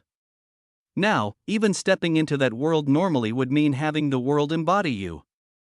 Your lightning, your flames, and that terrifying power that hides in your body, all of it starts to pervade the world as the new law. But even if you've grasped a portion of laws, you aren't able to control it because of your lacking strength and qualifications. If you try to use law power outside the cloud plane, you'd immediately die from the backlash, though I can't say whether or not your illogical healing skill can fix the damage or not. Essentially, what you need to do now is consolidate and compress. Fully comprehend the small insight you've gained and suppress it so that it obeys you. Only then will you be able to walk through the world normally. Damien earnestly listened to her speech. As he expected, she took what he already guessed and expanded upon it. From the start, he realized that this incident had to do with his power as a Star Master, because he felt like he could control the world's force at will unlike before. His authority as the Star Master increased by 12-fold. Or rather, I've been thinking of the title Star Master all wrong. He finally realized it. His thoughts were so constrained inside the realm of common sense that he didn't even think to expand upon his capabilities as a Star Master. But that was wrong. His power, his qualifications, they didn't matter at all. As his title suggested, he was the master of this world. On the cloud plane, he was akin to a god. The small island rumbled as if an earthquake was taking place. A formless essence invaded Tanglingsy's barrier and rushed into Damien's body, inadvertently causing it to float into the air. Seeing the changes, Damien realized he was on the right path. If he continued like this, the second I was able to give commands to a being like Yun without a hint of trouble, I was able to utilize everything the cloud plane has to offer. That is what it means for a world to be contractually bound to a celestial. The only reason I've been limited in my utilization is because of the constraints I subconsciously imposed on myself while thinking realistically. It was quite the ironic situation. The reason why he was unable to draw out the world force with ease was because he constantly stopped himself from getting conceited. In a circumstance like this one, the only way to realize his full potential was to let his arrogance out in full bloom, and it wasn't like Damien didn't have any arrogance. He was a man who talked to demigods as if they were normal old fogies. If that wasn't a blatant display of arrogance, nothing was, but since Damien had met so many enemies who fell because of their arrogance, he always kept his in check. Especially when it came to his power level, since even he could see how rapidly he improved compared to the rest. The ones he usually compared himself to, those like Long Chen and Xue Feng, they were definitely heaven-sent geniuses that were rarely seen, but it was an unfair comparison from the start. For them, it had to be said that these geniuses trained diligently from a young age. Those like Long Chen usually hit first class before the age of 10.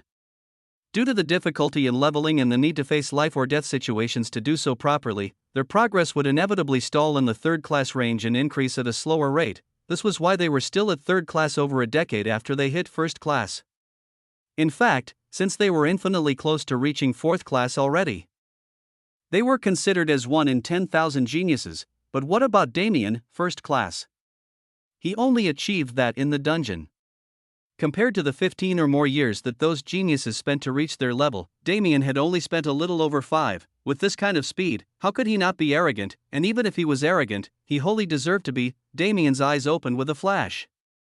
A heavy pressure descended on the floating island, causing cracks to spread wildly.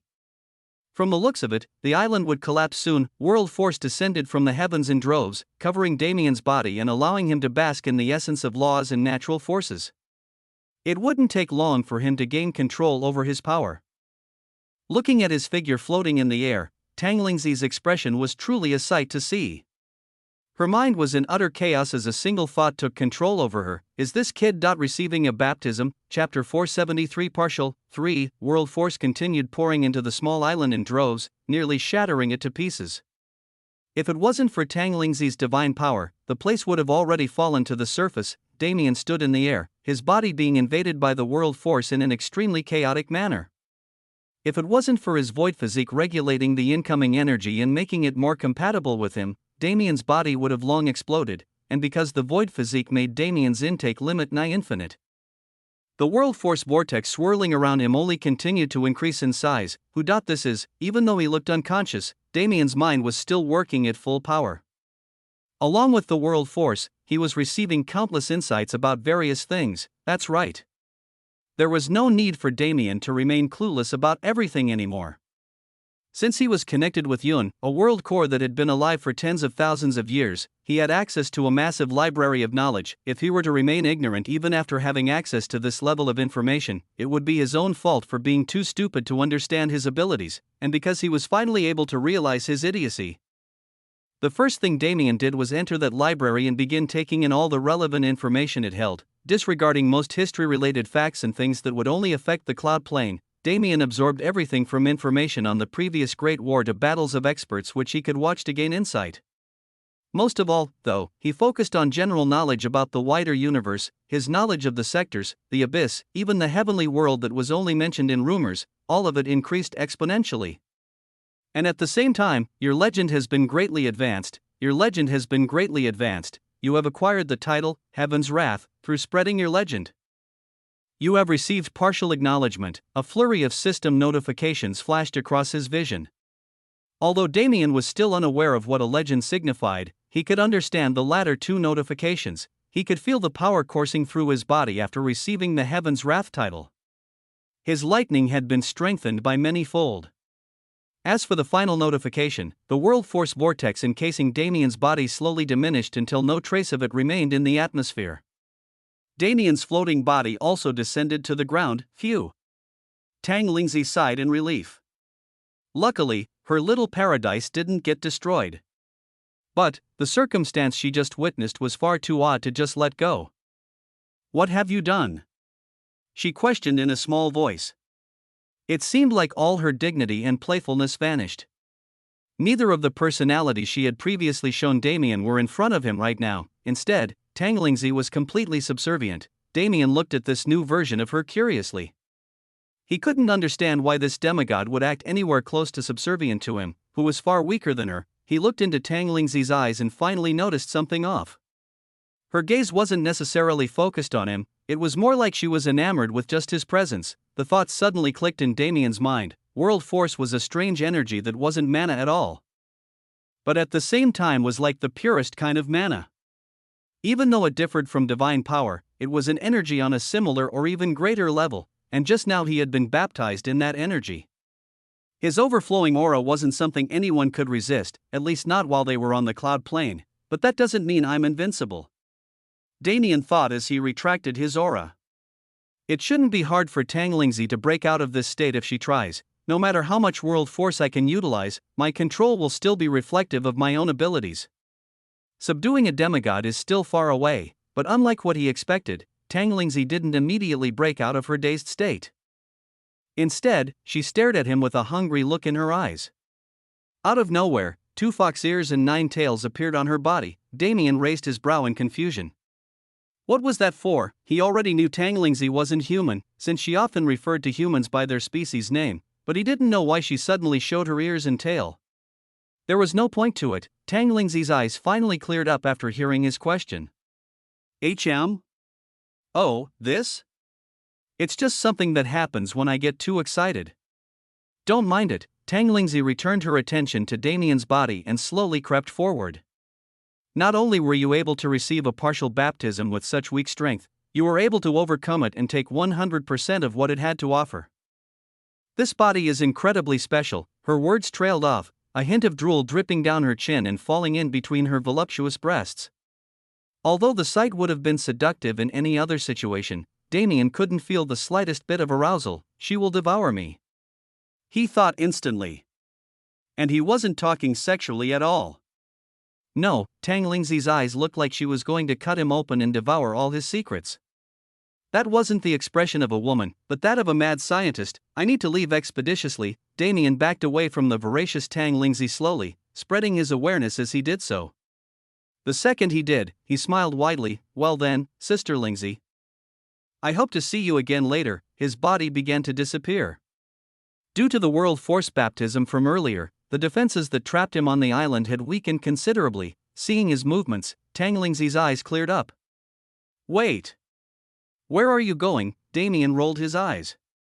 Didn't I already tell you? I'm a busy man making big moves.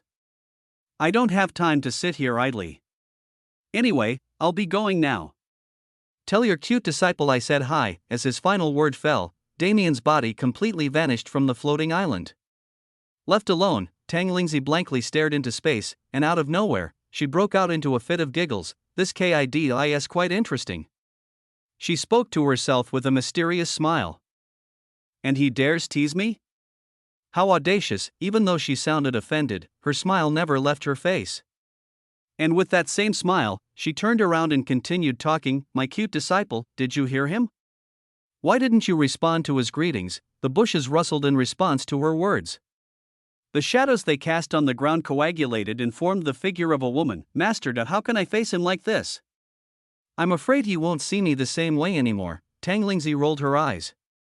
You always say the same thing, but have you really committed any crime against him? Hadat, you are far too stubborn. The black-haired woman shook her head.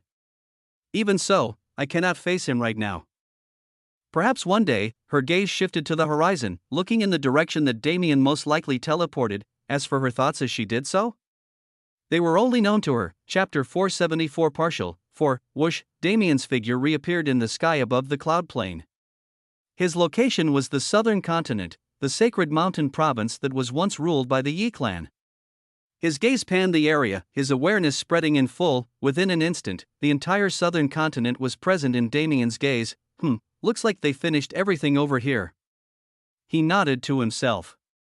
This level of power is great too, although it was limited to the cloud plane. The power he felt as he teleported untold kilometers with barely any mana consumption and spread his awareness to cover an entire continent was especially pleasurable. Then, if I do this, Damien sent world force into his heart and pressed it into the area where he felt his mysterious connection with Ruyue. In that instant, the view in front of his eyes changed completely. In a battlefield engulfed in flames, 3 women valiantly cut down their enemies. As if they were the central position of the battle taking place, the movements of both enemies and allies revolved around them. Damien sighed to himself. In the end, the 3 of them still joined the purge. Their determination to get stronger is really admirable. Although Damien and the experts of the cloud plane always referred to the purge as if it was something easily accomplished, the truth was different. It was a war on the traitors. Because the aforementioned group was always paying attention to war on a universal scale, their perception of the ongoing operation was naturally skewed. Damien shook his head. This is good experience. I've already experienced both great wars through various encounters, so I at least have a basic grasp of how it works. As for large-scale battles, I've been used to those since the beginning. The dungeon was a place where it was him against the world. Large-scale battles had always been his specialty, it was just that he rarely got to experience them. Even if I want to join in, I have to go to a Pyron and solve the matters over there. Should I leave them or take them with me? He didn't ponder it for long. Instead of deciding for them, it'd be easiest to simply meet them and ask. As he had the thought, Damien's figure vanished from the skies of the southern continent, unnoticed from start to end. When he reappeared once more, he was on the eastern continent, hovering above the battlefield he just witnessed. Kill! Kill! Kill! Glory to the Wushuang sect, brothers, take down those filthy traitors and become true warriors. Various exclamations and battle cries traveled through the battlefield. The sound of weapons clashing against each other created a horrid cacophony of sound as it entered Damien's ears. Combined with the heavy stench of blood, it wasn't a pleasant place to be. Damien's nose wrinkled in disgust. Even if I've experienced it before, war is never a sight you want to see. Yet, it's inevitable. War was both a blessing and a curse for those living in this universe. It was a horrid time period filled with death and destruction, where countless people would lose their lives and livelihoods. When it was a universal war, whole planets were destroyed frequently, but at the same time, war was an opportunity. In this universe where killing meant leveling up, where bloodshed was synonymous with strength, war was something many people looked forward to. Because even if one had the worst talent imaginable, the amount of killing one could do on a battlefield was bound to allow one to level. Due to this, fear of war didn't exist. Even though the risk was evident, there would never be a lack of soldiers signing up to join the armies during war times. Damien cleared his thoughts. It'd be hypocritical to look down on those who courted death in this way since he shared their excitement for battle and leveling. Instead of dwelling on it any longer, he spread his awareness and found his women on the battlefield. There you are. His figure vanished and reappeared in the center of the battlefield, where a large empty area had been formed. As the enemies continued to circle around the perimeter of this area, Damien soon came to understand that they were avoiding the range of Rose's illusory thrown skill. Smart, but not smart enough. Just as he thought it, hundreds of tree roots burst from the ground and entangled the surrounding enemies. A large tree emitting strong vitality rose from the ground behind Elena at the same time. Ruyua's hand moved through the air gracefully, drawing a trail of ice flames and death mana that covered the tree roots, instantly killing those that had been captured. And to put the icing on the cake, Rose spread her illusions to those further away, drawing them into the death trap with them being none the wiser. What a deadly combination! Damien thought proudly as he watched them. He never expected their teamwork to be so good, but it was only natural considering how they spent the past month or so fighting side by side. As more and more enemies died and were replaced by others, Damien became tired of just watching. They'll have plenty of chances later, so a little kill stealing now won't hurt, right? His eyes flashed, the amethyst and red within swirling and creating various strange patterns. A formless pulse left his body, spreading into the surroundings. And the second it did, splat, the disgusting sound of bodies being smushed resounded. Tens of thousands of surrounding enemies were reduced to meat paste. As it happened, Damien descended from the sky and met his three beauties. Yo! Missed me? He smirked. But his expression vanished as soon as he saw the cold glares he was receiving from the three.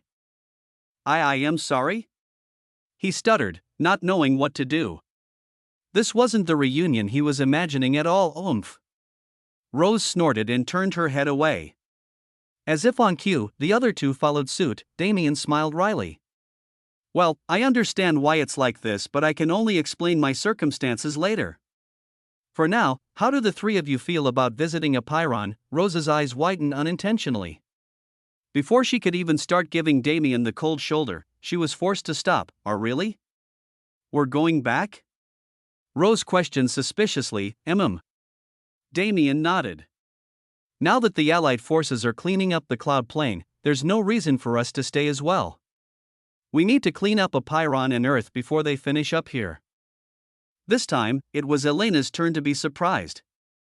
We're going back to Earth as well. Damien nodded once again. Of course. These are two worlds that are or will be bound to me. Isn't it natural that the Star Master keeps the world safe? Hearing his words, the girl slowly came to understand his purpose as well.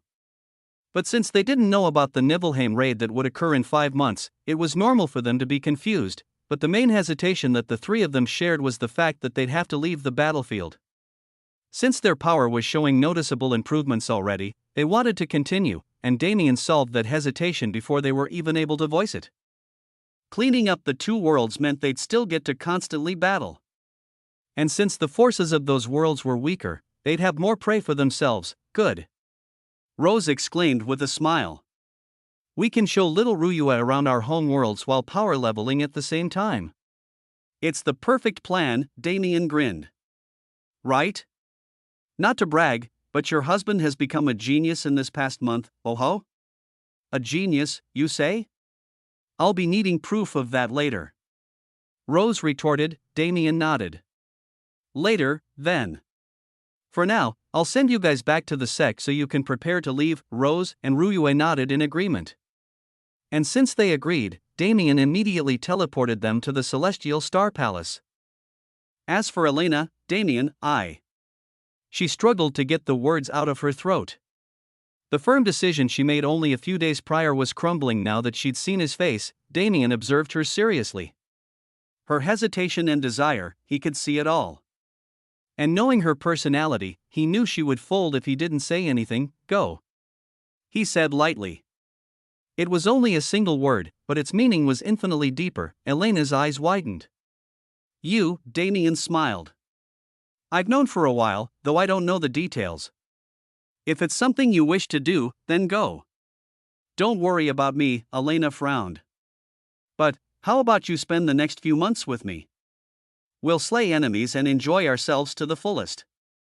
Only after we've made enough good memories are you allowed to leave me. Elena looked at Damien seriously, trying to force the tears forming in her eyes to disappear. Damien gently wiped those tears off her face. I know we have a lot to talk about, but let's put it off for now and enjoy ourselves. When it's time to get serious, we can truly spill everything in our hearts and start our relationship anew. Until then, you are mine and I am yours. What else is there to talk about, right? Elena smiled gently and nodded. As long as you are mine and I am yours, there's nothing else in the world that matters. Ow, her sentimental words were ruined by a light flick on her forehead. Idiot, don't you have a goal? Never stop pursuing your goal because of me. Just trust me to have your back as you chase it. Damien snapped his fingers with a smile. Anyway, no need to get teary eyes yet.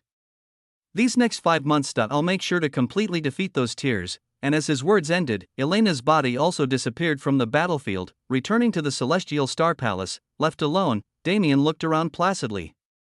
As I thought, war is annoying.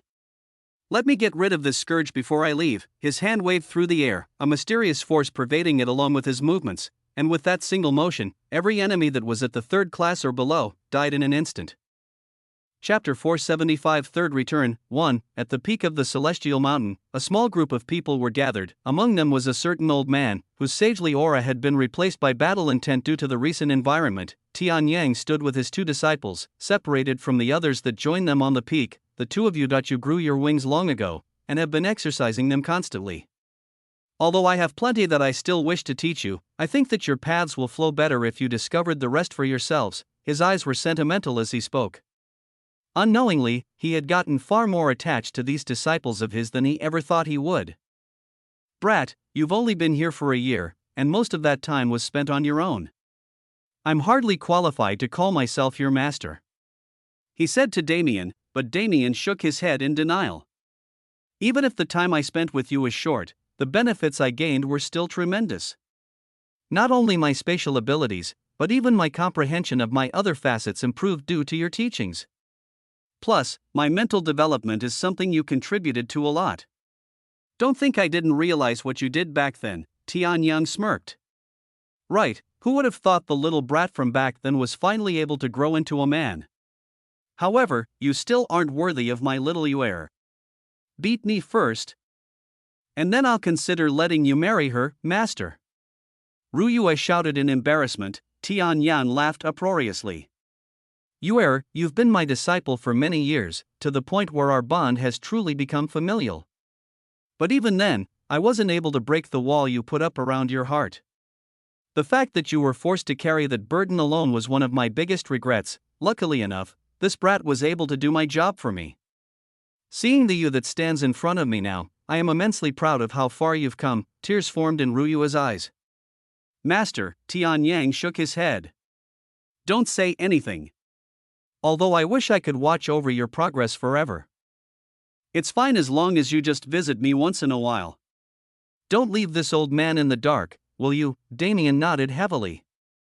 Although their departure from the cloud plane didn't seem like it'd mean much, since they would be returning in 5 months, it was far more complicated than that. In 5 months' time, when the extermination plan begins, Damien most likely wouldn't have much contact with Tian Yang anymore.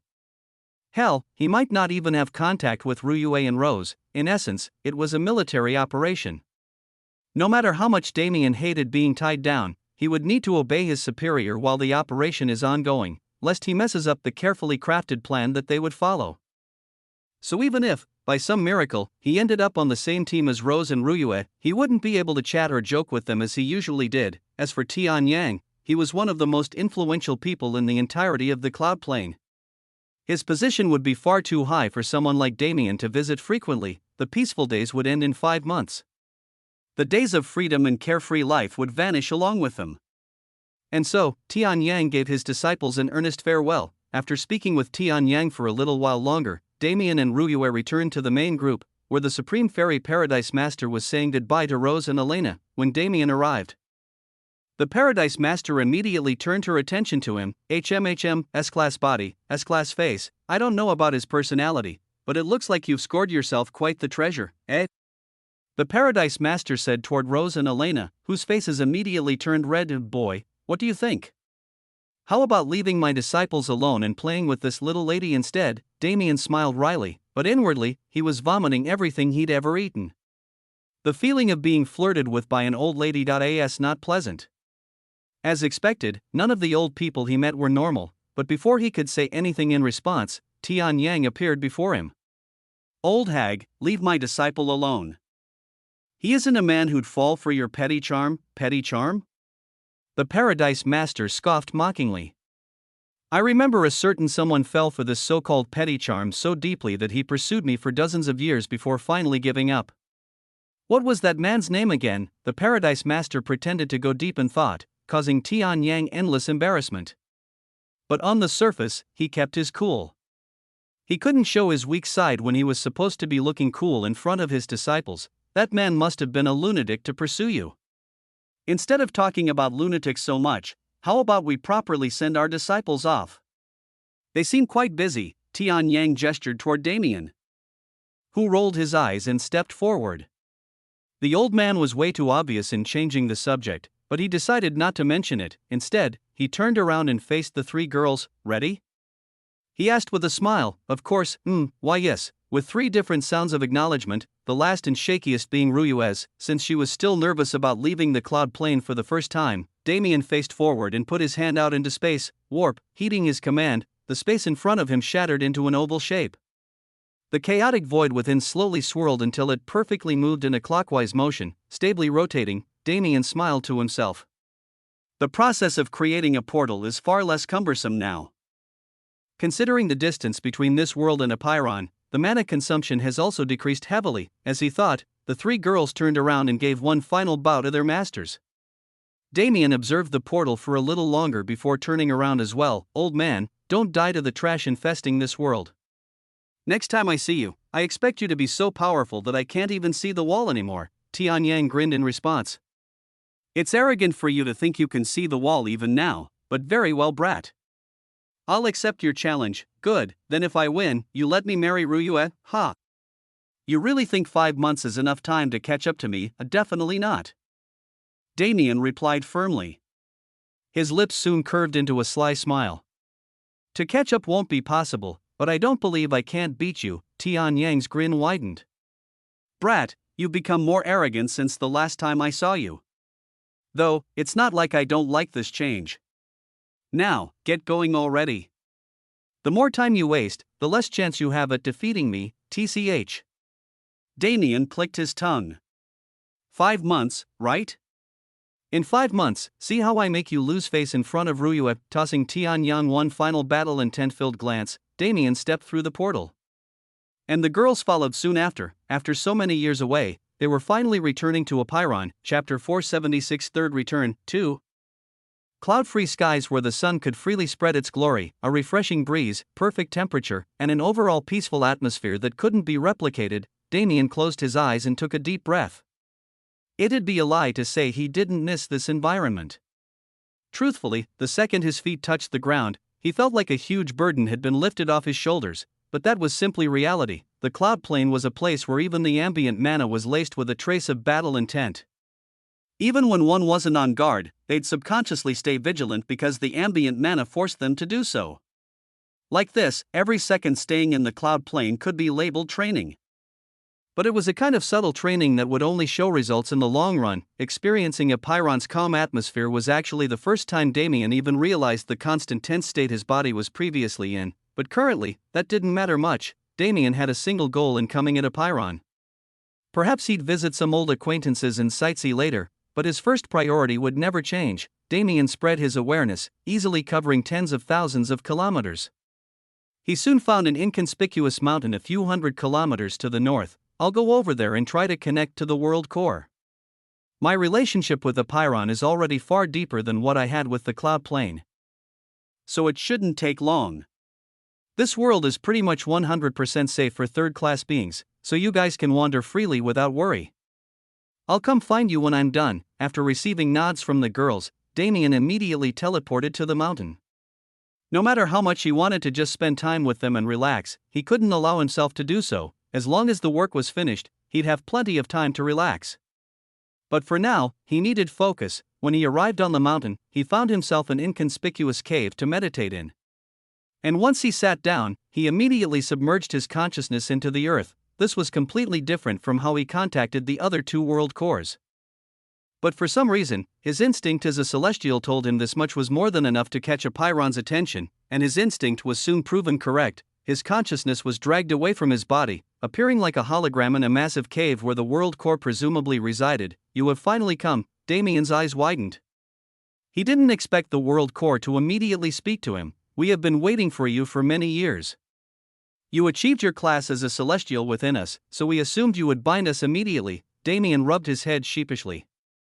I was an idiot back then and didn't know how to properly wield my power.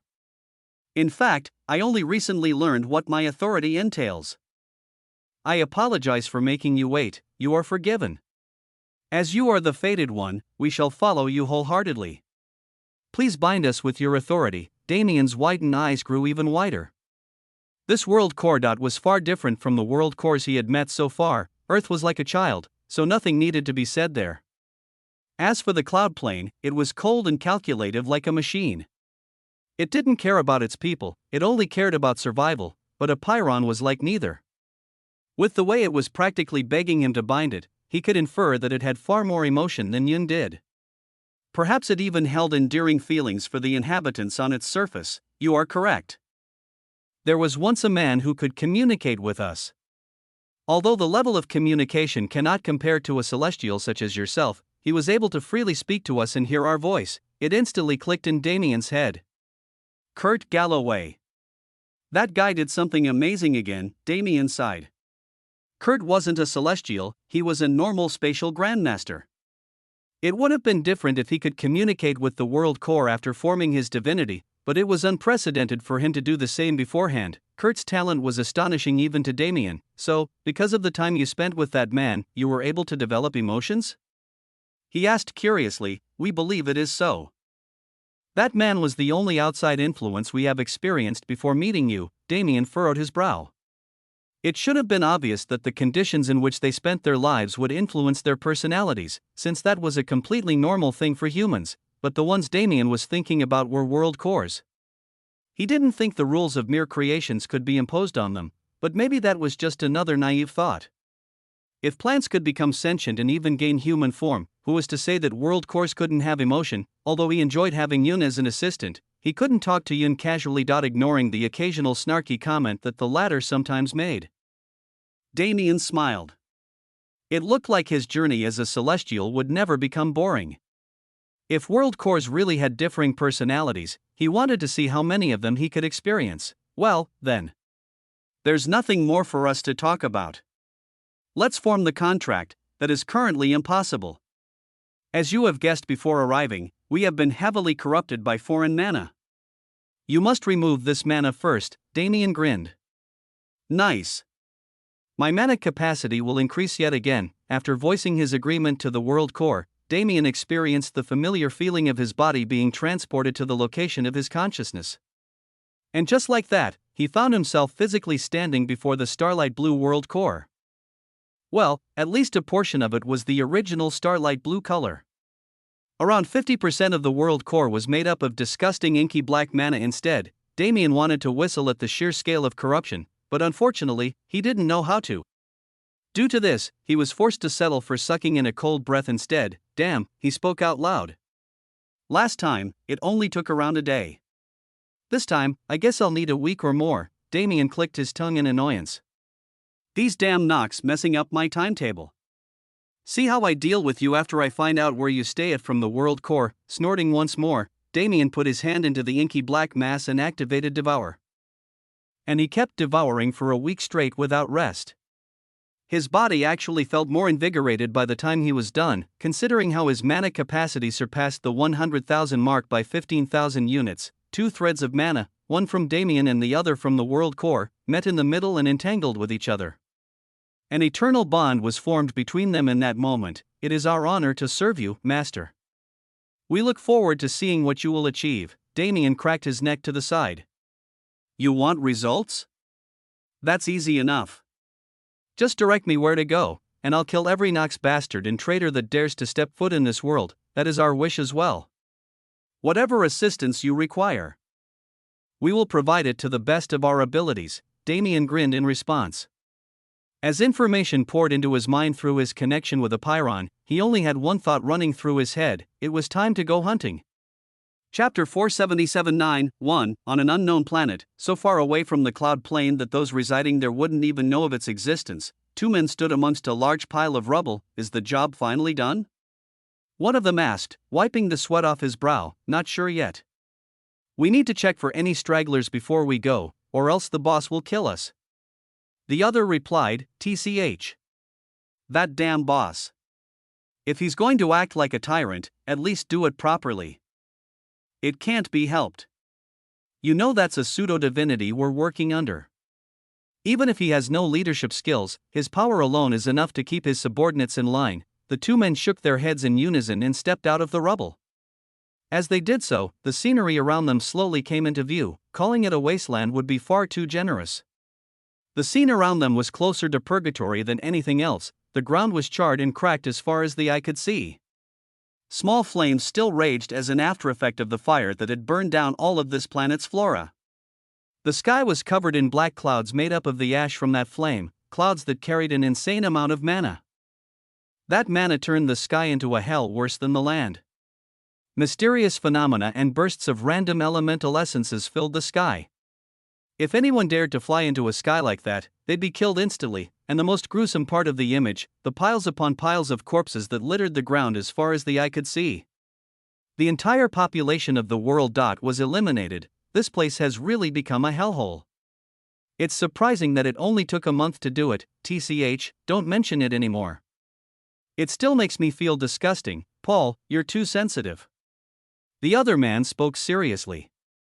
We didn't choose our line of work, we were forced into it. It's either they die, or we die. This isn't a place where you can show sympathy, Paul sighed. I know. But I can't change my nature so easily. You should know that best, Talius. Talius grinned, his massive body tensing at his friend's words. Right, you've always been a crazy bastard. Their conversation was cut short by a strange sound coming from a point not far away. Curious, the two moved in that direction. Help! Somebody help! As they drew closer, the cries formed into words. The two looked at each other in surprise. A survivor. Who knew somebody would actually be able to stay alive through all that? Paul sighed in admiration. Talius shook his head. Poor girl. He muttered under his breath. You should have just stayed quiet. The two soon arrived at the location of the cry. When they did so, they witnessed a small girl, no older than 16, trapped under a metal beam. Although her lower body was crushed, she held onto her vitality like a cockroach, not succumbing to death in the slightest. When she saw Paul and Talius, her determined eyes were filled with rays of hope. Please help me. I will reward you handsomely if you do. Paul stepped forward. Of course, little lady. Since we've found you, it's our duty to save you. Tears formed in the girl's eyes when she heard his kind words. And as he drew closer and closer to her, her excitement became palpable. Paul smiled when he saw her state.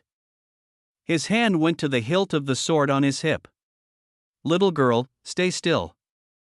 I will save you now. A singular black line was drawn through the air, following the sword's path.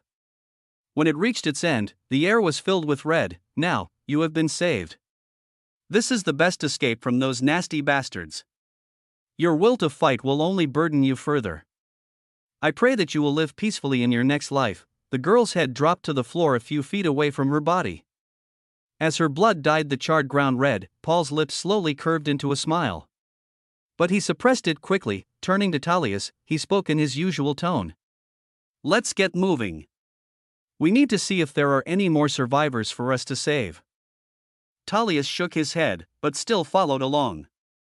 Damn crazy bastard. The two continued their journey, finding those who survived the catastrophe that shook this world and sending them off. But it wasn't as if they were alone in their search. The world was covered with people who were doing the same as them. And it wasn't just this world. If one was able to observe the wider universe surrounding this world, one be able to see the true scale of the catastrophe, not just a single world somewhere in the universe, but hundreds, thousands, tens of thousands of them, all met similar fates to the small world that was still standing, the final one of its kind, somewhere not far away from that small world. Floating in the endless void, there was a large starship that was armed heavily for battle.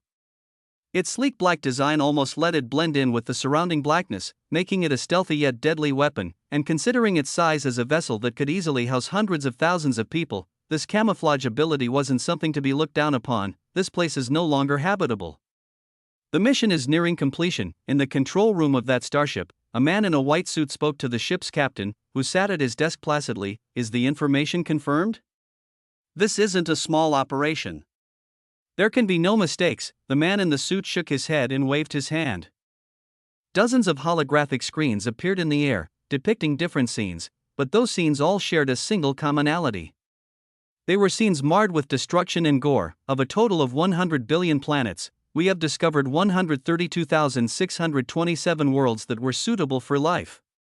Of the 132,627 worlds, 63,385 have been conquered, 69,241 destroyed, and 1 remaining. Although the result isn't completely satisfactory, it is better than the expected estimate. The ship captain furrowed his brows in thought. It is indeed desirable, but I'm afraid the higher-ups will push for more. What is the level of destruction for the worlds that weren't conquered? The man in the suit swiped his hand and changed the images on his holographic screens. Although the theme of the new images remained the same, they were now accompanied by statistics and analytic reports. The sustained damage to the worlds is substantial. This sector has been converted into a dark zone by the rampant mana from the destruction. However, there is a small number among them that are salvageable. The captain skimmed through the data and nodded heavily. Good. With these worlds, we should exceed the quota enough to satisfy those old geezers. And what about the final bastion? It is the home of the ruling family. It has been left for last, as per the commander's orders. The commander nodded. Then that is all. No need to worry about the ruling family. I will mobilize Exadrian and take care of it myself. The man in the suit's eyes widened in shock, but he didn't speak a word. Meddling in the commander's decisions would only cause his death. Getting rid of the holographic screens around him, the commander stood up. His arms moved, his hands cupping into the shape of a diamond in front of his torso. Executor Bach, heed my command. Direct all personnel to do a final sweep of the area. After that, convene at the mothership for further instructions. Executor Bach returned the same hand sign. Understood, Commander. Per the Lord's decree, per the Lord's decree. The commander repeated sternly, as Executor Bach left his study. The commander looked out the window at the destroyed universe around him and sighed. This campaign will be a long one. I wonder how long they'll manage to resist this time. With that, he returned to his desk and sat down. His hand pressed down on the pristine wooden desk, causing a slight indent to form in its surface. Command, activate battle mode. Destination, inputted coordinates. On his command, the study-like atmosphere of the control room completely changed. The wooden desk and floors retracted into the ground and were replaced by a spotless white interior. The desk now contained a myriad of controls and holographic displays that showed the state of the starship. The walls also retracted into the ground, giving way to clear glass that showed a panoramic view of the starry sky outside. The mechanisms of the ship roared to life, albeit quietly. Mana spread to cover the ship's exterior as it started to move. Its destination? A world called Aurora, Chapter 478-9-2, Mother. This isn't the time to keep acting like a queen. We must flee, the anguished voice of a young girl echoed through the calls of the throne room as she begged. She sat on her knees, banging her head against the floor to show her sincerity. Everyone else is dead. Aurora is the only bastion of hope remaining for our people, and you wish to flee? The queen responded furiously, ignoring the girl's pitiful state. Bastion or not, none of it matters anymore. Don't you understand by now? There is no way for us to win against them. The queen slammed her fist down on her armrest, causing a fierce shockwave to spread and push the girl back several meters. Enough. If I knew I was raising such a cowardly daughter, I wouldn't have put as much care into you as I did. To think you wish to abandon your people in times of crisis. Abominable. The queen's roars filled the palace halls, causing the various servants and knights in the palace to feel both warmth and despair at the same time. It wasn't a small number of them that shed tears, among them, an old servant who had served many past generations of queens and even the one currently ruling. An old high elf by the name of Sebastian, he stood at the queen's side, looking at the pitiful princess as she begged. He couldn't help but feel conflicted. On one hand was a daughter who was desperate to save her mother, and on the other hand was a mother who could only stubbornly fulfill her duty as queen. In this situation, neither of them would win. Why did such a catastrophe have to fall on us? Sebastian thought back to the past few years. It hadn't even been a decade since the invasion started, but it was already their loss. The elven forces and those under them couldn't stand a single chance against the invaders, and here I thought we were powerful. Those bastards.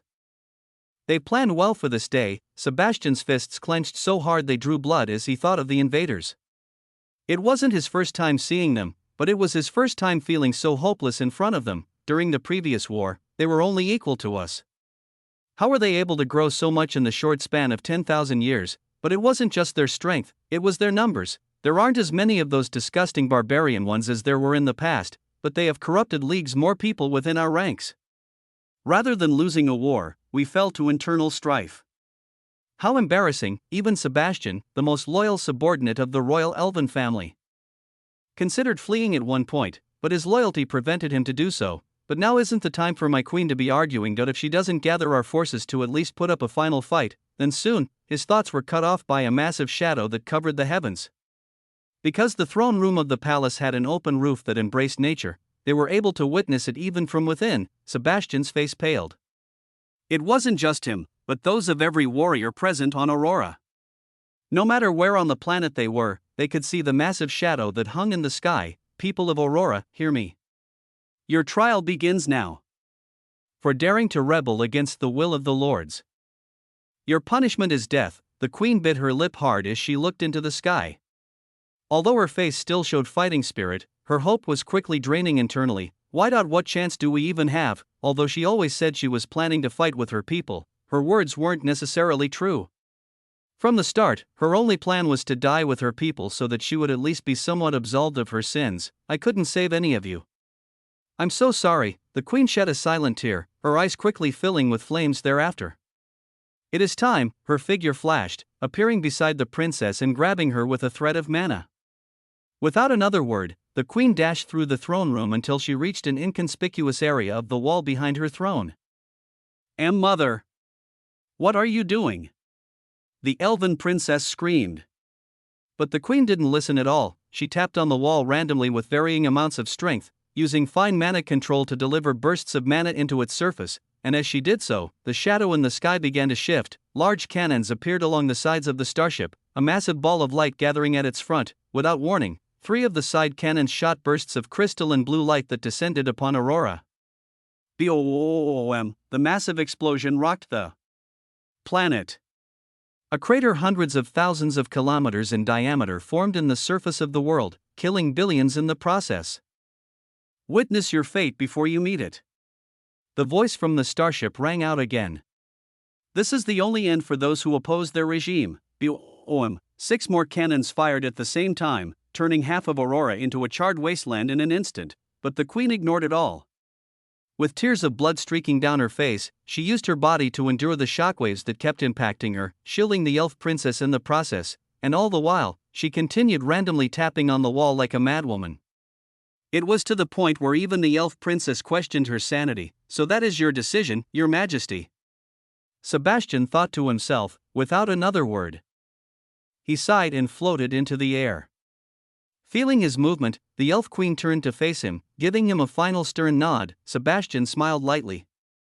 Until the end, I couldn't get rid of this sense of duty. Ah, what a stupid man I am. Boom! 6 cannons fired again, but as they impacted the surface, Sebastian's aura flared, creating a large shield that protected the imperial palace.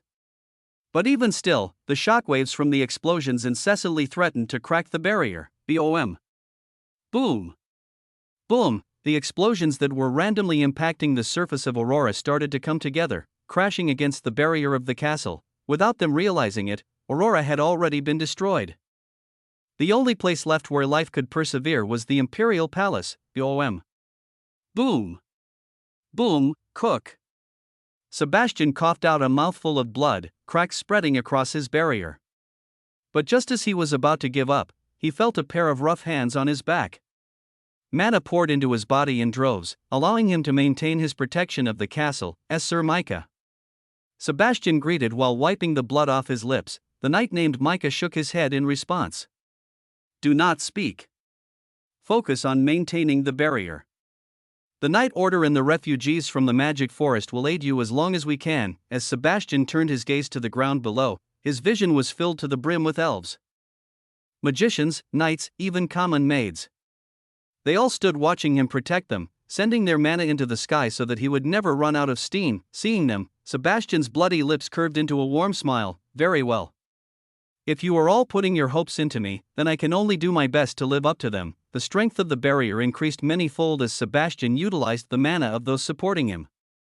The explosions outside were barely able to even rock the new defense, and during the few minutes she received from the new barrier, the Queen finally finished inputting the commands necessary for activating the mechanism in the wall. Boom, it wasn't one sound, but two.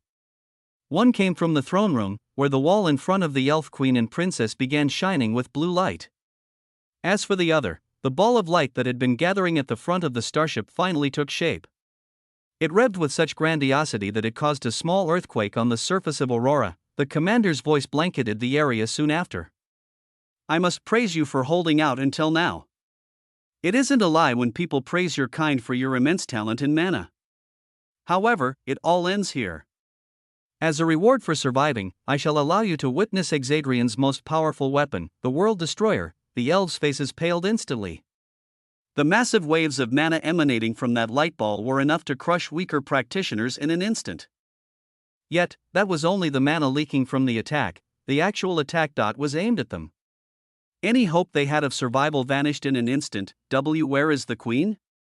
Micah stammered to Sebastian. Sebastian looked down at the palace in defeat. The queen is preserving hope for our race, then that means. Micah's eyes widened. Sebastian smiled bleakly. We can only hope that she gets revenge for us in the future. Micah gritted his teeth in anger. But before he could even speak, a womanly voice rang out from behind them. Who exactly are you wishing to get revenge for you, my queen? A group exclamation took place as those present voiced their surprise. In response, the queen simply shrugged. The cross-sector teleportation array is a relic from our ancestors.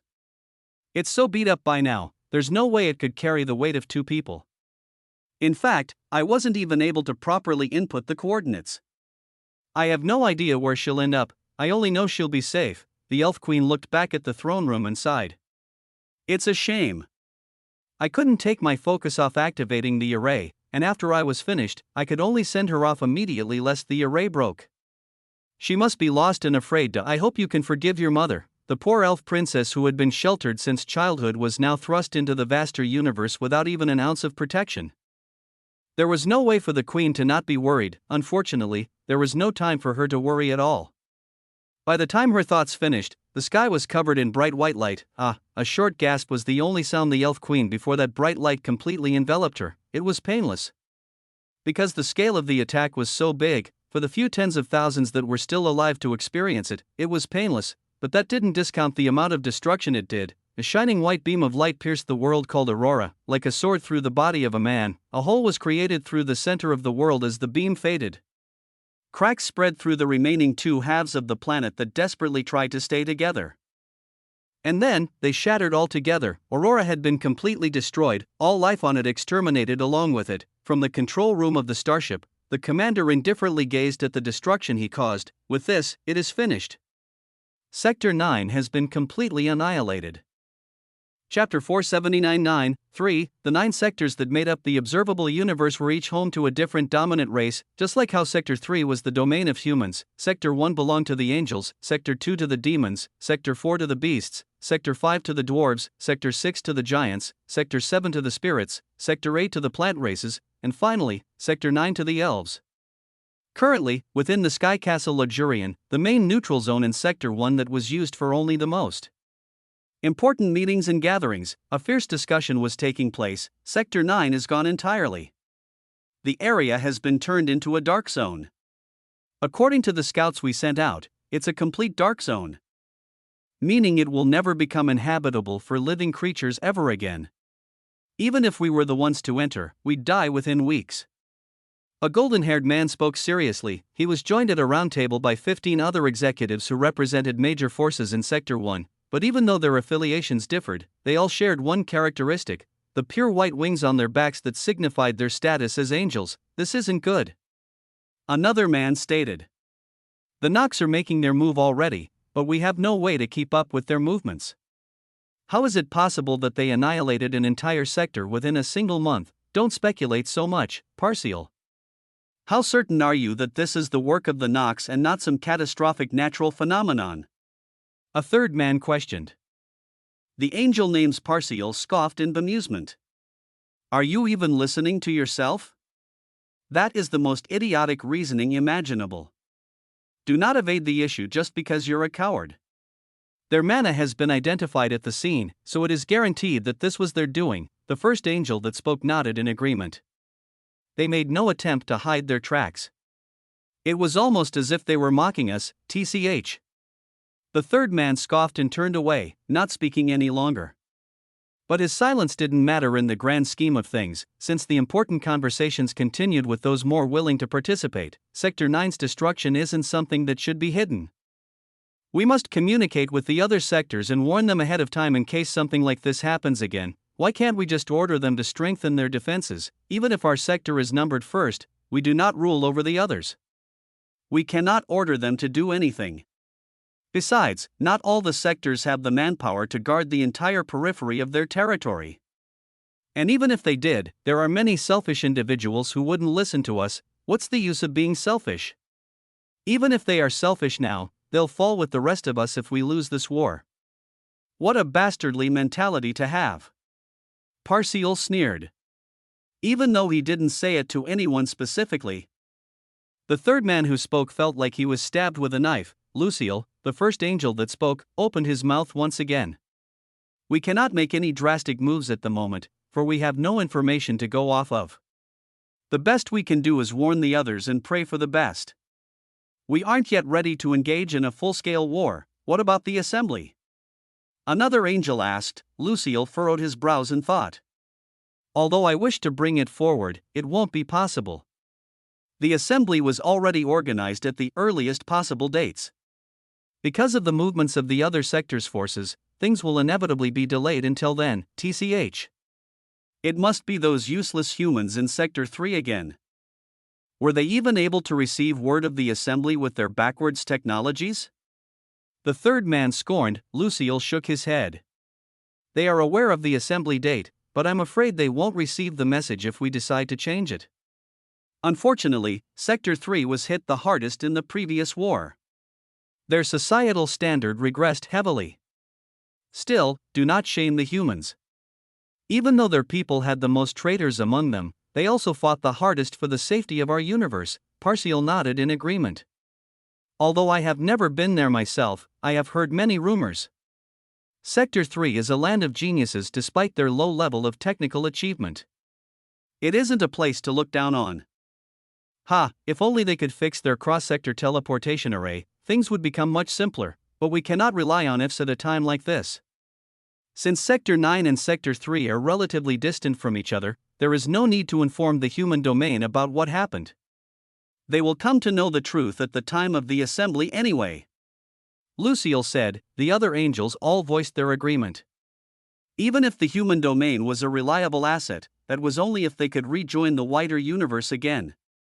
Compared to the wider universe, Sector 3 was a land of country bumpkins, whether it be in terms of spacecraft and mobile suit technology, teleportation arrays, or just general connection between sectors. Sector 3 was the most lacking, and the thing that isolated them the most was the fact that Sector 3 could no longer access the dimensional leaderboard. The dimensional leaderboard might seem simple, but it's the connecting point between sectors and the main avenue that fosters cooperation between them. One's ranking on the dimensional leaderboard wouldn't just represent them, but their whole sector. And if one managed to get into the top 10, their sector would immediately be elevated to a powerhouse none would dare to offend. Parcial thought to himself, but it isn't just that. Even those who have no interest in the reputation of their sector will still participate because of the rewards. The contribution points granted by the dimensional leaderboard can be used to exchange for a variety of things. And since the leaderboard is managed by the universal will itself, it is impossible to question it. Parcial kept pondering to himself. The dimensional leaderboard and the system around it were the main ways those in the 8 connected sectors grew stronger. It was a practical solution to the universal system's rule that one must kill to gain experience. making leveling far safer and more accessible, but even though this method allowed for the mass production of talents, it dulled people's fighting spirits. Those who threw themselves into danger constantly weren't as common as they used to be. And Parcial was one of these people. As someone who experienced countless trials and tribulations to reach his level of strength while ignoring the temptation of the dimensional leaderboard, he particularly understood the necessity of these experiences, and Sector 3 was a land where the dimensional leaderboard didn't exist. It was filled with practitioners who grew up in that brutal killing environment. If that was so, then those in Sector 3 might be our most important fighting strength for the coming war. The rest of the angels looked down on them. Even Lucille subconsciously does the same. However, I cannot allow hubris to cloud my mind. Nobody knew what the people of Sector 3 were doing. But that didn't mean they didn't deserve to know the events taking place in the wider universe. And if nobody else wanted to take the job of informing them, then I'll do it myself. Parcial left the Sky Castle Luxurian after the meeting ended and immediately took flight. Arriving at the nearest long-distance teleportation array, he didn't know how long his journey to Sector 3 would take, but he had a gut feeling. A feeling that being on good terms with Sector 3 would be one of the best decisions he ever made in his life. Chapter 489. The skies of Apeiron were still peaceful on the surface, but if one gazed deep enough, they'd be able to see the storm taking place beneath. In various locations on Apeiron, massacres were taking place. Within the hideout of a certain secret organization, Rose, Ruyuet, and Elena stood together. Shing, a white crescent moved through the air as Elena rapidly swung her sword. With each movement she made, another enemy fell lifelessly to the ground. Behind her, Rose and Ruyue calmly walked through the musty halls of the hideout. Rose spoke with a smile. Want to know a fun fact? Actually, this organization has been trying to kill me for a very long time. They even coerced a portion of the nobles in the Adelaire Empire to rebel against Father. But since they didn't have any fourth-class experts, their plans were never carried out. Rose swiped her hand through the air, causing a wall to the side to disappear. The three women walked through the newly revealed corridor behind the wall and began a new battle. This time, Ruyue stepped up. Ice flames rapidly covered the hall and suffocated those within. The burning chill of the flames combined with the powerful inattributed mana Ruyue gained through her contract with Lily truly turned the area into a freezing hell, but the three girls walked through that hell unaffected. It was as if the suffering that the hundreds of enemies around them were experiencing wasn't real at all. I feel like I should be thankful to these people, though. If it wasn't for them, I wouldn't have needed to hide my identity while traveling. And I would have never met Damien on that escort mission. Fate is a weird thing sometimes, isn't it? Elena rolled her eyes. This is supposed to be a serious operation, yet you can't stop yourself from recounting old memories? I mean, I know the difficulty level is basically 0, but you still have to show these guys some respect, right? At this rate, they'll cough blood and die of anger before we could even kill them, and that'd be a waste of experience points. Rose shrugged without a care in the world. Come on, don't these bastards at least deserve a little humiliation? My life was so annoying because of them. You can humiliate them all you want if you just cast a few illusions. I remember you used to have some interesting hobbies back in the day. Rose gave Elena a sideways glance and smiled sarcastically. Is it really okay for you to talk, though? I remember you prepared a eunuch for Damien when he returned to Earth back then. Elena blushed in embarrassment. That was then and this is now. Ruyue's grin widened. No. That's something I should be saying. I've already kicked my bad habits, but you don't seem to have made any progress at all. Her gaze shifted to the hallway they just came from. Even though the cuts on the corpses were clean, there was no reason for Elena to slash more than once to take care of any of their current enemies. The stray arms and legs strewn across the floor were simply the result of Elena playing with her food. Elena turned away in avoidance, pretending she didn't see anything. And soon after, the trio finally made it to the end of the hallway. This should be it. Ruyue sighed. It was annoying taking care of all the small fries until this point, so I hope that at least the boss is somewhat presentable. Elena nodded in agreement. Come to think of it, why did the three of us come together? Only one would be necessary to take care of this place, Ruyue giggled lightly. Well, a certain somebody heard that this place was the force that kept chasing her during her childhood and immediately dragged us along before even hearing Damien's explanation about their strength and numbers. This time, it was Rose's turn to blush in embarrassment. Well, it was true that she got a little overexcited, but it couldn't be helped. Just being back in her homeworld for the first time in so long made her feel giddy. Rose hurriedly walked to the front of the trio and pushed open the large stone doors in front of them. The only way to avoid her current shame was to completely divert attention, and this boss man was the perfect opportunity to do so, because the organization's hideout was created inside an excavated old dungeon. The layout mirrored that structure. They had already passed through all the mobs present in the other rooms, and now, in the most cliché manner possible, they entered the boss room. On the throne centered against the back wall of the boss room, an imposing man sat placidly. "You, Adelaire princess, it seems you've finally come." Rose glanced at the man with indifference even greater than his own.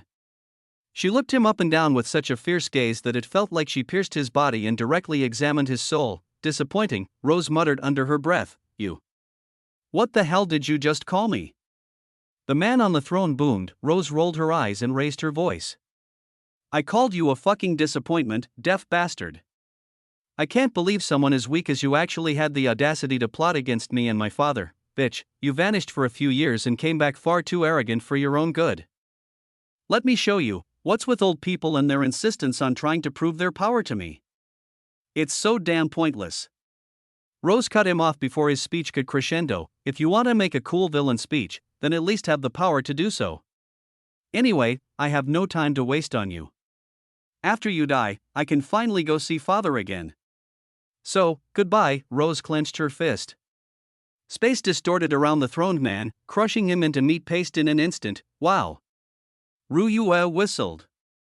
"I knew you were head over heels, but to think you'd even imitate his attacks." Elena nodded furiously in agreement. I think we need to hold an intervention for our big sister. If things go on like this, she'll lose all her creativity.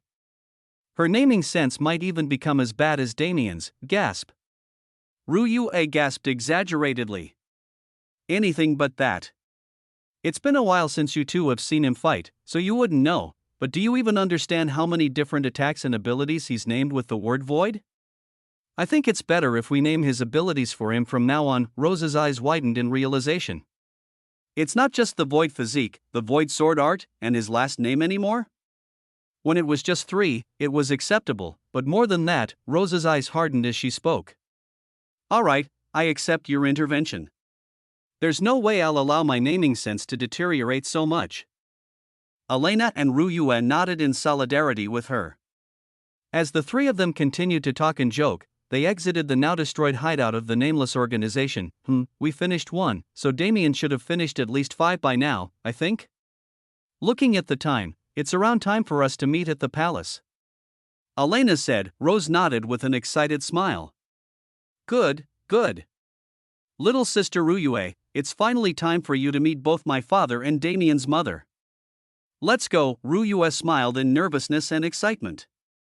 While she fretted over how to act in front of Damien's mother, the three flew into the sky and began moving toward the capital of the Adelaire Empire, with the destruction of the hideout they just raided. 1,322 traitors had been exterminated.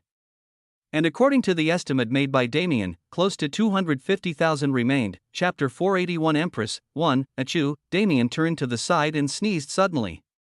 Rubbing his head, he sighed to himself. Which bastard is badmouthing me?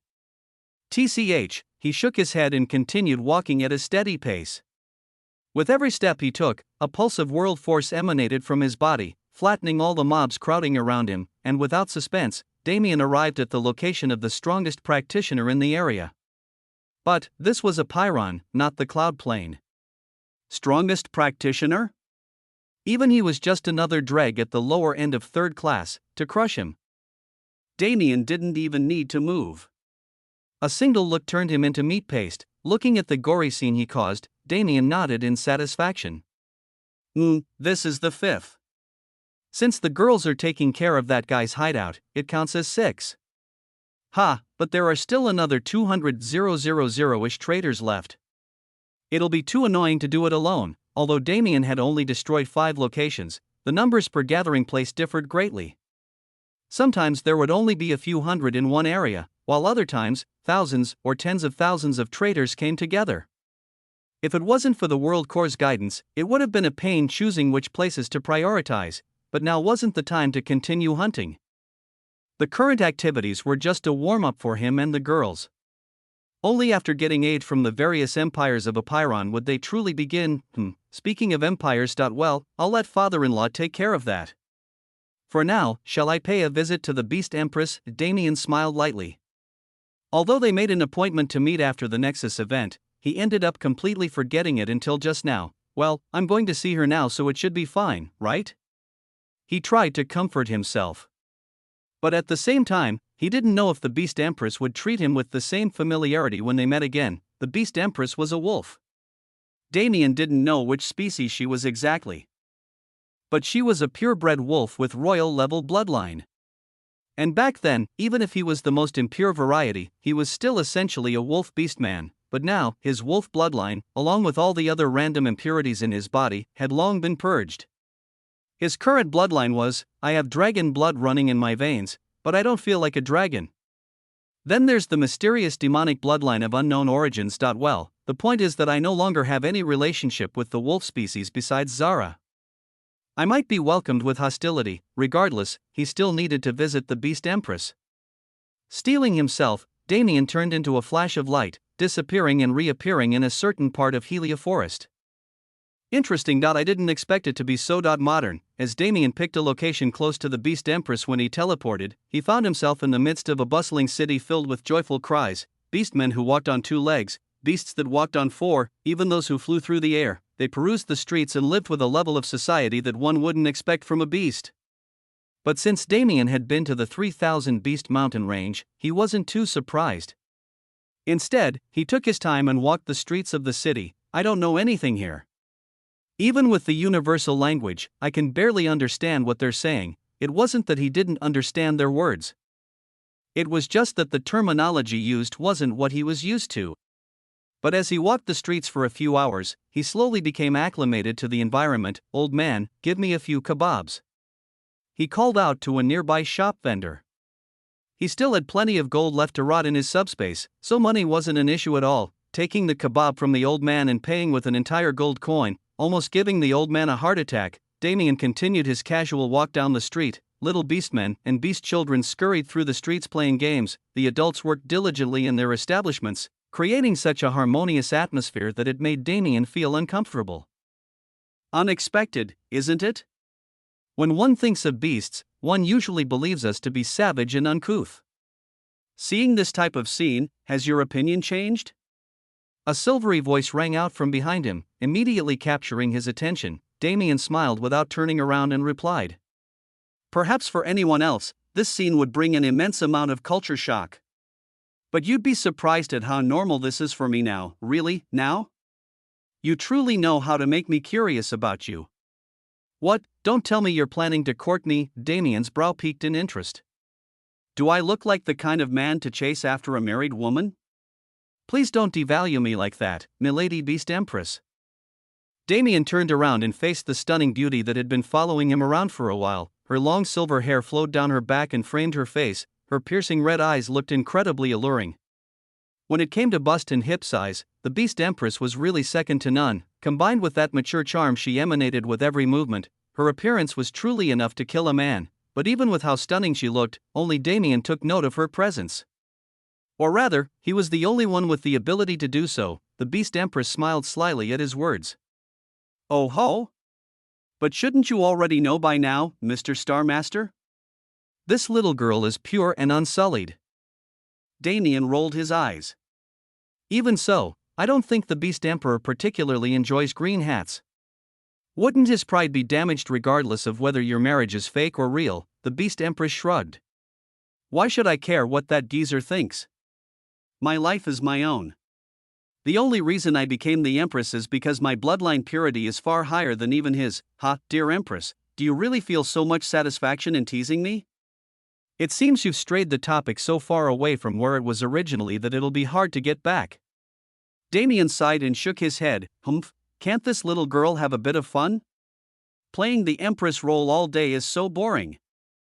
But, are we acquainted enough for you to act so causally around me?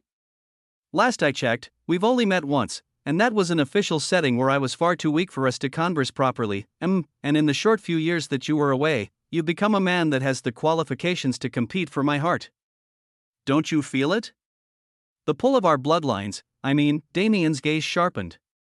He didn't know why, but he was indeed feeling a strange pull ever since he met the Beast Empress. It was as if something within him desperately wanted to get close to her, but it's quite strange, don't you think? He muttered just loud enough for the Beast Empress to hear, this so-called bloodline pull. How is it affecting me even though I no longer have any wolf bloodline within me? Damien stared at the Beast Empress with cold eyes. His aura flared, causing a mountain of pressure to descend upon the Beast Empress. If it wasn't for her strength as a fourth-class being, she would have fallen to her knees in an instant. I learned quite an interesting thing from Old By a while back. Dragon pressure isn't something that can be avoided through strength alone. Say, how does it feel? The Beast Empress looked up into Damien's eyes and spoke through ragged breaths. It feels amazing. Her face flushed red, her breathing becoming more and more shallow. Seeing her expression shifting further into ecstasy with every second he kept his dragon pressure active. Damien immediately cancelled the ability. The Beast Empress plopped down onto the floor and caught her breath, a trail of clear liquid leaking from the space between her legs. She didn't even try to hide the evident disappointment in her eyes. Silly boy, how can you be so naive? To others, dragon pressure is a terrifying thing that strikes fear into the depths of their souls. However, to members of the opposite sex who possess even an ounce of dragon bloodline, it is an extremely powerful aphrodisiac.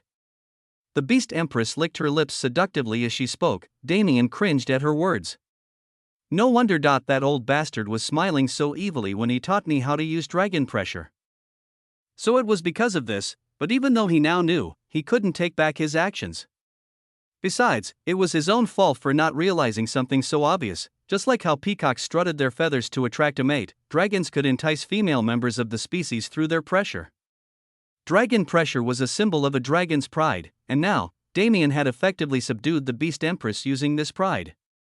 Looking at the wet and panting woman on the floor in front of him, Damien really couldn't tell whether it was a good or bad thing. Damn, my troubles have increased yet again. Chapter 482 Empress, 2, whatever, let's just end this here and pretend it never happened.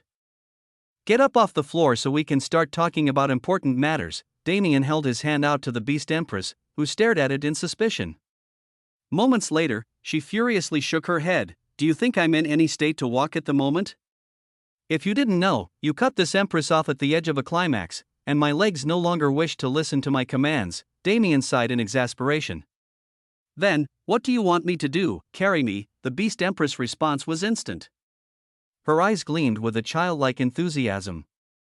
Damien rubbed his forehead, not sure about what to do in this situation. If I indulge her, things are bound to become more troublesome in the future. Yet, if I don't carry her, I'll never get my work done. Realizing that he didn't have another choice, Damien turned around and squatted. Get on my back. This is the most I'll do for you. The Beast Empress smiled happily and mounted him, slinging her arms around his neck and curling her legs around his waist. As she did so, Damien grabbed hold of her luscious thighs to support her weight. Ah! The Beast Empress let out a moan of surprise.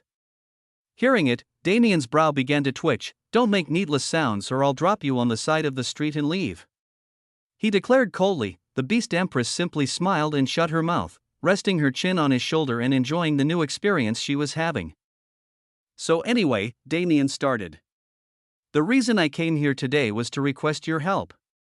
War is fast approaching, and we need to eliminate the roots the Nox have planted in our sector before it's too late. But the number of enemies is far too many for me to handle alone.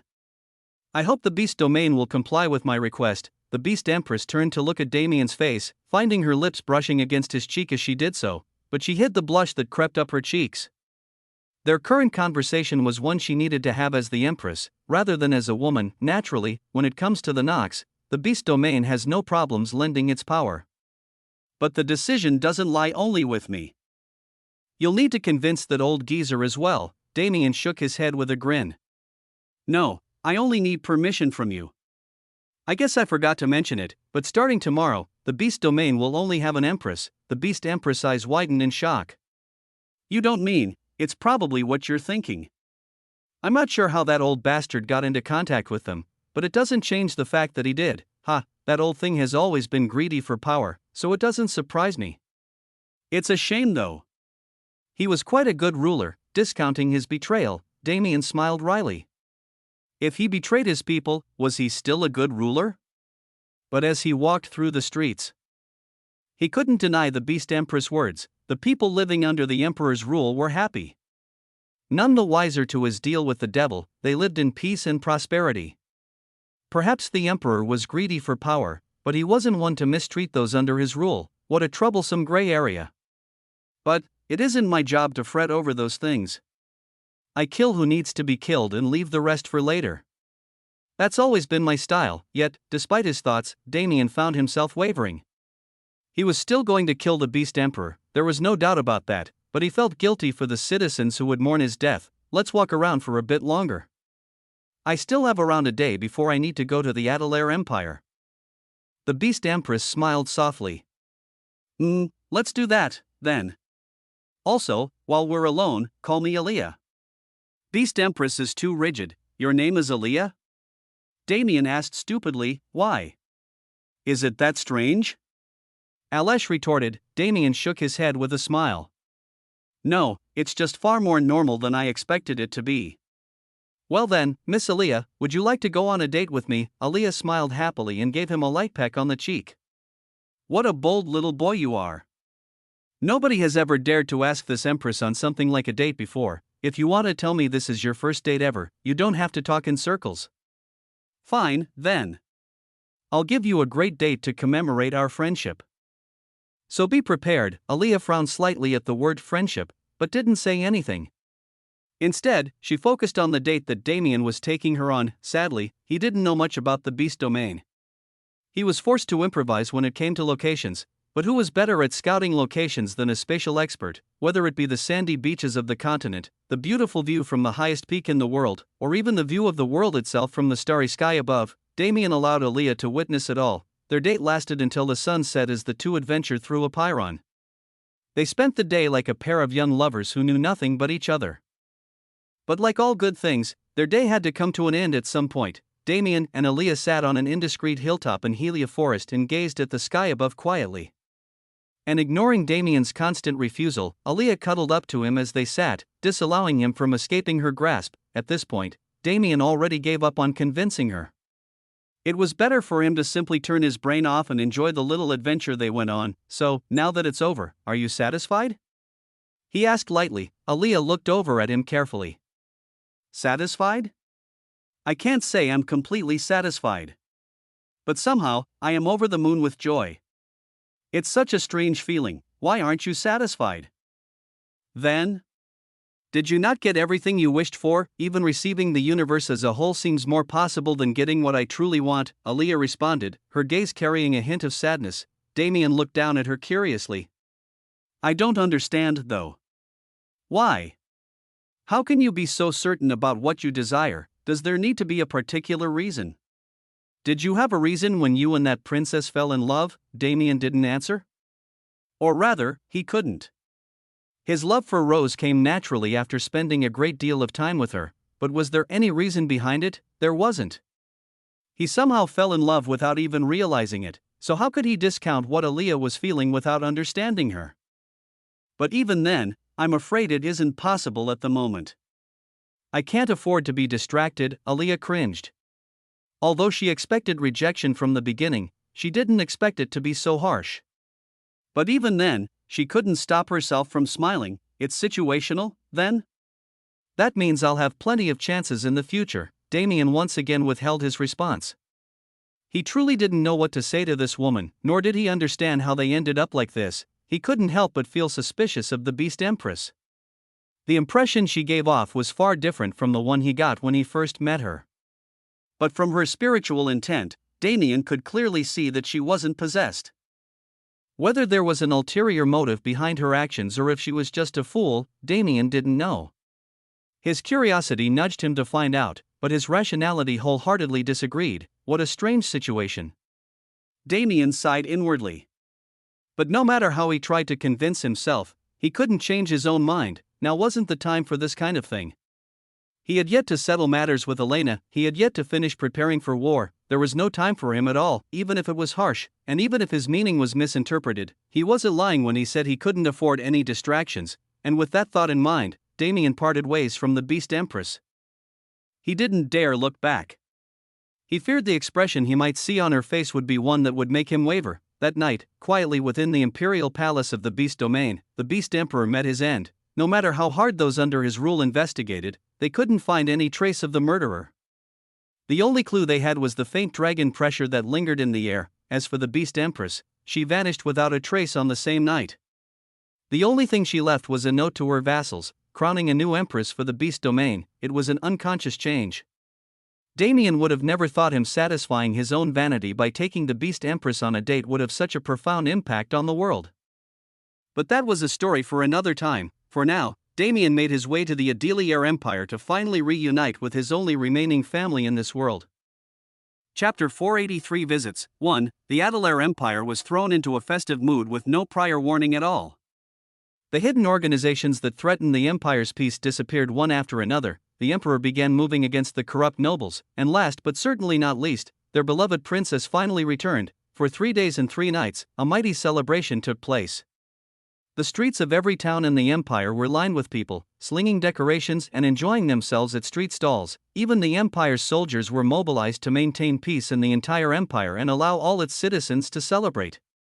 Some doubted whether the Emperor was becoming senile in old age, throwing such a grand celebration, but even they were soon caught up in the jovial atmosphere, joining the bustling crowds. Within the imperial palace, a scene completely different from the festivities outside was taking place. The Adelair Emperor dodged rapidly as he was attacked, fear and panic evident on his face.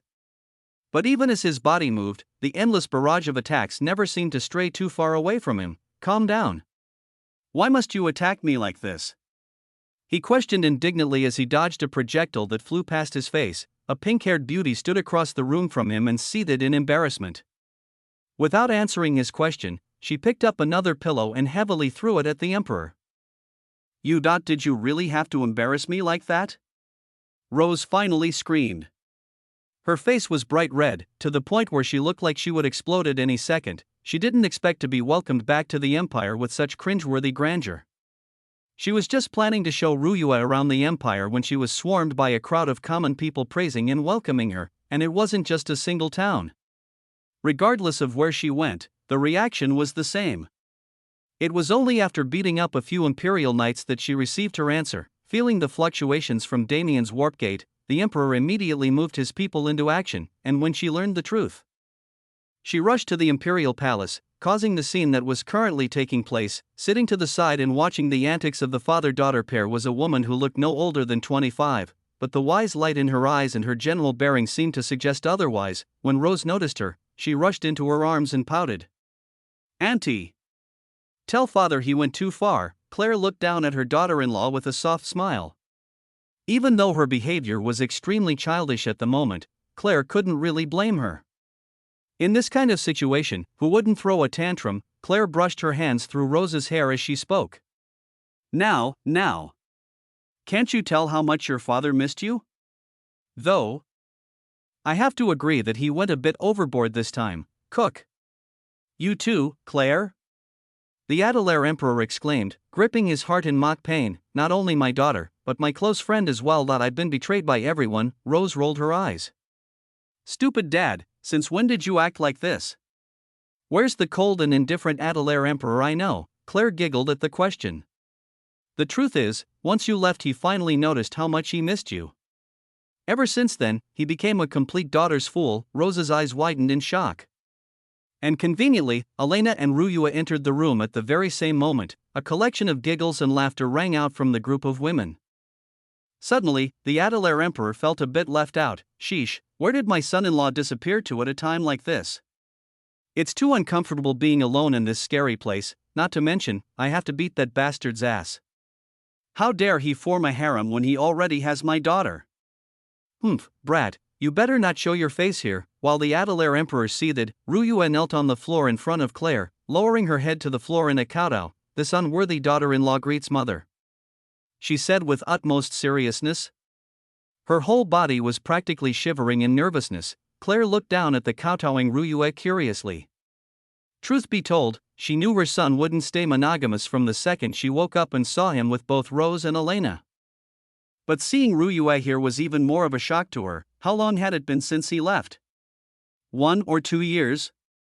In that time, not only did he finally accept Elena's feelings, he also completely conquered the heart of another young woman. Unknowingly, Claire's lips curled up into a smirk. An unknown feeling of pride bubbled up in her heart. My son sure is a capable man now, she thought to herself. At the same time, she bent down and lifted Ruyue off the floor. Why are you being so stiff? She asked gently, grabbing hold of Ruyue's hands. From now on, we are family. There's no need for such things between family, right? Ruyue's eyes widened. She didn't know how to respond. After all, the family she knew was nothing like that. That family was a toxic place full of hate and jealousy. Let alone love, there wasn't even camaraderie between family members. Perhaps that was the reason why the Schweiklan fell so easily. Ruyue nodded her head lightly. She didn't want to remember the Schweiklan as her family any longer. This new family would be her one and only, and she would cherish it with everything she had. On the border of the Adelair Empire, a man appeared in the air. From his gait alone one could tell he was an expert. His gaze drifted across the horizon, taking note of the cities he saw below him. In the end, his eyes landed on a single place, a medium-sized city by the name of Archdale. A small smile spread on his lips. His figure flashed, appearing in Archdale completely unnoticed. He perused the streets quietly, embracing the joyous atmosphere that enveloped them. And imagining the look of embarrassment on Rosa's face when she saw what was happening, his smile inadvertently grew wider. As he aimlessly drifted through the city, he found himself in front of an old decrepit building. But despite the immense heat leaking from within, the building didn't seem stressed at all. Damien walked through the door of the shop, taking a moment to admire the weapons on the walls before directly jumping over the counter and walking into the back room. Clang! Clang! Clang! The sound of a hammer clashing against metal immediately filled his ears. A familiar heat enveloped his body. Despite the fact that he had only been here a few times, it felt oddly homey. He walked through the halls of the forge, quickly arriving at the main furnace where a certain blacksmith was hard at work, and then, he simply observed the minute movements the blacksmith made while hammering the metal, the precision and accuracy of each swing in both the position and amount of power put into every swing. The way the flames danced as they melted metals and formed alloys, the way black smoke rose from the furnace to create a dreary cloud above, it all melded together like a piece of art. Despite how rough the scene itself was, it somehow gave off an air of grace. With neither of them realizing the flow of time, the forging was completed, a large and domineering hammer appearing as the final product. The blacksmith finally turned around to acknowledge the new visitor in his shop. "Aye, business ain't boomin' like it used to these days. So, customer, what can I get for ya?" Vormek flashed a toothy, seemingly professional grin, and turned around. When he saw who was behind him, his eyes widened in shock. Chapter 484 Visits 2, Old Ghost. It seems every time I visit you I see this same reaction. At some point, you have to stop being shocked, right? Vormek reined in his shock and grunted. "TCH, it's just you. I thought I was gonna welcome some big shot customer, but it's just a brat who came to leech." Damien rolled his eyes. "It's too late for this kind of act. What, did you miss me so much you couldn't express yourself properly? I'm sorry, but I'm a married man. I can't accept your feelings," he said with mock sympathy coloring his face. Damien dodged to the left, avoiding the hammer that was just forged.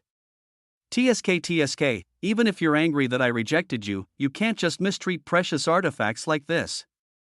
Old Ghost, I'm heartbroken seeing how low you've fallen." Vormek's face went red in anger, but he couldn't retort at all. Seeing this, Damien grinned. Vormek was terrible with word games. And last time they met, Damien was too. But after spending so much time with those Cloud Plane cultivators who loved to spout bullshit even in the middle of life or death battles, he picked up a few tricks. "Little demon, you never come around these parts if you don't want something from me. Come on, spit it out. How badly did you fuck the sword I made this time?" Damien found a nearby chair and sat down. Straightening his posture, he intertwined his fingers and stared at Vormek seriously. What? It can't be that bad." Vormek stuttered, seeing Damien's change of pace. Damien continued to stare at Vormek with utmost seriousness. His gaze was so hard it could break bricks like butter. "It's gone, shattered, destroyed completely. Not even scraps are left of it, and I did it to myself." The sword couldn't handle my power and broke. Vormek almost passed out on the spot. Damien grinned sheepishly. Well, I got a better sword not long after, so that no harm no foul. Something snapped in Vormek's head. He rushed over to Damien and tightly gripped his shoulders, heavily shaking him back and forth. Better sword? No harm no foul? Brat, that was my life's greatest achievement. And you broke it just like that? That precious sword? It was a growth-type artifact. A growth-type artifact. Even when you become a demigod, you'll still be able to use it perfectly. Yet. Not only did you break it, but you did it with your own attack? Vormek yelled in frustration. I got a better sword, though. Damien smiled sheepishly and muttered under his breath. Vormek's head was about to legitimately explode from rage. In the end, he was forced to leave the room to calm himself down. Shush, you bastard. When I see your face I want to beat you, but I ain't got any combat skills. Bastard. A muffled roar came from beyond the door of the side room. A few minutes after the roar, Vormek returned as if nothing happened. Brat, since you're already here, let me see that new sword of yours. Damien rolled his eyes at the shameless old man. After all, he knew this would happen. It was the reason he mentioned the new sword at all, because the second Vormek's brain registered those two words, all his anger would vanish, replaced by his unending curiosity as a blacksmith. My genius plan succeeds. Damien praised himself inwardly as he swiped his hand through the air. This sword is called Mirage. He's become a good partner of mine. Mirage appeared in the air, vibrating excitedly. It flew in circles around Damien's head like a pet that missed its owner. Damien grabbed the sword hilt with a smile. Did you really miss me that much? A bzzz. Mirage shook rapidly. Damien felt like he could practically hear the sword's cries of affirmation. And when he did, his smile widened. He clutched the sword hilt tighter. Tsk, what a bothersome sword. Meanwhile, Vormek stared at Mirage hungrily, like a greedy lion staring down its prey. Mirage shook in fear when it sensed his gaze. Damien also looked over in disgust. Old ghost, get your dirty gaze off my baby. I'll kill you for real. Vormek snapped out of his trance and rubbed his head sheepishly. The usual thing? He asked hopefully. Damien nodded in response. This old man was a benefactor of his, so he didn't mind entertaining him. The two were soon transported to the same old plane where Damien had been countless times before. However, in the past few years, the battle scars that accumulated here were slowly beginning to fade away. Well, it's not too late to add a new one. Damien took his stance with Mirage in hand.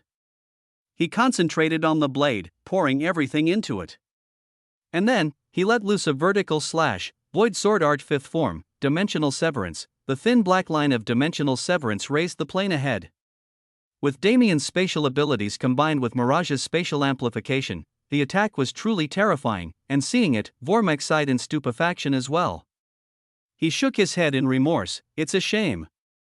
My skill only works on swords I crafted myself. If I could get a look at that sword, my skills would improve by leaps and bounds. Damien smiled wryly as well. He knew from the beginning that there was no point in coming out here. The two of them were just reminiscing on old memories, and they did so for many hours to come.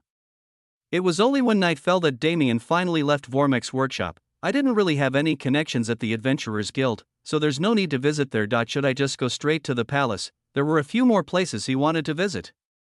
Namely, the Zenith Academy where Malcolm was, and the Beast Domain once again. Actually, Damien's first visit to the Beast Domain was immensely shortened. His original plan was to visit Ethan during that time, and discuss the purge plan with the rulers of the area, but his sudden meeting with the Beast Empress totally derailed his plans. In the end, he had the White Dragon King and Elvira quickly kill the Beast Emperor and then he ran away. He didn't want to stay with Aaliyah any longer, lest he got further attracted to her. Troublesome matters are everywhere. Right, let's ignore everything and focus on my reunion with Mom now. Everything else can be solved in due time. Damien's figure flashed away from Archdale, appearing in Aurora in the next instant. The second he did, waves of people congregated at his location. Rabid screams and yells filled the vicinity, threatening to make Damien's ears bleed. As for what the rabid crowd was screaming, son-in-law, it's the Emperor's son-in-law, Princess Rose's husband. He's really here. Kya. He's so handsome, son-in-law. If you ever feel bored of the princess, you can take me anytime. Hey! Who said that? The princess husband belongs to me, no me gee guys, he's too amazing for us to monopolize him. We should form his great worldwide harem, yeah. Damien stood frozen in shock. The women were the loudest, but there were a great deal of men within their ranks as well. And hearing the occasional sausage within the field of flowers didn't sit right with Damien at all, his expression went cold. Formless world force spread from his body in the form of awareness, accurately pinpointing James Adelaire's location, and once he locked on, Damien's figure disappeared instantaneously. Damn father-in-law. If I don't beat you today, I'm not a man. Chapter 485 Visits 3. You damn father-in-law. Damien's figure crashed through the wall of the Imperial Palace, barreling towards the Adelaire Empire with Mirage already mid-swing. The second his body entered the room, Damien let off a crescent moon-shaped spaceblade. The Adelaire Emperor looked up at Damien's falling figure and grinned. Good. I've been wanting to beat your ass too. He waved his hand, easily dispersing Damien's spaceblade. At the same time, his figure was wrapped in light green mana. Whoosh, the Emperor narrowed the distance so fast it looked like he teleported. His fist flew forward with turbulent mana coating it. Damien gritted his teeth and tightened his grip on Mirage, bringing it forward and using it to block the punch, screch, as the fist ground against the sword blade in a bid for territory. A screeching howl rang out from the collision. But more surprising than the sound was the fact that Damien was able to hold out against the Emperor's momentum. If there's one thing I can be confident in, it's my physical stats. Damien's arms bulged as he pushed as much power as he could. Mana furiously swirled around his limbs and enhanced them. Vector control subtly activated in the background, exponentially multiplying the weight of Damien's sword, and as the push of strength slowly whittled away at the Emperor's resistance, Damien added a final touch of spatial mana to the equation. Void Sword Art Fourth Form, Spatial Collapse. Mirage broke through the Emperor's defenses, but was unable to cut its target. The Emperor narrowly dodged before it could. However, there was no way for him to dodge the following attack. Space shattered around Damien and the Emperor, folding in on itself and fusing into strange patterns. Damien and the Emperor were pulled into the void beyond the space crack. Ha ha ha. Kid, you've improved drastically since the last time we fought. The Adelaire Emperor laughed rambunctiously. Damien rolled his eyes. This is nothing. Watch how I beat your ass now that we've entered my home territory. Mirror domain, the void shattered into countless glass fragments that floated through the air. The concepts of distance and position seemed to disappear entirely, and because Damien activated his domain in the void space that was filled with blackness that already dulled the senses, its effects were exponentially increased. The Emperor frowned as he looked around him. For some reason, he felt like he couldn't move a single step even though his movements hadn't been physically constrained. What did you do? He asked curiously. His awareness spread through the area as he tried to understand the situation, but even that was a daunting task. The glass-like shards of space that floated through the domain were all small ruptures of their own. The second the Emperor's awareness entered that rupture, it'd be displaced and destroyed in an instant. The only way to navigate through the thousands upon thousands of mirror fragments was to take a decent amount of time and concentration to weave awareness through the space and understand it. But mid-battle, was that an option? Damien's figure flashed from place to place within the boundaries of the mirror realm multiple times every second. His movement was completely unrestrained, and at a certain point, mirage phantoms of Damien began appearing in space. This? Damien finally responded to the Emperor's question. This is just a little incomplete trick of mine. He waved his hand. The phantom Damiens following his motion. Space was thrown into complete chaos. The floating mirror fragments shot forward like ice shards as they targeted the Emperor. Countless spatial blades and attacks from Bladeless followed suit. The Emperor was completely surrounded before he even had the opportunity to fight. Although none of these attacks would kill him, it didn't change the fact that he'd be the first injured. Fine. I lose. He declared sullenly. Damien grinned and waved his arm, canceling the wave of attacks. The mirror domain vanished soon after. And once the domain that was preventing space from repairing itself vanished, space melded back together as well, dropping Damien and the Emperor back in the room where the girls were waiting. What did you think, father-in-law? Pretty good, right? Damien bragged shamelessly. The Adelaire Emperor clicked his tongue. It was luck this time. Plus, even if the attack landed, it wouldn't have hurt me. Tisk tisk. Damien replied scornfully. Who knew the Adelaire Emperor was such a sore loser? Who are you calling a sore loser? I simply went easy on you because you are my daughter's precious husband. What, you didn't like the gift I prepared? TCH, we aren't even near the sea, yet you somehow still managed to be so damn salty. Damn brat, stupid old geezer. The two turned their heads away at the same time, causing the women in the room to burst into a fit of giggles. Hearing them, Damien finally turned his attention away from the Emperor. A genuine smile formed on his face. Mom, he called out. Walking over to the woman standing at the side, he gave her a warm hug. I'm glad you're doing well, Claire responded with an equally warm smile. A shadow of tears formed in the corner of her eye. She wasn't just greeting Damien casually. She truly meant her words with all her heart. The dreams never stopped. Whenever she worried about Damien's safety, she'd have another terrifying dream. Even though she didn't know exactly what he went through, she knew enough, and she hated that her son lived a lifestyle which could kill him at any moment, but she didn't have the right to stop him. Due to being comatose from mana sickness during the most important years of Damien's life, she lost the right to scold him and influence his path. The only thing she could do for her son was stay safe. Stay safe and keep a comfortable home ready for him whenever he was in the need of a place to stay. That was her duty as a parent, and it was also the reason why she was doing so poorly at trying to control her tears. They flowed freely like a river, staining Damien's robes in the process. Damien smiled wryly. What are you crying about, Mom? Isn't this a happy occasion? Claire nodded and wiped her tears. You're right. Of course this is a happy occasion. Don't you know how to tell tears of joy apart from those of sadness? Claire flicked Damien's forehead jokingly as she spoke, lightening up the atmosphere that was just beginning to stall. Come, she proclaimed. Let's head to the main hall. The servants have prepared a great feast for us. The group changed locations, laughing and chattering the entire way. Once they arrived, they were truly treated to a feast for kings. There was an unimaginable amount of food, but more unimaginable was the speed at which Damien consumed it. The night was spent warmly as Damien and the girls shared their stories about the cloud plane. The exciting stories filled with impossible sights held an unspeakable allure to both Claire and James, and by the time the festivities ended, the 3-day duration of the grand celebration came to an end as well. Dawn arrived on a new day in Apiron, with everyone finally returning to their daily lives. As for Damien, he was currently in the throne room of the Imperial Palace, having a private meeting with the Adelaire Emperor. Chapter 486 Visits 4. So as I've said, this is how I plan to proceed from here. Although 5 months doesn't seem like a considerable amount of time, with the combined effort of everyone, it might even be a lax deadline. Damien gave the Adelaire Emperor the same spiel he gave to the Beast Empress and everyone else he asked for help. As he did so, he outlined the situation on the cloud plane and the information he held on the wider universe.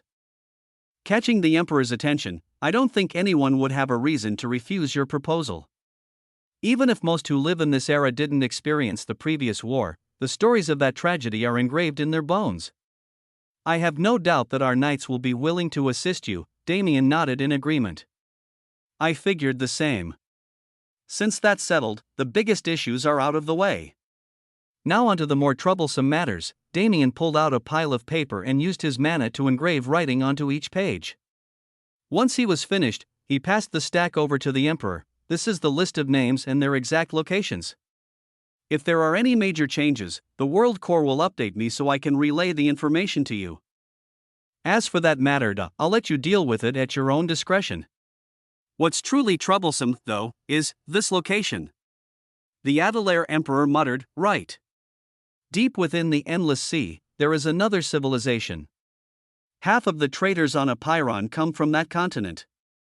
I will go there personally to deal with it, since there isn't anyone else who can travel that distance easily. The Adelaire Emperor nodded his head sternly. Then, we shall move as you say. I will contact the other 2 emperors and the Elf Queen in your stead. By the time you return from your trip overseas, the matters of our continent will be solved. Damien voiced his acknowledgement. This was exactly how he wanted things to go. At this speed, he could easily finish up on Apiron and head to Earth far sooner than he expected. His meeting with the Adelaire Empire soon adjourned. Without much thought, he returned to his room. You got what the hell are you 3 doing? His eyes widened in shock when he stepped through the door.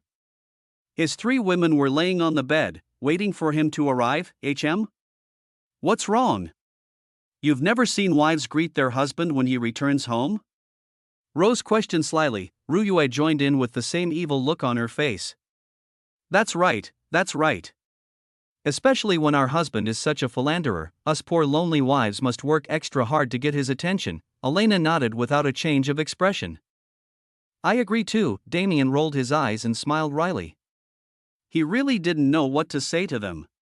Instead, he simply accepted the situation as is. Fine, since my wives worked so hard to get my attention, it's only natural that I reward them, right? His clothes besides his underwear disappeared into his subspace as he jumped onto the bed. His arms spread wide, catching all three women in his grasp. With Rose and Elena on his left and Ruyue on his right, Damien submerged himself into the pillowy warmth of their bodies in the bed below.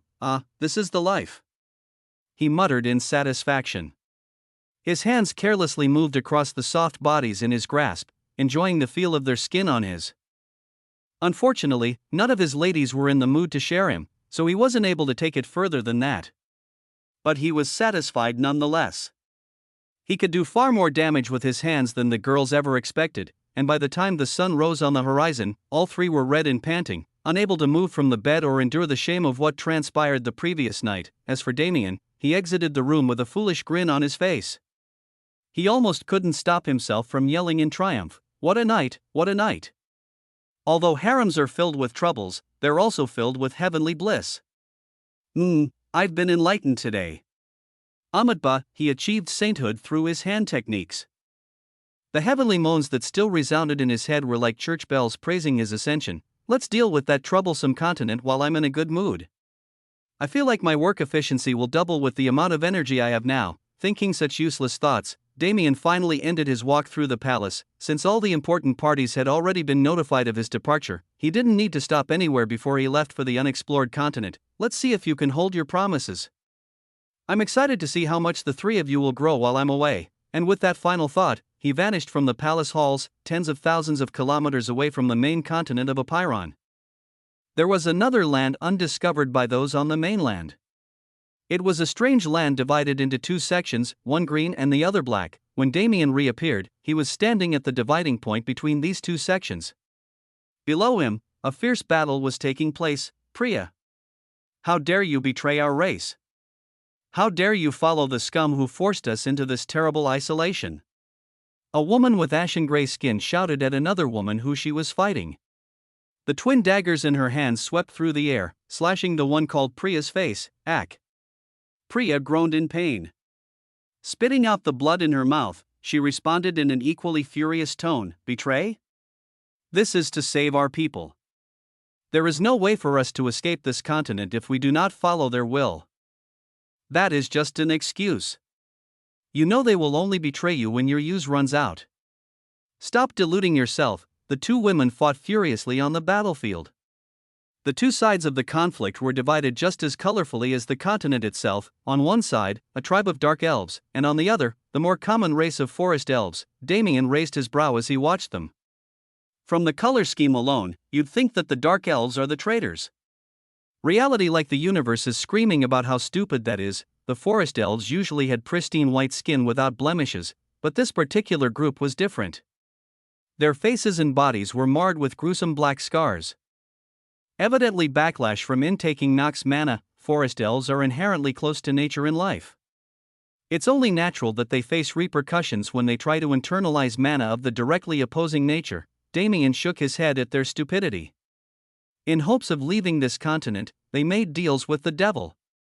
All they had to do was grow their own power until they could leave by themselves, but they took the easy way out. As the Starmaster, Damien could naturally feel the suppressive force in the sky that prevented those under it from flying too high, but the level of this suppression wasn't at a level that a fourth class couldn't break. Perhaps it was impenetrable in the past, but 10,000 years was enough time to wear down any construct, especially if it wasn't properly maintained like the sky suppression. This conflict has most likely been going on for generations.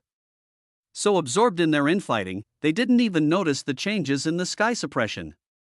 Disgusting. Damien didn't need to think anymore.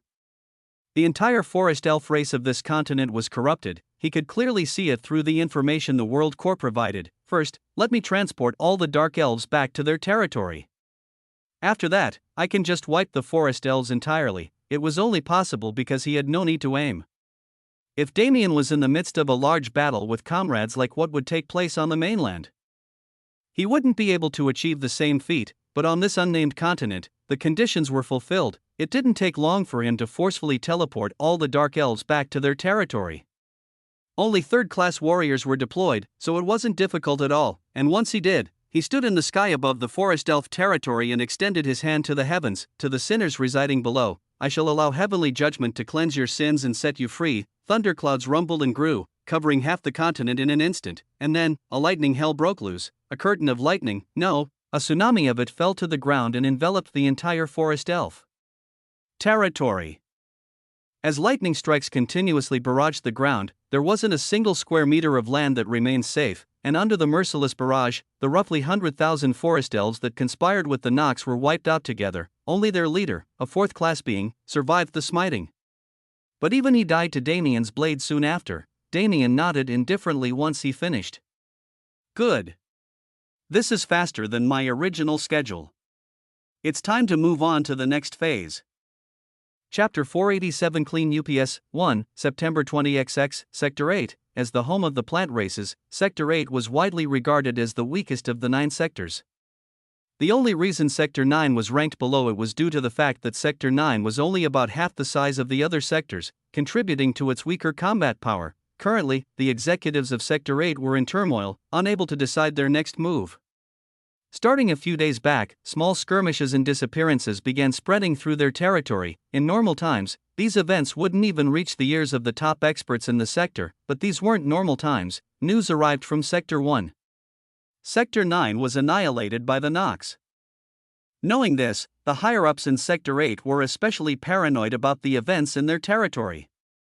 Even they were aware of their weakness compared to the other dominant races. Each race that was able to rise to the status of dominant race had its own special characteristics that allowed them to do so. For instance, the giants had extreme physical strength, while dwarves were naturally blessed by fire and metal. Humans were an outlier who didn't have any particular specialty, but their terrifying adaptability and reproduction rates weren't things to be looked down upon. But what about the plant races? Why were they able to become and stay the dominant races of Sector 8? It was simply because of numbers. Sector 8 was never a place that indulged in the same barbaric atmosphere as the rest of the universe.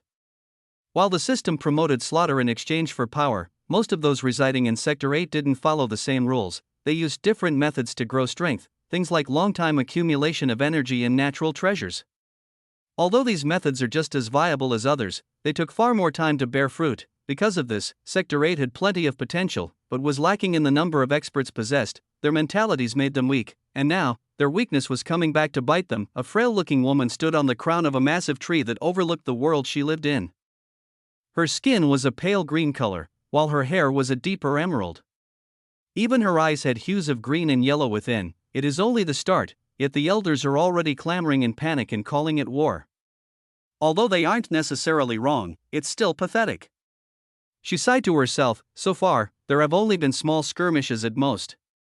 If it wasn't for the abhorrent mana lingering after those clashes, we wouldn't have even been notified. With the way they are moving currently, it'll take a few more months before they launch a full-scale invasion. The woman walked into the crown of the tree, disappearing into the foliage. Somehow, her body arrived inside a small cabin hidden within the branches. It would be meaningless to hope for support from the other sectors. They likely think of our races as burdens for the coming war. But with even the central pillars of our sector submerged in despair so early, I'm afraid our chances of survival are nil. The woman shook her head. Nevertheless, we must fight. I have been preparing so long for this day, and even if my preparations aren't enough, I can at least buy us time. For now, however, it is best to wait and see. The current scale of the battle isn't enough for me to make a move. Sector 9 was destroyed in a month, with all others being none the wiser. However, the current movements of the Nox didn't suggest they'd take the same approach with Sector 8. The woman didn't want to bank on this assumption, but it was the only hope she had. If the Nox decided to directly launch a full-scale invasion at the moment, even the forces she tirelessly built wouldn't be able to resist for long. Fate is quite the cruel mistress. The woman sighed to herself once more. She closed her eyes, her human body vanishing. Her consciousness descended into the tree she was standing on, her main body. Until the time comes when I must move, I can only observe. How long will it be until our noble sector is brought to ruin? Despite how nihilistic it feels, it still makes me quite curious. With that, the woman completed her thoughts, returning to the routine she spent her usual days within. What should I do with these people? Damien wondered to himself. Currently, he was being troubled by countless gazes coming from the dark elves below. He didn't need to speak to them to understand what these gazes meant: respect, fear, reverence. Their feelings practically took physical form as they stared at him. Although they've been trapped in this continent for generations, they've still managed to grow considerably powerful. If the forest elves didn't rely on the Nox's blessing, they would have lost the war.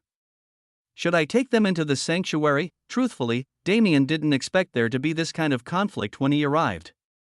He was actually expecting to wipe all life on this continent and move on. Assuming that there were only around 100,000 inhabitants on the continent, but the number, in reality, turned out to be doubled. Now, he had a relatively large tribe of dark elves to deal with. Putting them into the sanctuary was fine, but he didn't trust them at all, nor did he believe in their capabilities. He had no reason to take a random group of strangers as his subordinates, but he couldn't simply leave them here. Something in the core of his being told him that ignoring them entirely would reflect poorly on his growth. I'm not sure if it's possible, but I can try to do that. Using a Pyron's mana reserves instead of mine should be able to accomplish it. Damien cracked his neck. It really was too much fun being able to pull off nonsensical feats due to his power as a Star Master. If he wasn't careful, he might even accidentally develop a god complex. Nah, there's no way I'd become that cringe. I'm a grown-ass man now. Let's just get on with it and be on my way. Citizens of this unknown land, you who have resisted the temptation of devils even in the darkest of your days, I shall grant you an opportunity. Starting today, your continent will be connected to the mainland of this world. Whether your race dies out or adapts and becomes a powerhouse will only be up to your own determination. Persevere to the end if you desire to survive. I wish you good fortune in your coming endeavors. It was a concise speech, but Damien made sure to gain a great deal of face with his attitude. At the same time, his mind connected with the Pyron's world core. You are our master, so using our mana reserves as you please is a basic right. Even if you wish for us to form a corporeal body for your pleasure, we would comply. Please do not look down on our devotion to you. Damien scratched his cheek awkwardly. I've gotten so used to Yun's mannerisms that it feels weird talking to a world core who has feelings. Still, don't make jokes like that again or my wives will kill me. We spoke with utmost seriousness. If the master wishes to copulate with us, we will do our best to satisfy your wishes. Also, the three mistresses are not able to hear our voice, so there is no problem there. Damien rubbed his forehead. All right. Quit teasing me and lend me your mana. Yes, master. Without warning, the ambient mana in the atmosphere began swirling around Damien's body. This mana that belonged to no one was now completely under his control. Damien concentrated his senses, spreading his awareness to cover the entire small continent.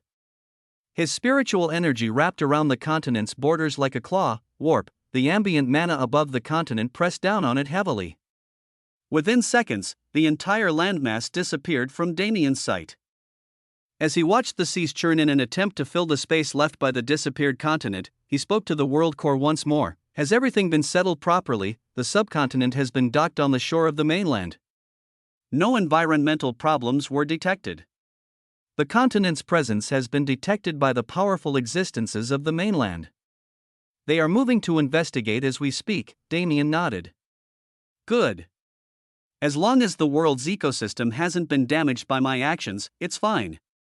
As for those dark elves, everything from here on out depends on them. Spreading his control over the ambient mana again, Damien quickly stopped a forming tsunami. It was his fault that it formed. Anyway, since the ocean only became so chaotic because he displaced the unknown continent, I thought you said there were no environmental problems? He asked. There are now no environmental problems. Damien rolled his eyes. Alright, I get it. Anyway, my work here is done. Chapter 488 Clean UPS 2. From the start, Damien never planned to take more than a few days to deal with this unknown continent. There was another reason why he aligned his timetable with the completion of Apiron's purge, Earth. It was a world that he had no connection to, yet was deeply connected to at the same time. Actually, Damien wanted to abandon Earth after his mother moved to Apiron. The world was simply too underdeveloped to be of use to him. And there was nothing motivating him to protect it. Sure, it was his homeworld, but the good memories he had there were already by his side, so did he need to be sentimental about it? Regardless of his feelings, however, Earth was a world bound to him and the first world he became the Star Master of. He couldn't just abandon it. Now that he could communicate with that child, it was no longer a possibility. Luckily, Earth isn't the same as Apiron and the Cloud Plane. It wasn't involved in the previous war at all. Although there'll still be traitors, I doubt the number and strength of them will be anything to care about. There wasn't a single person who would set their sights on a world like Earth. So he could cleanse it cleanly and return to Apiron. These were Damien's thoughts as he entered the warp gate to Earth, but when he arrived on the planet, he was almost forced to doubt his own thoughts. I knew it improved drastically, but this is too much to even be called drastic. Is this not even Earth anymore? His location was the sky above Los Angeles, California, his hometown.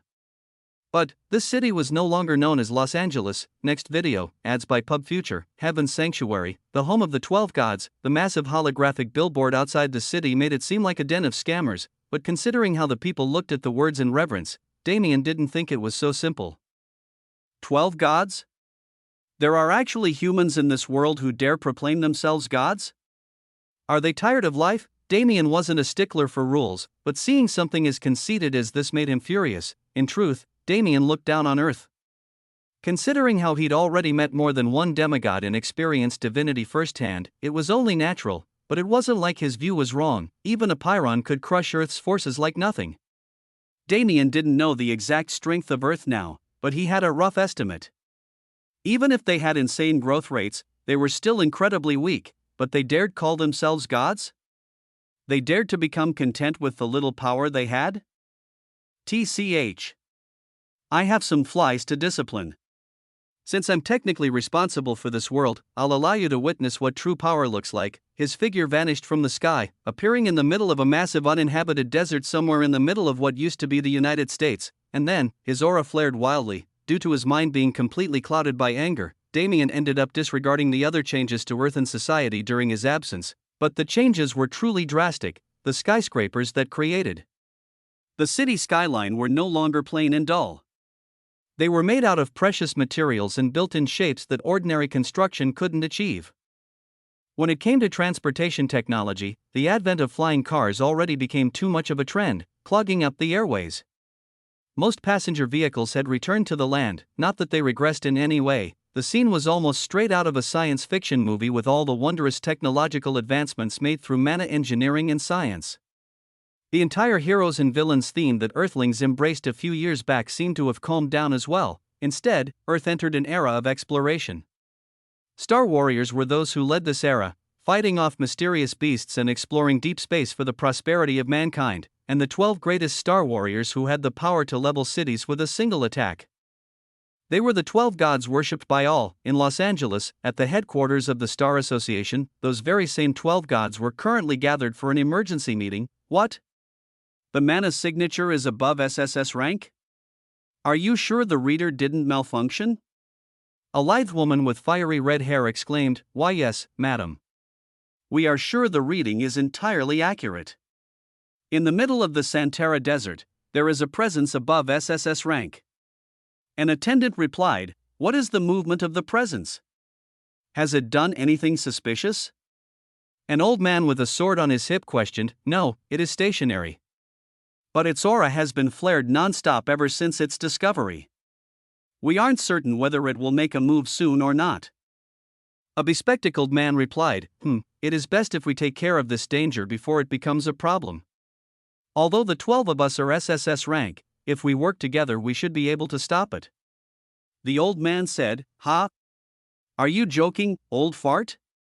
Do you really want me to risk my life against something like that? No way." A teen in a hoodie scoffed, "It is our duty as the hope of humanity to help. Regardless of whether we live or die, we must kill that being." An armor-clad warrior shouted, "Humph! What hope? You're just a bunch of pathetic people drunk on power." If it wasn't for you lot forcing me, I would have never joined this bullshit organization. A brunette woman harumphed. The 12 gods might have been portrayed as transcendental beings to the masses. But reality was far from that expectation. They were simply humans with power. Even their beliefs differed vastly. Getting the 12 of them to work together wasn't an easy task at all, but the 12 gods weren't newly crowned to their positions. By this point, the governments of the world already knew how to deal with them. A reward of $50 billion has been placed on the ones who can subjugate that monster, but nobody has moved. The world is expecting the great gods to save them once again. The attendant voiced, and immediately, the atmosphere of the room switched. Some of them truly fought for justice, some for other reasons, but a great deal of them were moved by personal power and status. If there was a majority vote, the rest could only comply. And now that money was added to the equation, 8 of the 12 gods readily agreed. Whatever. You bastards can go die for all I care. I'll just watch from the back. The teen rolled his eyes and spat. The group soon moved out, donning the special magic armor suits that were made for them before they did so, and soon enough, they arrived at the Santera Desert. Sheesh, even from all the way out here, I can feel the thing's aura. What is with this bloodlust? A blonde-haired woman commented. Stop talking needlessly and prepare for battle. It's coming. The old swordmaster responded, and just as he predicted, the source of the aura rapidly approached their location. A voice suddenly appeared from behind them. It wasn't the voice of anyone they knew. And because not a single one of them could sense the presence of that voice's owner, cold terror slowly gripped at their hearts. So these are the rumored 12 gods, huh? Even if I was expecting you to be a disappointment, this is far worse than I imagined. Chapter 489 Clean UPS 3, who goes there? A blond man covered in heavy armor shouted. He was Paul Ashburn, 6th among the 12 gods, and titled the Shield God. When he turned around and saw the strange man who stood at his back, his aura flared. Humph. You must be the beast releasing that foul aura. I shall defeat you today. For humanity. Paul held his shield in front of his body and charged at the strange man. His earthy golden mana raged around his shield as he did so. Looking at the man currently attacking him, Damien rolled his eyes. When Paul approached close enough, a crisp slap across his face left him barreling into the desert below, his life or death unknown. Damien sighed. To deal with these brats, a single slap would be enough. But he knew how Earthlings worked. They wouldn't be able to accept their defeat if he didn't take the bigger is better approach. I have to be careful not to break Earth. Although my attack force isn't at a planetary level yet, the atmosphere here is weak. If I cause too much commotion, I'll practically set the world up for extinction. Damien shook his head in remorse. It was a shame having to limit himself, but it wasn't like it would make any difference either way. Rumble, fierce thunderclouds gathered in the sky before the 11 remaining gods could even process the fate of their fallen comrade. The clouds swirled chaotically, forming a massive natural disaster that covered the entirety of the desert. Boom, a thick bolt of black lightning struck the ground, causing hundreds of meters of the desert below to explode. And as if that one attack wasn't enough, countless bolts of lightning snaked through the chaotic clouds, waiting for their chance to strike. The 11 remaining gods fell out of the sky one by one. The terrifying pressure of the storm wasn't something they could handle, regardless of how firm their will was. Damien descended calmly along with them, watching their struggle in scorn. Who are you? The old man questioned through gritted teeth. Damien raised his brow. Oh? You actually have the balls to talk right now? It looks like at least one of you has some potential. The 10 remaining gods gritted their teeth in indignation, but they couldn't say anything back.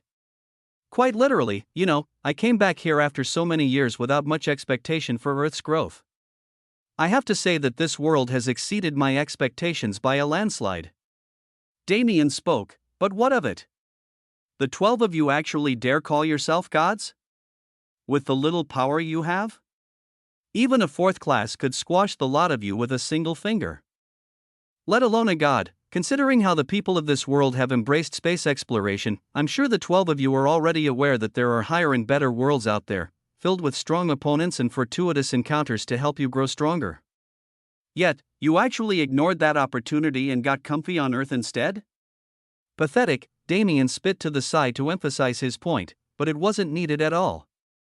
The unadulterated scorn and disdain in his gaze were enough to cause them endless humiliation. I wasted time satisfying my anger. Listen up, you dipshits. I don't think I'll be back here for a while once I finish my business, so I need some good slaves to run the shop for me while I'm gone. Damien's mouth curved into a devilish grin. His words sent a shudder down the collective spines of the 11 gods. You interested? A week passed since Damien's scuffle with the 12 gods. However, the 12 gods were no more. They were now termed the 12 zodiacs for convenience's sake. And because he was a defensive expert to begin with, the zodiac named Paul didn't end up dying from Damien's strike, leaving the number a perfect fit. Even though it was only a week, it was an extremely busy week.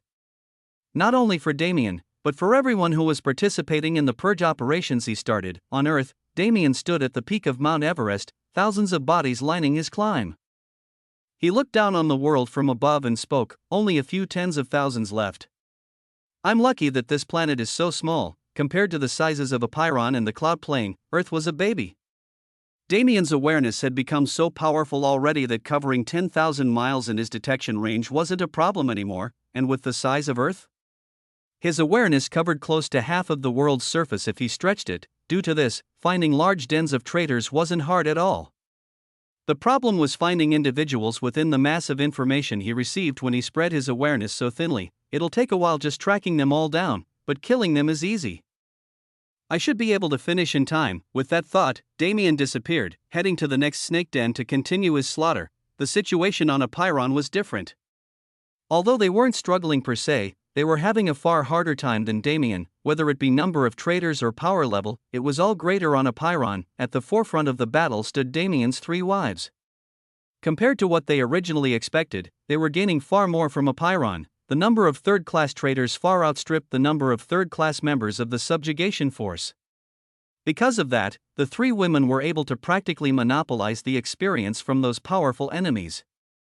Their levels were rising far faster than they expected, and completion of a Pyron's purge didn't seem like it'd take more than 2 more months at most, and when it was finished, they could return to the cloud plane and grind even more levels, becoming as powerful as they could before the Nibelheim operation. However, if one wanted to know which situation was the most chaotic, it was undoubtedly the cloud planes. It simply wasn't possible to keep all information about the purge under wraps for long. It was too large scale of an operation, and once rumors spread, Tianyang and Shangguan were forced to withdraw from the battlefield to deal with the public. This did a number on the subjugation force's efficiency during battle. Even though they still had enough battle power to slaughter the enemy, Shangguan's formations and Tianyang's spatial awareness were key to their rapid movement. Now that it was gone, clearing the remaining continents would take far longer, perhaps even until the end of the deadline that had been set. Sector 3 was in a state of preparation. Whether it be the cloud plane and the other worlds Damien already visited, or the powerful worlds in Sector 3 that he didn't know of yet, all of them were aware of the rapidly changing times. The forces of the cloud plane already sounded the horn. With 5 months remaining until a large-scale war broke out to decide the fate of the sector. There was no time to laze around, and in this fervent atmosphere, another 2 months quickly passed. Chapter 490 Clean UPS 4, Damien stepped out of the warp gate with a sigh. Finally finished up with Earth. Humans are seriously rats sometimes. How did those little shits even manage to think of such hiding places? Damien scowled thinking about the odd places he ended up finding the traitors. It seemed news about his advent spread quickly after he started, and his time on Earth slowly transformed into a game of hide and seek, but those traitors were truly desperate for life. They climbed inside the stomachs and other holes of beasts to fool his senses. They dug until they were near the Earth's core, nearly burning themselves to death in the process. If there was one good thing Damien had to say about them, it was that they sure were creative. But after 2 whole months of such annoyingness, he finally finished his activities on Earth and returned to a Pyron. So? What's changed? Damien asked the World Core. Welcome back, Master. We have missed your presence. Damien rolled his eyes in exasperation. I'm already annoyed from all the rat chasing I had to do recently, so just get to the point. Understood, Master. The changes are as follows. The World Core gave Damien a rundown on the subjugation efforts until now, and the progress satisfied him greatly. So they should finish up in around a month or less. I have that much time to kill. He did have a few more errands to run and a few more people to meet. Also, he hasn't spent nearly enough time with his mother after so long apart. It was pointless for him to help in the subjugation anyway, the armies needed experience. Apiron's forces had dulled considerably since the previous war, their swords no longer holding meaning. For them to build their bloodlust again, they needed battle. Basically, I'm useless right now. Come to think of it, I haven't spent a long period of time training in a while. Maybe I should consider it. What are you thinking so deeply about? As he was thinking, a silvery voice came from behind him. And he knew exactly who it was. Aaliyah. How did you find me so quickly? Aaliyah smiled slyly. Didn't I already tell you? Our bloodlines resonate. We must be destined by fate, and why would fate care enough to specifically tell us about our destinies together? Damien questioned with a smile, why, isn't that obvious? It's because our union will cause auspicious tidings to cover the entire universe, giving us great luck in the coming war. Damien rolled his eyes. Aaliyah's ability to spout bullshit wasn't to be underestimated. You're not participating in the subjugation? Damien asked to change the subject. Aaliyah shook her head. Why should I? There are no fourth-class masters for me to kill, so there's no point in participating. Besides, did you forget that I'm a beast? Aaliyah reminded, her gaze pointing to the fluffy white fox tails materializing above her rear. Damien fell into thought. It was true that beasts leveled up differently, but that was only until achieving their human forms. When that happened, they would also be granted access to the system and its leveling function, but a beast will always be a beast. She most likely prefers evolving her bloodline over leveling through the system. Well, since I devour everything I can devour, I can't really falter. With the topic of beasts on his mind, Damien suddenly remembered where he was. That's right. This is a Pyron. An old memory resurged in his mind. Moments of pain that forged the person he was today. A Pyron. Was the location of the first dungeon. Didn't I just say I wanted to train? Damien looked up at Aaliyah, pondering for a second. In the end, he went with his gut. Say, are you busy for the next few months? Aaliyah's brow quirked curiously. I shouldn't have anything scheduled until the subjugation ends. I don't know if you know this yet, but I resigned from my position as Empress. You what? Damien exclaimed in shock. Hee. Alash giggled. It's not like the position matters right now anyway. We'll just be one of many in the army soon enough. Damien shrugged. Not like it matters much to me what your position is. Right, you'll love me even if I'm a little peasant girl. That's why I can't stop thinking about you, or maybe you're just desperate for affection after spending thousands of years in a loveless and sexless marriage? Damien quipped back. Aaliyah grabbed his ear and pulled, dragging him into her grasp. Her lips brushed against his ear as she spoke and he could feel her pillowy breasts against his chest, but Damien couldn't feel any arousal from the situation. After all, Aaliyah's claws were infinitely close to his neck. Didn't your parents ever teach you not to ask a woman about her age? Aaliyah said indifferently. Damien looked away in exasperation. She caused a scene for that? Yet again. He realized he would never understand women. Koham, anyway, since you're free, do you want to come with me? Damien coughed awkwardly. Are you asking me out on a date right now? Aaliyah teased. Damien smirked evilly. Sure, if you want to consider it a date then you're free to do so. Great. Aaliyah smiled. Then, let's go already, right now? Damien asked. I can't wait any longer. If I get private time with you, doesn't that mean I can inch closer to wife status? Damien's evil grin widened. You can try it out if you have enough time to do so. What? Before Aaliyah could question his words, Damien immediately used warp. Since he was already in her grasp, there was no need for additional contact. When the two appeared again, they were surrounded on all sides by rock. Around them, a plain stone room with light amounts of flora strewn about. Under their feet stood a teleportation array that had only ever been activated once. I'm back, Damien muttered, running his hand across the wall. This place used to be filled with bad memories for him. It was the root of a great deal of his trauma. But now, he didn't feel anything. Damien? Where might we be right now? Aaliyah asked suspiciously. My dear sweet Aaliyah, this benevolent one heard through the grapevine that you were struggling to find fourth-class opponents to fight. So, I've brought you to a place where you can find them in droves. Ah, right, I said that. Yeah, that was definitely the reason why I wasn't leveling. Damien raised his brow. Aaliyah, dear, don't tell me you've become lazy? Oh my, this won't do. Allow me to help you solve that problem. There's no need for that.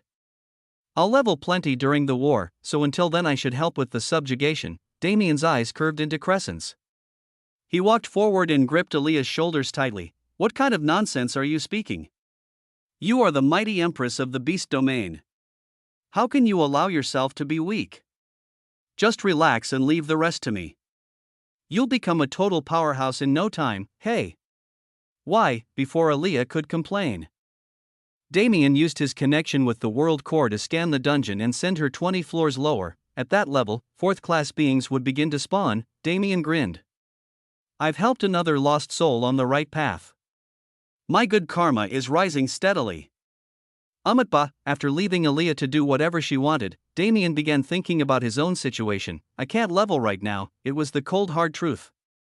If he continued leveling, he'd breach the barrier to fourth class with relative ease. But he had no desire to do that. I want to consolidate my current power until I can't get any stronger without leveling. Dimensional magic, my new time affinity, my forgotten lighting, the void flames. There are too many aspects that need improvement. The reason he came to the first dungeon wasn't to level. He came because this dungeon was a literal treasure trove. Even the most common beast held god-beast bloodline in their veins, even if it was a minuscule amount. This kind of treasure dungeon was the perfect place for him to find attribute sources to enhance his fire and lightning, and the environment here would make it easier to practice his space and time elements, since the level of elemental essence in the air was far higher than on the surface. Not to mention, he'd also get to see Aaliyah suffering through her training while he improved, which would always be a fun sight. As for the main reason he came, however, I heard there was a demigod living in this dungeon. I wonder if it's true. Chapter 491 Dungeon 1. A week passed steadily. As the various purges continued, Damien and Aaliyah put their all into conquering the first dungeon. And since Damien's abilities now allowed him to maneuver the dungeon as he pleased, they were able to level extremely efficiently. Currently, the duo was on the 74th floor. They finally finished clearing the most dangerous beasts living on this floor, and it was finally time to enter the final fourth of the dungeon. Damien furrowed his brows in thought. Although it should have been a moment for celebration, he couldn't say he was happy. I still can't sense it. He tried to justify it as his own lacking abilities not being able to view the entire dungeon.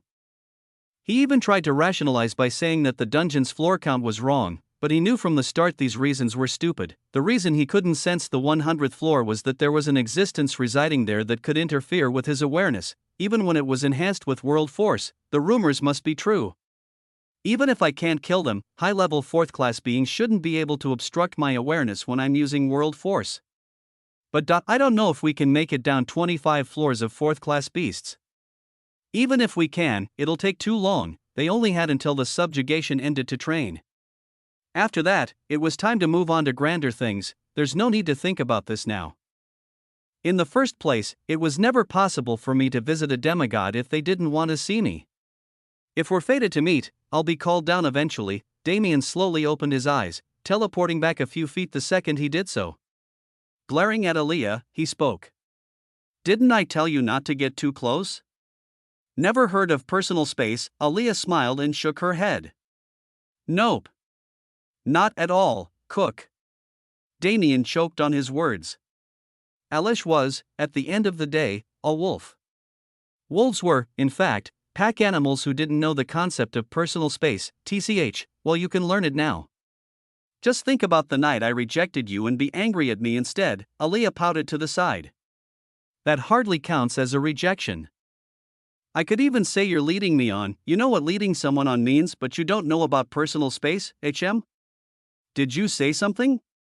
I apologize. I think I heard a sound from the staircase to the 75th floor. Aaliyah quickly scurried away, leaving Damien shaking his head helplessly. He spent another week unintentionally getting close to this woman. It had to be said, Damien was doing everything he could to fight this pull.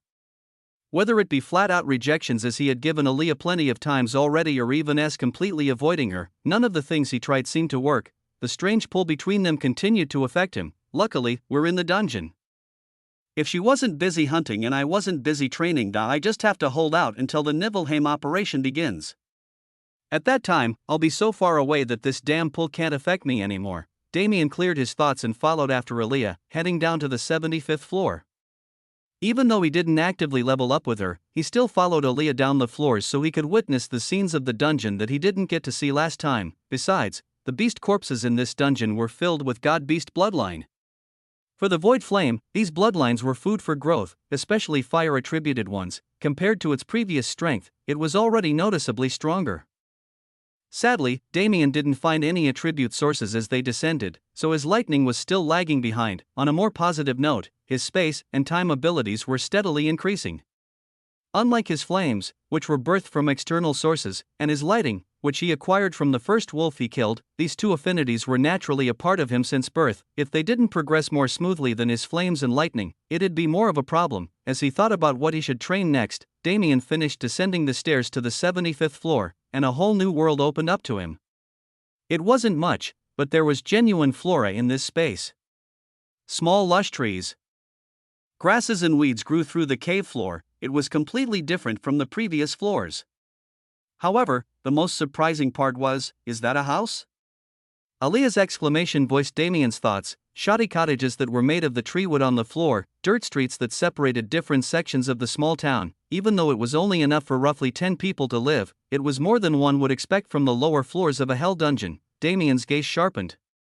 It was obvious that things would become more morally complicated once fourth-class beasts came into play.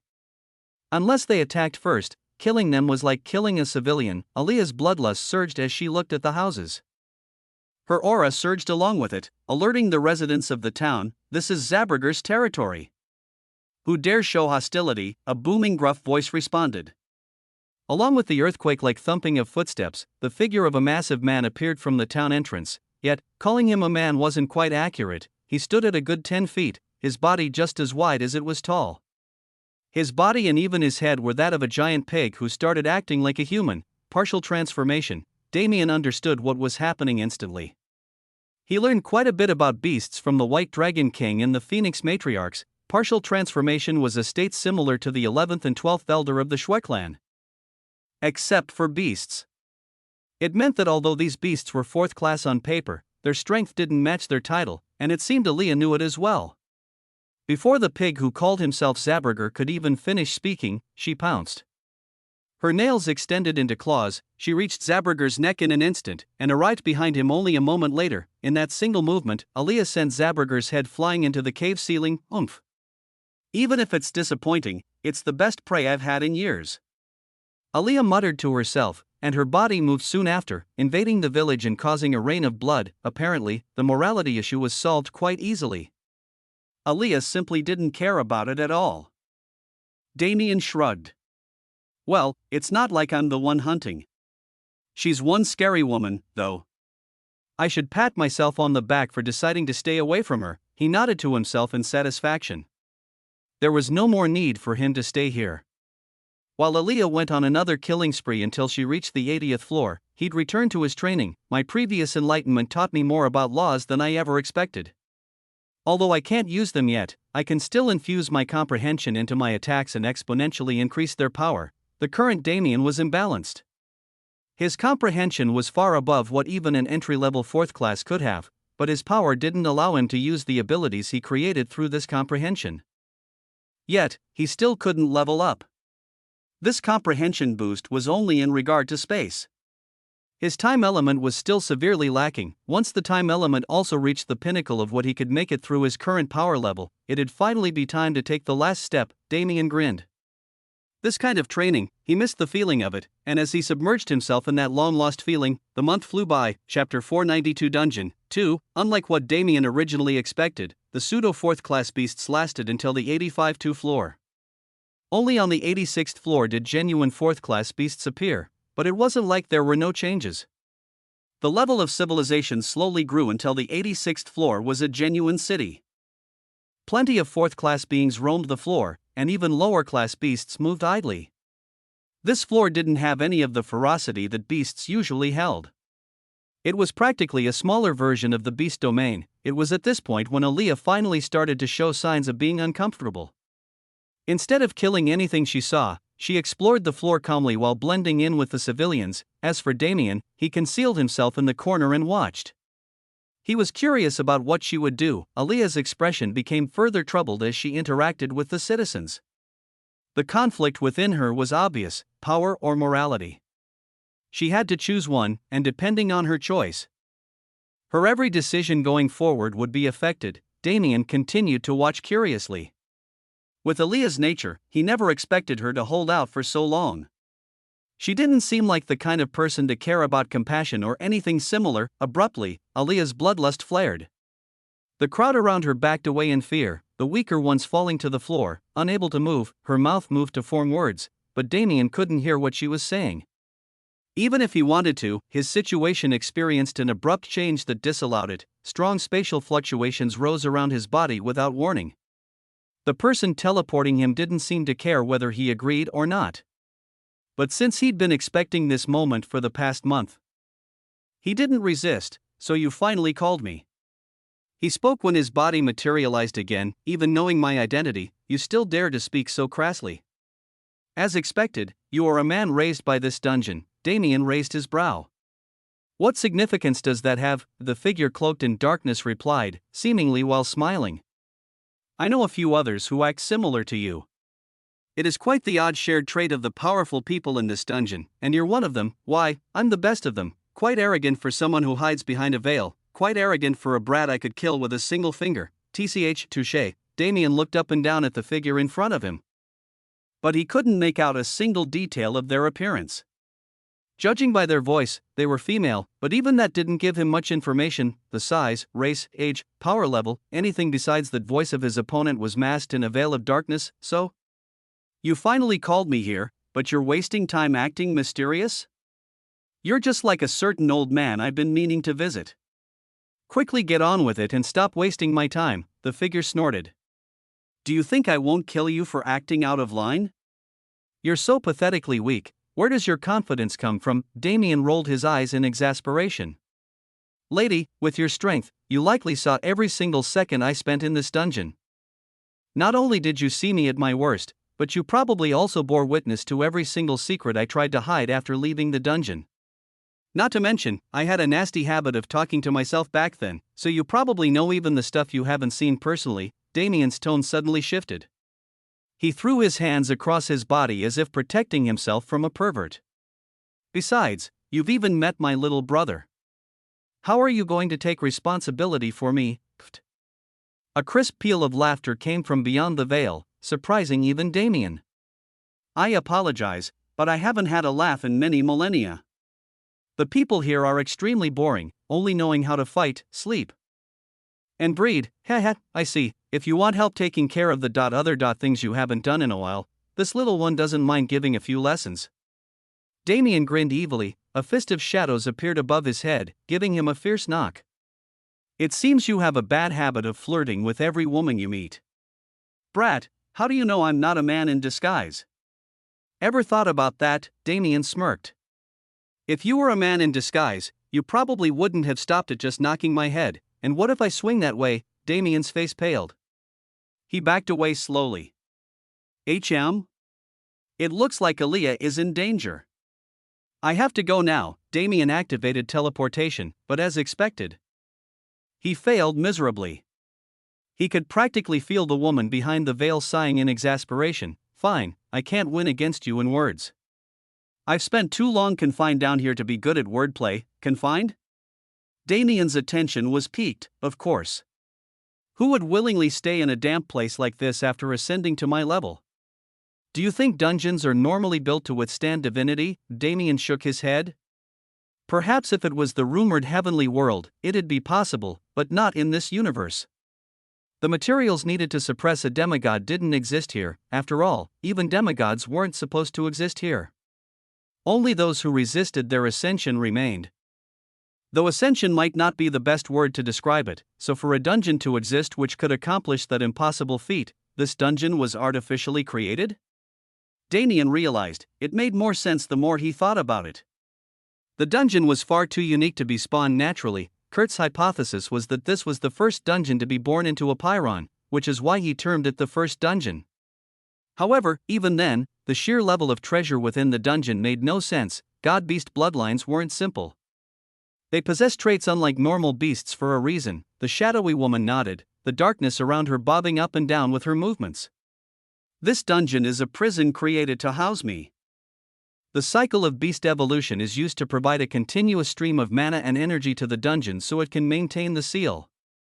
Even if it doesn't seem like much, the excess energy from 100 floors worth of slaughter reaches an insane level. Damien squinted his eyes as he stared into the shadow. Then, for you to be sealed so tightly, you must be, the woman seemed to smile. The murky shadow that surrounded her body slowly disappeared into the air, revealing the figure hidden beneath, pale grayish-white skin, ash-gray hair, and striking red eyes. Her figure was just as voluptuous as Aaliyah's, but she was far taller, standing at the same height as Damien, from her features alone. She looked like a dark elf, but Damien knew. It wasn't an instinctual feeling, but something she was willingly allowing him to sense. From within the murky darkness she controlled, the scent of ink perforated Damien's nostrils, his bloodlust flared out of his control. He glared at the woman coldly. Standing in front of him as if nothing in the world concerned her, was a genuine Nox demigod. Chapter 493 Dungeon 3. Why is it that you called me here? Damien asked. His voice was cold, any previous joking tone he held vanishing entirely, but naturally, the Nox demigod didn't feel any pressure from his change. She only watched him with a curious and entertained smile on her face. You don't want me anymore? And here I thought my form would be incredibly appealing to you. She responded, why did you call me here? Damien repeated. He didn't care about any of her bullshit. The Nox demigod rolled her eyes. Can't you be a little more fun? You're the first person who has seen me in my true form in tens of millennia. Tell me why you called me here. Damien repeated himself a third time. He didn't plan to say it again. TCH, kid, you're starting to annoy me. Fix your attitude before I kill you on the spot. Kill me then, Damien replied without hesitation. What? The Nox demigod questioned in surprise. Kill me then. Damien shrugged casually. If you didn't kill me earlier, you won't kill me now. Am I wrong? Although Damien was indeed flirting with her because of his habit to flirt all the time, he wasn't the same brainless fool he used to be. His words weren't without meaning. Just like when he acted brazenly with the sect leaders of the Cloud Plane, he needed to understand how lenient this demigod would be with him, regardless of what her race was, because people of power cared immensely for face. If he could act sleazily to her face and live, it meant she probably needed him for something, not that it was hard to figure out what that something was. I won't help you escape the seal if that's what you plan to ask. If that's all, then either kill me or let me go. The demigod glared at Damien with killing intent in her gaze, causing his mental defenses to crumble. If it wasn't for his void physique negating a portion of her pressure, he would have been turned into an idiot with a single gaze. KHH. That's not a very nice way to treat your guests. Didn't you just tell me to kill you? Are you scared now that death is finally upon you? Ha! If this is death being upon me, then the spatula my mom used to beat me as a kid was a god-ranked artifact. Don't joke with me, the demigod clicked her tongue. It's true that I wish for you to release my seal, but it is not without benefit for you. Tell me what you want, and I can easily grant your wish. I want the extermination of every member of the Nox species in existence. Damien quickly replied. The demigod glared at him again. I will only accept requests that are within my power, and if I ask you to annihilate as many Nox as your power allows, I shall do it without hesitation. It was Damien's turn to be suspicious. Obviously, this woman held no feelings toward her race. But if she was really an ally, why would the previous generation seal her in the dungeon? Yet, the reward is tempting. If she was willing to exterminate her race with her own hands for freedom, it meant she was willing to give everything. If he could capitalize on that, I might be able to get myself a demigod made. Damien grinned to himself at the thought, but he knew it wasn't possible with his current strength. He couldn't even sense the mechanisms sealing the woman, let alone break them. I am not asking for your immediate cooperation. I am asking for your consideration and help in the future when you become powerful enough. How do you know I won't die before then? You will not die. The woman's answer came without hesitation. As she looked at him, a trace of respect surfaced in her eyes. I have witnessed your beginning, and I wish to be there to witness your end. Until I allow it, you are not allowed to die. The woman flicked her finger, causing a portion of the darkness behind her to separate and shoot at Damien's body. Hey! Damien exclaimed in shock while attempting to dodge, But he never had a chance. The piece of shadow submerged into his body, but no matter how he scoured himself, he couldn't find traces of it. What did you do to me? Damien growled. His killing intent flared even greater than it did when he found out she was a Nox. Relax. The demigod replied non-committally. It's just a wisp of my divine power. If you're ever in life-threatening danger, it will protect you once. Even a demigod won't be able to harm you while it is activated. Damien calmed down slightly hearing her words, but he couldn't let his guard down. It was still highly likely that this woman was lying to him. But for now, he couldn't do anything about it. Fine. I'll consider your offer. Since the war is starting soon, I'll be able to witness for myself whether or not unsealing you is worth the effort. But what happens if I refuse? The woman smirked in response. Do you think you can still refuse me? Even if it's just a trace, divine power is still divine power. If I really wanted to, I could just. The woman curled her finger. Responding to her motion, Damien's body instantly began to experience great pain similar to that of evolution, but this pain didn't come with any benefit. KHH. Damien gritted his teeth and endured without saying a word. He refused to lose to this woman. Looking at him writing in defiance, a smile unknowingly crept up on the woman's face. This boy.is quite fun to play with. Even if he didn't know her thoughts, Damien instinctively felt danger. If he broke here, his life would become anything but fun. The pain continued for close to 10 minutes before the woman finally got bored of his lack of reaction and stopped. Finally, Damien was given a moment of respite. This bitch. He sneered inwardly. Just wait until I reach your level. I'll turn you into a spitting image of Elytra. As he formulated in his mind, he finally regained his bearing. And even though he was internally raging, he pretended as if nothing happened on the outside. I have one final question, he said in between breaths. Looking at the woman seriously, he asked, Why me, ho? Are you curious? However, your curiosity might cost you more than you ever thought. Are you really willing to lose? Oh wait, I'm literally the only one you know? Damien interrupted. Damien deftly dodged the shadows that sprouted under his feet to stab him. Lady, don't be so harsh. How can you treat your only friend and future benefactor like this? Who cares about that? I want you to die, so die. TSK, what a pitiful demigod. An over 10,000-year-old virgin in ET with no friends. Such a shame. Die. The attacking shadows became fiercer.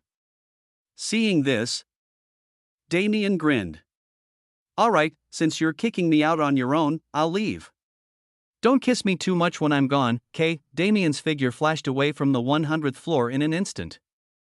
This time, the woman didn't block his escape. Once again left alone on the 100th floor, the woman sighed helplessly. TCH. If only I knew even a single other person, I'd choose them over you without hesitation. Stupid brat. Chapter 494 Dungeon 4. My name is Tiamat. Do not forget our promise during your coming adventures. Damien smirked as he received the mental transmission. Bitch, you're more desperate than I thought. He had no good feelings for the Nox demigod named Tiamat. From the second she decided to torture him needlessly. His grudge became something she couldn't escape. Just wait. I'll definitely come free you. On that day, you'll start maid training under Elytra. In fact, Elytra was already receiving maid training in the sanctuary, learning to control herself somewhat. The quarrels between her and little Schwe for his attention were far less frequent than they used to be. Speaking of the sanctuary, I wonder how that plan is coming along. Damien's figure disappeared from the first dungeon. When he appeared in the sanctuary, he immediately spread his awareness to a certain area to the west of the large mountain in the middle. Looks like training has started, but they aren't anywhere near where I want them to be. Maybe I should push them. Where his gaze was directed stood a large dormitory where a group of 10 men and women stayed. They were the beginning of an elite squad Damien was in the process of forming. There were 3 phoenixes, 4 elves, and 3 dragons. They were also chosen so that their specialties complemented each other. However, currently, they aren't even united. Their loyalties lay in the leaders they follow instead of me. While this isn't bad for the common populace, I can't have it for a team that'll become my strength in the future. To build this team would need time and effort. For now, it wasn't even worth mentioning. By the time we finish up in Niflheim, I'll have them combat ready. Thinking such thoughts, Damien exited the sanctuary. This time, his visit was only to check on them. The sanctuary really is strange, though. Damien didn't know what his role in the sanctuary was supposed to be. The dynamic he was setting made it ambiguous. He owned the sanctuary and he was its creator, but he didn't take an active role in its development. Instead, he quietly watched over them unless he needed something. He didn't know how his lax attitude towards the society growing in the sanctuary would impact him in the future, but he didn't mind it much. The sanctuary was its own world, and the people who lived in it would have their own lifestyles and governments. In the end, it was already a requirement for every fourth class in the sanctuary to submit to him through a system oath, which was inviolable. He didn't need to worry about betrayal. Returning his senses to what was happening in the real plane, Damien spread his awareness in search of Aaliyah. So this is your decision, he commented inwardly. As he watched, Aaliyah conversed happily with the residents around her, experiencing their culture with a smile on her face. Though he didn't care which decision she made in the end, he had to say that his impression of her improved somewhat when he saw her choice. It wasn't easy to forego power for morality. It was a choice not many would make, especially in a place like this where there was nobody around to judge that decision. Making it was admirable. Damien shook his head. She's the leader of the beast domain. It'd be stranger if she didn't feel something after seeing a second beast domain in the dungeon. But since she won't be training anymore, it was time for them to leave. The subjugation on the surface would soon reach its conclusion as well. You look like you enjoyed yourself, Damien commented to Aaliyah. The day already ended and the two left the city on the 86th floor. Currently, Damien was accompanying Aaliyah as she cleaned out the higher floors before they left. To be honest, I had more fun than I was expecting. My hubby really knows how to pick a good date spot. Aaliyah smiled and responded. Try calling me that around my wives and see how fast you die. They aren't powerful enough to kill me, though, you'd be surprised, Damien remarked with a grin. Those three have an unexpected level of synergy. Even I might struggle if they work together. Are you implying that you're stronger than me? Damien quirked his brow. Am I not? Dragon pressure leaked from his body, immediately causing Aaliyah to lose strength in her legs. Ah. This doesn't count. Aaliyah protested while squirming in pleasure. Really? You won't admit defeat? Never. Aaliyah exclaimed defiantly. Okay. Damien shrugged. He retracted his dragon pressure easily, leaving Aaliyah stuck trying to catch her breath. Wait, I changed my mind. You're stronger than me. I admit it, so use your pressure again. She panted. Damien glanced at her in disdain. I bet nobody in the beast domain would have expected their empress to be a hopeless pervert. The beast emperor really starved you, huh? Aaliyah shuddered. With the state she was currently in, even Damien's look of disdain was giving her endless pleasure. Stop. No more. I can't take it, Aaliyah moaned. Damien sighed helplessly. For just a single second, dragon pressure emitted from his body once more, but that single second was enough to send Aaliyah over the edge. While she experienced orgasmic bliss, Damien left her alone and returned to the 20th floor of the dungeon. Looking at the small shack where he spent his days between training and killing, a warm smile unknowingly crept up his face. It's still a work in progress, but I've really grown. It's hard not to be proud of myself when I remember the old days. Damien spent a few moments in reminiscence as he looked at the house. But reminiscence was just that. To leave things in the past and move forward. Now that he saw this place again with his own eyes, he was finally ready to do it. After spending some more time retracing his steps from years ago, Damien returned to Aaliyah. Ready to leave now? He asked, ignoring the puddle of clear liquid she was sitting in. Not ready. Can't walk. Too much pleasure. Aaliyah responded, all right. I'll leave you here and return alone. I'll come back for you in a few days. Wait. I suddenly feel better now. Aaliyah exclaimed, jumping up off the floor and patting herself down. Damien looked away. No matter how indifferent he tried to act, Aaliyah really made it too hard on him. The way her breasts bounced with her movements, the trail of liquid between her thighs that she clearly let him see on purpose, her seduction tactics were impossible to ignore, but Damien persevered. Just a little longer.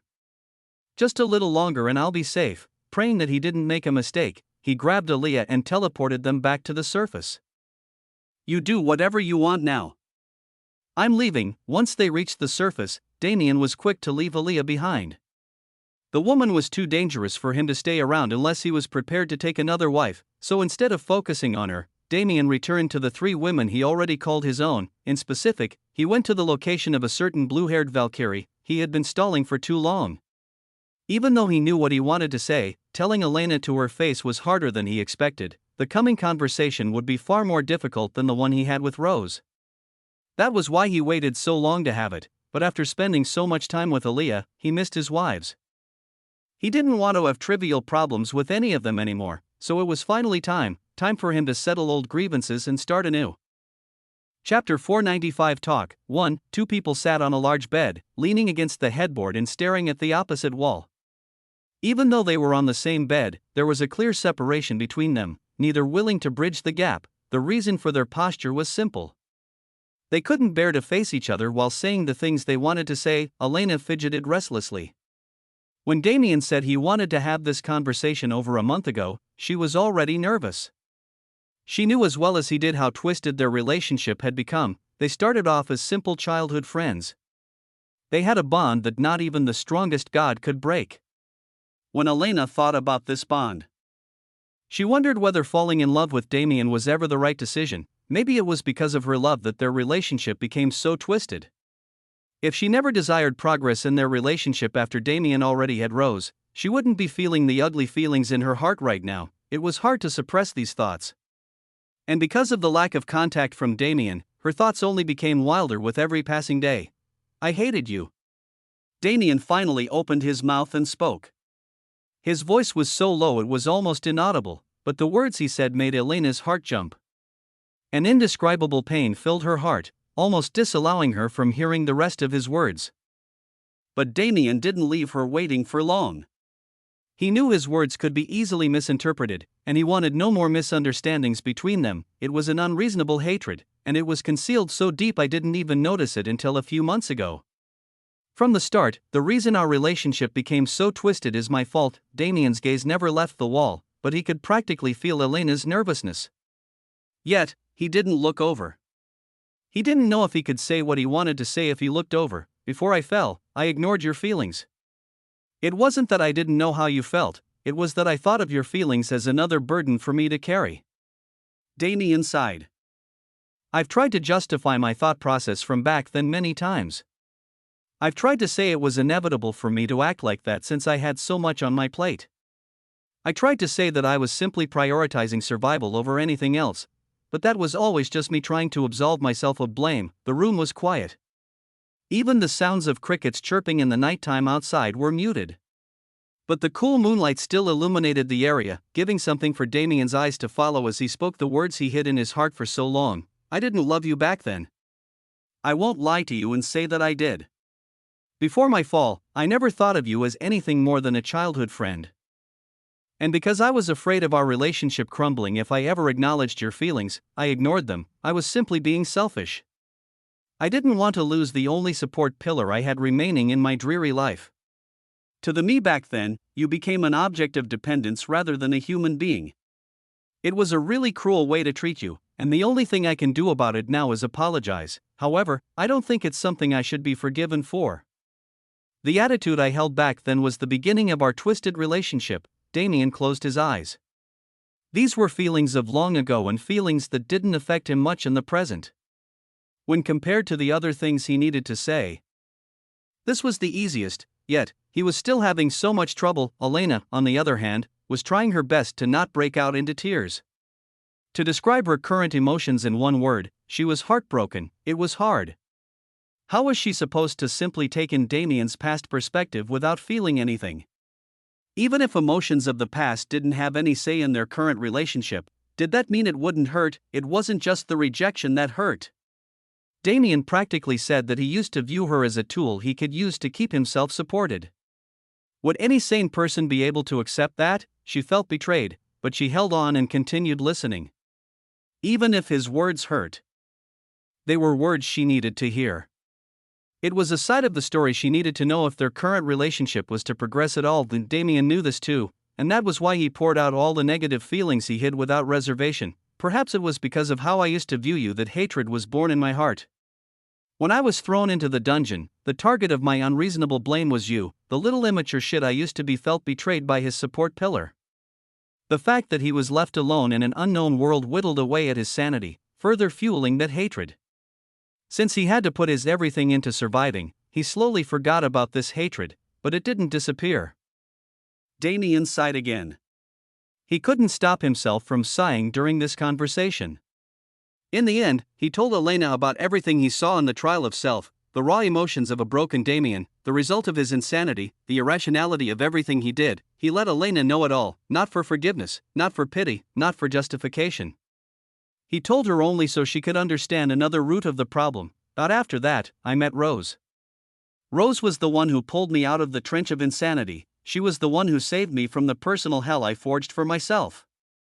That might be the reason why I fell in love with her in the first place. Another case of pathetic dependence. It's a miracle that my relationship with Rose didn't turn out to be toxic as well, but that's most likely because I put conscious effort into preventing that development. Since Rose was beside me all the time, I was able to do that, but it was different for you. Because most of the development between us happened when we were apart, I allowed our relationship to continue twisting without even realizing it was happening. For the first time, Damien looked over at Elena. Her face was already stained with tears, but her expression was cold. He didn't like the disconnect, but he couldn't do anything about it. It was his fault. Have I ever told you about the illusion trial I went through in a pyron? He suddenly asked. Not waiting for an answer, he continued speaking. He talked about the life he saw, but what if that would never come to be? In that life, our relationship was able to develop without all the complications we experienced in reality. It was really a heartwarming scene. And it was that scene that dispelled the built-up hatred I had and planted a seed of interest in my heart. This is where we get to the second change. Stop. Elena interrupted before Damien could continue to speak. Looking at him coldly, she finally began voicing her thoughts. Chapter 496 Talk 2. Knowing you, I can roughly guess how things play out from here. Let's see, you met me again but avoided me because you thought your feelings were fake and produced by an illusion. Then you let your insecurity take hold and completely abandoned both me and Rose when we arrived at the cloud plane. Elena sneered unintentionally. I'm not as forgiving as Rose. She might have brushed this matter off, but I have no desire to do so. Elena wiped the tears from her face and looked directly at Damien. Maybe when this conversation first began, she was afraid of facing him, but it wasn't the same now. With his words, her bottled-up emotions were set aflame. She couldn't control herself anymore. What, did you think that this conversation would fix anything? Did you think telling me the reason behind your actions would matter? Sure, things are justified if you look at it from your perspective. But what about me? I spent years waiting for you to look at me when we were still on Earth. Do you know how much that hurt? Even when you were doing your best to survive, was I not doing the same? I was one of the most talented people after the World Awakening, and at the same time, I was one of the most powerful.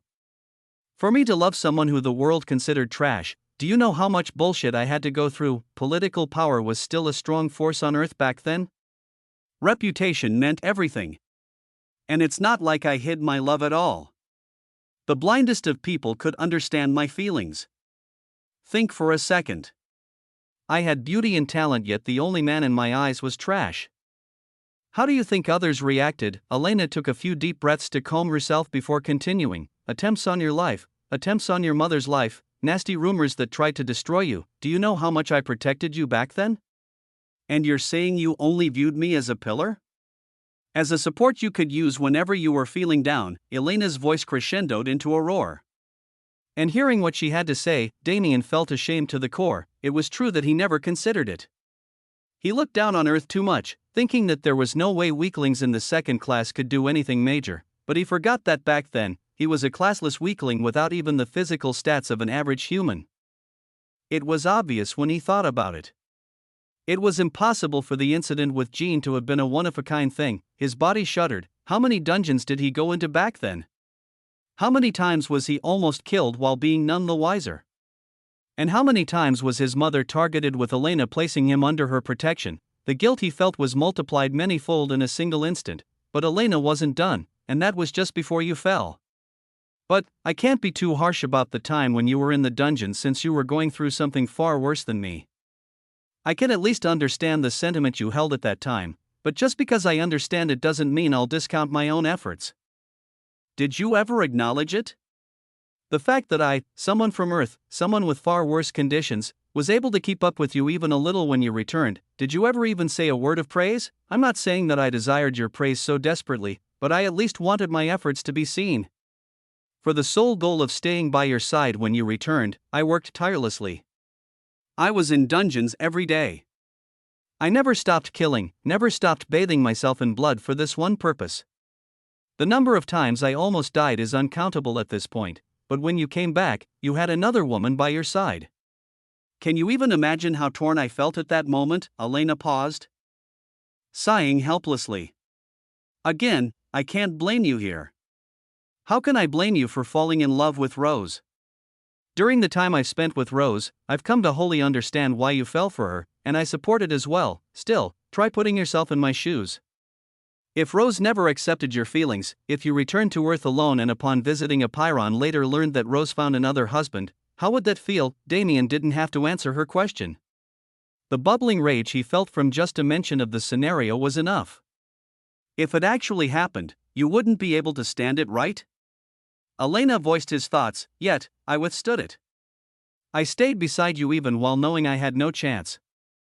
I buried my feelings and accepted my role as your childhood friend. All so I could stand by your side, and what did you give in return for my devotion? You abandoned me. You left me with the woman who stole my love and went to play around on your own. What kind of horribly dense person do you have to be to make that decision? Or were you too selfish to even consider the damage you caused? Elena shook her head lightly. Everything turned out fine, though. Unlike you, Rose understood my struggle and supported me. If it weren't for her help, maybe I would have already abandoned my love for you. And if that had happened, it would have been nobody's fault but yours. Damien gritted his teeth. He felt humiliated. It wasn't Elena's words, but his past actions that caused this feeling. Without Elena's rant, he would have never known. He was too selfish. He never considered it for even a second. Even now, when he came to have this conversation with Elena, he never considered how deep her grievance would be. Instead of feeling closer to her, he felt like their rift was widening. Elena sighed to herself. She knew just as well as Damien that her rant wasn't having any positive effects on their relationship. But it had a positive effect on her. She was finally able to release the weight on her chest, and if Damien was allowed to be selfish for so long, she was allowed to do the same. I don't want these feelings to interfere with the current us, Elena muttered. From the day you accepted my feelings, I also accepted you, whether it be the good or the bad. I slept with you knowing that my grudge would have to vanish, but I still feel that you need to know about it. Know that I am not saying all of this to demoralize you or hurt you, I'm saying it so you can realize your mistakes. Knowing you didn't know any of this before now, right? Damien nodded slowly. He couldn't refute her. I only want you to grow. I want you to become a person who doesn't make these kinds of mistakes anymore. I want our relationship to last an eternity, and for that, we can't ignore the problems of the past. Elena reached out. Her cold hand covered Damien's, intertwining her fingers with his. By being open and honest with each other, we've finally set the foundation. All that's left is to build ourselves into different people and grow. And for that, I'll be leaving to focus on myself for a while. Chapter 497 Parting 1. Raindrops fell quietly and met the earth below, but their combined might turned their whispers into the roars of beasts, covering the entirety of the central continent in the sound of their pitter-pattering. On a nondescript mountain peak somewhere along the way, Damien sat on the roof of an old cabin, staring into the clouds with a lost expression. It had been a week. A week since the day Elena poured out her grievances in full, and a week since the day she left his side. It was a quiet week. A lonely one spent atop this unknown mountain peak. The rain painted Damien in its color, but he didn't move. He closed his eyes and relished in the gloomy atmosphere that was created around him. It felt like the rain appeared whenever he needed it, whenever he needed the time alone to quietly submerge himself in peace and sadness, but it wasn't strange. Ever since the incident when he received a partial baptism, his synchronicity with the world skyrocketed. His extreme emotions would be reflected in nature, and today, just like every other day of the past week. The central continent was covered in rain. Someone said parting was a sweet sorrow, but he couldn't feel anything sweet about it. The only thing Damien tasted was bitterness. The situation made him think of another quote instead. A quote that said parting made one think. About what was once possessed, what was lost, and what was taken for granted, Damien was submerged in himself, unable to move forward. Elena's words kept repeating in his ears without pause, "I'll be leaving. There is somewhere I want to go, somewhere far away. It's not a place where I can take others, but it's a place where I can be reborn. Now, before the situation becomes too chaotic, I wish to visit that place." She had said, "You aren't the only reason that I'm leaving, so don't worry yourself about it needlessly. However, I do believe that some time apart will be best for us. Once we have become the best versions of ourselves, we will meet again. At that time, we will truly be husband and wife, inseparable by even heaven's decree." He could still see her expression when she spoke. The coldness in her gaze. Although the missing sentiments were present as well, they were largely hidden. "I've fucked up," it was the only thought Damien had. He completely screwed his relationship with Elena.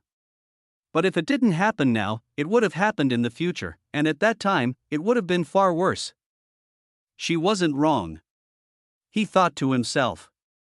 Our current dynamic is just toxic, hatred and love intertwining to create a strange and twisted relationship. That was never what I wanted, nor what she wanted. Perhaps her decision was the right one. Even if he knew what he wanted to think, he refused to manifest the words. It hurt. It hurt a lot. It hurt even worse knowing it was only his own inability that caused it, but what could he do? It had already been a week. Elena was probably long gone. Their talk didn't end after Elena's rant. The words she spewed were filled with emotion, and even she knew they were skewed by her perception. Elena acknowledged her mistakes and carelessness in the past. She knew that her affection was the reason Damien was targeted in the first place, and so she found herself apologizing to him as well. Her brazen and childish attitude back then did indeed cause many problems, but what could they do? At that time, they really were just children. And even with what came later, they couldn't find it in themselves to blame each other. Their relationship simply wasn't blessed by fate. Things went wrong due to accidents and negligence, and then naivety towards those mistakes blew them out of proportion, so, taking a step back was the logical conclusion. Starting over anew when their old feelings subsided was truly best for them, but he couldn't get it out of his head. Damien's figure vanished, appearing in the sanctuary. Without hesitation, he went to the territory of the demons. "Lucius, let me borrow your maid." He spoke when he met the former demon king. Lucius raised his brow in surprise. "No father-in-law today? It feels a bit weird now that I've gotten used to it." Damien shook his head. "I'm not in the mood right now, I apologize." "Allow me to borrow your maid and I'll be eternally grateful." Lucius dropped his joking attitude. "How long do you need her?" "I'm not sure." "You aren't sure? Then what do you need her for?" Damien hesitated for a moment. "I need her to protect someone." Lucius rubbed his chin curiously. "I see, so it's something like that. You could have gone to any of the other fourth classes here, but you specifically chose her, which means you need her stealth. Are you sure you just want her to protect?" Damien nodded. "Yes. I only wish for her to protect." Lucius carefully examined Damien's face and nodded. "Fine. Just this once, but you'll owe me a favor. Latia, come here for a moment." The maid appeared next to Lucius in a blur, kneeling on the ground. "Yes, master, from now until he tells you to come back, you'll be following young Damien's orders." "He has a task for you." "Yes, master," Latia replied concisely. She stood up and turned to face Damien, bowing to him in courtesy. Damien waved his hand dismissively. "No need for formalities. This is the woman you'll be protecting." Damien used his mana to shape Elena's face. Along with it, he used his Star Master abilities to secure her mana signature so Latia wouldn't get confused. "You don't need to go overboard. Let her do whatever she wants. But if there is an instant where you judge she can't escape the situation on her own, act. Unless that moment comes, do not move even if she looks on the verge of death." Latia bowed again. "Yes, sir." Damien nodded and took her out of the sanctuary. She headed off to the south. "With your speed, you should be able to catch up in a few days." "Yes, sir." The maid turned around to leave after receiving instructions. But Damien grabbed her wrist and stopped her. When she looked back at him, her body froze instinctively. Bloodlust, an insane amount of bloodlust. Damien's killing intent was released in full force. It was something he usually didn't do. As for the reason why, blood-red killing intent filled the air for tens of kilometers. It almost formed a domain with how palpable it was, it reeked. The blood stench flooded into Latia's nostrils, making her want to gag. She had seen many people before, ruthless ones that'd kill at the most casual slight, but none of them had killing intent like this. World force pulsated from Damien's body, further heightening his killing intent to the point where it began to warp reality. Blood-red clouds in the sky, a blood sea forming around them, mountains of corpses manifested, stacking up to the heavens. Latia was frozen in fear. Even if she wanted to move, her body refused to obey her command. Damien gazed into her eyes coldly. He looked like a reaper trying to steal her soul. His mouth opened and he spoke slowly, enunciating every syllable. I will say it one time and one time only. If she dies, regardless of the circumstance, it isn't just your life on the line. Your master, everyone around him, anyone you've ever cared about will die under my hand. Even if you can't return, you better make sure she does. Boom, blood-red lightning fell from the sky, incinerating the mountain on which the two stood, and then, everything vanished. Damien let go of Latia's arm and walked away, his figure flying into the sky to find a new mountain to reside on. As for Latia, she stood in place for many minutes without moving. It seemed this job was the most important mission she'd ever been assigned. Chapter 498 Parting 2, Why did he do it? Even he didn't know. Did he not trust Elena? That wasn't the reason. He just wanted her to be safe. He wanted a guarantee, so rather than providing her a bodyguard, he was providing her a human shield. A one-time use item that could protect her from death, considering her attitude before she left. If he tried to give her anything more, it'd be a mistake. But just giving her one more safety measure didn't improve Damien's mood at all. The rain encapsulating the central continent was endless. Have I not been growing? Damien questioned. He didn't even realize how much he had left to learn until Elena said it to his face. If he couldn't even recognize his faults, didn't that mean he was still stuck?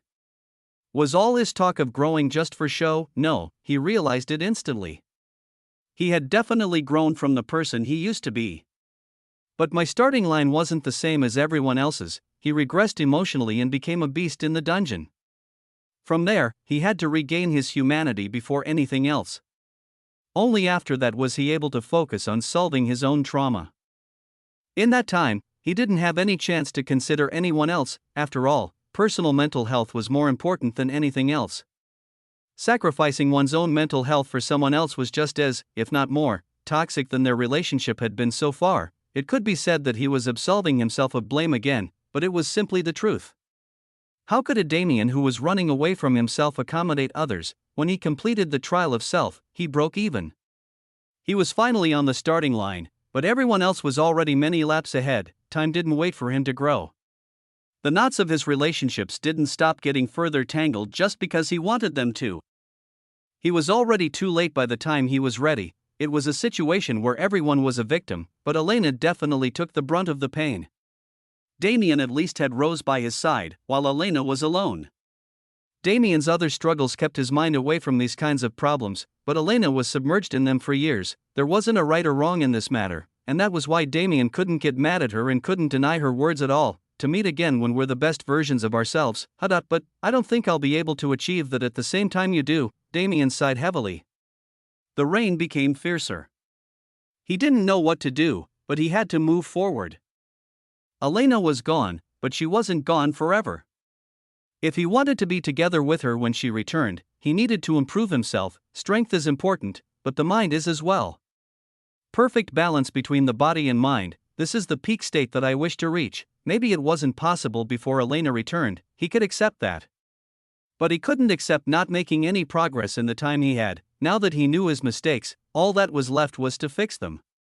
And then, he could prove that he was worthy of Elena's devotion, the very same devotion he neglected until it was no longer by his side, about what he had, what he lost, and what he took for granted. His parting with Elena truly made him reflect on it. Perhaps the skies wished to remain filled with rain. It was a seasonal change that the central continent rarely got to see, but it was enough. The skies had cried until their tears ran dry. The central continent thoroughly understood its sorrows, so the rain would have to give way to the sun's rays at some point. and time would drift on regardless as Damien stood up, his mind free of extraneous thought. His body flickered like a candle wisp and faded from existence. 2 days later, the rain finally stopped, and 3 months after that, the cloud plane's purge ended as well. Somewhere in the starry sky, thousands of kilometers away from the cloud plane, a woman sat atop a flight artifact that drifted through space. But her pace was slow. She couldn't seem to take her eyes off the direction of the world she was leaving. She sighed to herself. She made the decision to leave after a great deal of thought. Even though her timing in announcing it made it seem like it was directly related to her issue with Damien, that simply wasn't true. Regardless of how their conversation went, she was still going to leave, and that was why it hurt so much. I wonder how long it'll be until our next meeting. She wondered inwardly. If she was being honest, she wasn't as mad at Damien as she made it seem when they talked. She was plenty aware that she also played a large part in their twisted relationship. But her bottled-up emotions influenced her in the moment and caused her outburst, and although those emotions were plenty real, they weren't how she was feeling anymore. The knots in her heart loosened greatly after she finally voiced her inner negativity, but perhaps it was best that way. With the way she parted from him, they were both filled with determination to move forward, and that was all she could hope for. The goodbyes are all done, but I still haven't left. Won't it be embarrassing if they see me? Elena joked, trying to cheer herself up, but there was nobody there to answer her. Her mood became somewhat downcast. Everything in the world represented duality. Within the good there was bad, and within the bad there was good. Regardless of her words, Elena's memories of the time she spent with Damien and his party were mostly memories she cherished. The issues in her heart didn't stop her from thoroughly enjoying the atmosphere created within the small group, but now that they were gone, now that she had to continue onward alone for a nondescript period of time, she regretted acting hastily. No, this is a necessary step. If I want to keep up with those geniuses and stand by their side, I must train constantly and get stronger. Just like I've always done, she spent nearly 24 hours a day in the dungeon after Damien fell.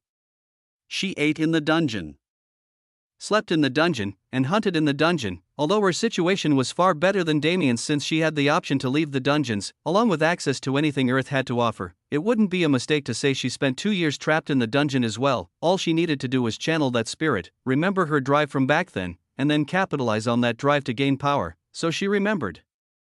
She remembered how hungry she was back then, how she devoured all the experience the dungeons provided her. Elena's eyes shot open. They glowed in sapphire white light as her purpose was reaffirmed. With one last look at the cloud plane, she turned her flight artifact around and shot off into the distance. Her destination unknown even to her. Chapter 499 Departing. 1. Upon completion of the purge, news spread throughout the cloud plane describing the events that took place under the surface. The purge, the traitors, all of it reached the ears of even the most common people. There were 3 women that took the forefront of even this news, but unfortunately, from a certain point onward, only 2 of them remained. But their fame wasn't light at all. It rivaled even the recently created legend of Heaven's Wrath. While the people of the cloud plane were in an uproar, a meeting took place in a secret location hidden amongst the clouds. It was a floating island similar to the one Tang Lingzi resided on. Our goal is simple. Shangguan Yu spoke seriously at the front of the crowd. We will exterminate Nibelheim entirely. The crowd wasn't filled with a large number of people. There were at most a few thousand. On an operation where they were facing millions or even billions of enemies, this number was nothing, but each and every existence present was a powerhouse, an elite chosen specifically for this mission. We will split into 4 teams. The Sun Squadron will be under my leadership. We will stay in Asgard territory and command the entire mission. We are the main connecting point between every other team and the ones who relay information between them. Not only that, we'll also be keeping track of the Nibelheim executives' movements and delaying them if need be.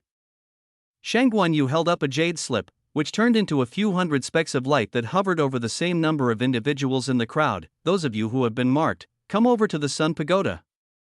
I will give you a more specific briefing of your missions. As Shangguan Yu led his group away, Bai Sharon took the floor. The Moon Squadron will be under me. We will be in charge of reconnaissance and infiltration. Follow me to the Moon Pavilion if you are marked. A few hundred more specks of light flew out, and unexpectedly, one of them arrived atop Damien's head. Damien's eyes widened. Infiltration again? Aren't I more suited for a main attack force? He lamented inwardly. But he couldn't do anything about it.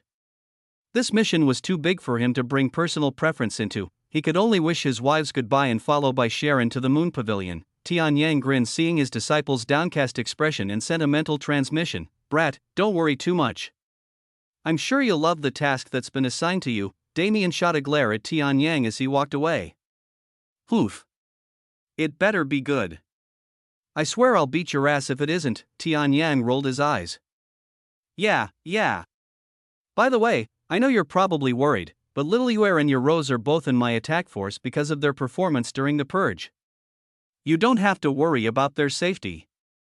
Damien didn't respond, but he couldn't hide the relieved smile on his face as he walked away. As long as he had Tianyang's promise, he really didn't need to worry about Ruyue or Rose.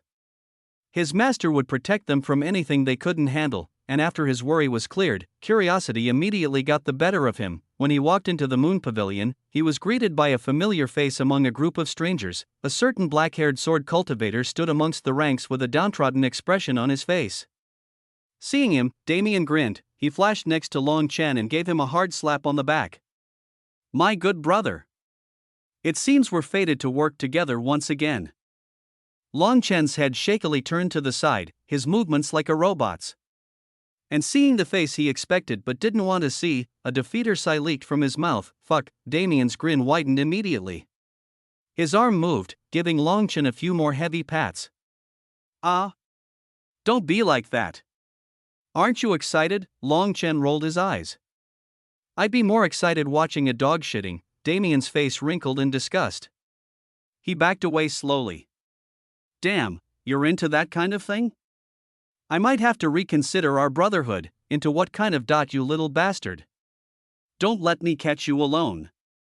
I won't let you off the hook. Damien jumped back exaggeratedly. I appreciate your feelings. But I'm sorry. I'm straight. Long Chen's forehead twitched unceasingly. His face was practically tomato-colored. Instead of speaking again, he turned around and refocused on the happenings of the moon pavilion. Damien smiled in satisfaction. Annoying Long Chen was always a great way to get rid of his worries. Good, it seems everyone is here. By Sharon's voice rang out from the front of the crowd, where a small elevated stage was located. The Moon Squadron, as I said before, will be in charge of mainly reconnaissance and information gathering. We will create a network that reaches the top of Nibelheim's management and coordinate with the Sun Squadron to create chaos within their ranks and create opportunities for the Star and Celestial Squadrons to attack. By Sharon paused, panning her gaze over the crowd slowly. However, we will accomplish all of this within 6 months. The crowd immediately went into an uproar. Although 6 months was a long time, it was nothing when the opponent was a foe the size of Nibelheim. I will not hear your complaints. If we do not complete our mission properly, the entire plan will be derailed. Instead of complaining, take the time to understand the roles you will be assigned. The Moon Pavilion is fully equipped with all supplies you could possibly need for your tasks. Visit the attendants if you wish to know more. After giving a few more words of rundown on the overarching situation, Sharon turned around and left. However, as she did so, if you are hearing this message, split off from the main group and meet me in the rear courtyard. If you are able to arrive unnoticed, I shall reward you. However, if you are discovered, you will lose your qualifications to participate in this raid. Damien heard the sudden sound transmission clear as day. And from the look on Long Chen's face, he heard it as well. Damien grinned wildly. It looks like the old man wasn't lying. Something fun is going to happen, but of course, Damien was a benevolent and kind saint. He believed in fairness and justice, therefore, he chose not to use his Star Master abilities in the challenge Sharon gave out. Instead, he just spread his awareness normally and found the rear courtyard, used vector control to mask his spatial fluctuations, and teleported directly to the specified location. He stepped out of the void with a casual smile on his face, facing Sharon with pride. I was almost worried when I was put on some bullshit spy squad, but it seems your ambitions are far grander than that. This is a satisfactory job. I'll be looking forward to it. He walked confidently and took his seat in one of the 5 chairs spread around the table Sharon was sitting at. So? How about a rundown? Sect Master, Chapter 500 Departing, 2, Sharon rolled her eyes indifferently. Wait until the rest arrive. Damien shrugged and spread his awareness to cover the floating island. He watched as 4 others, including Long Chen, made their way to the courtyard using various methods. To the east was a woman submerged in shadows. Her body moved from shadow to shadow indiscreetly, slowly making her way to the room. It was a method Damien had used before by borrowing Zara's power. To the north was a man with a lanky build, almost to the point of looking malnourished. As Damien watched, his body disappeared, leaving only his clothes to fall to the floor. On the ground below, a small green snake slithered unnoticed through the crowd, its destination the same as the previous woman's, to the northwest.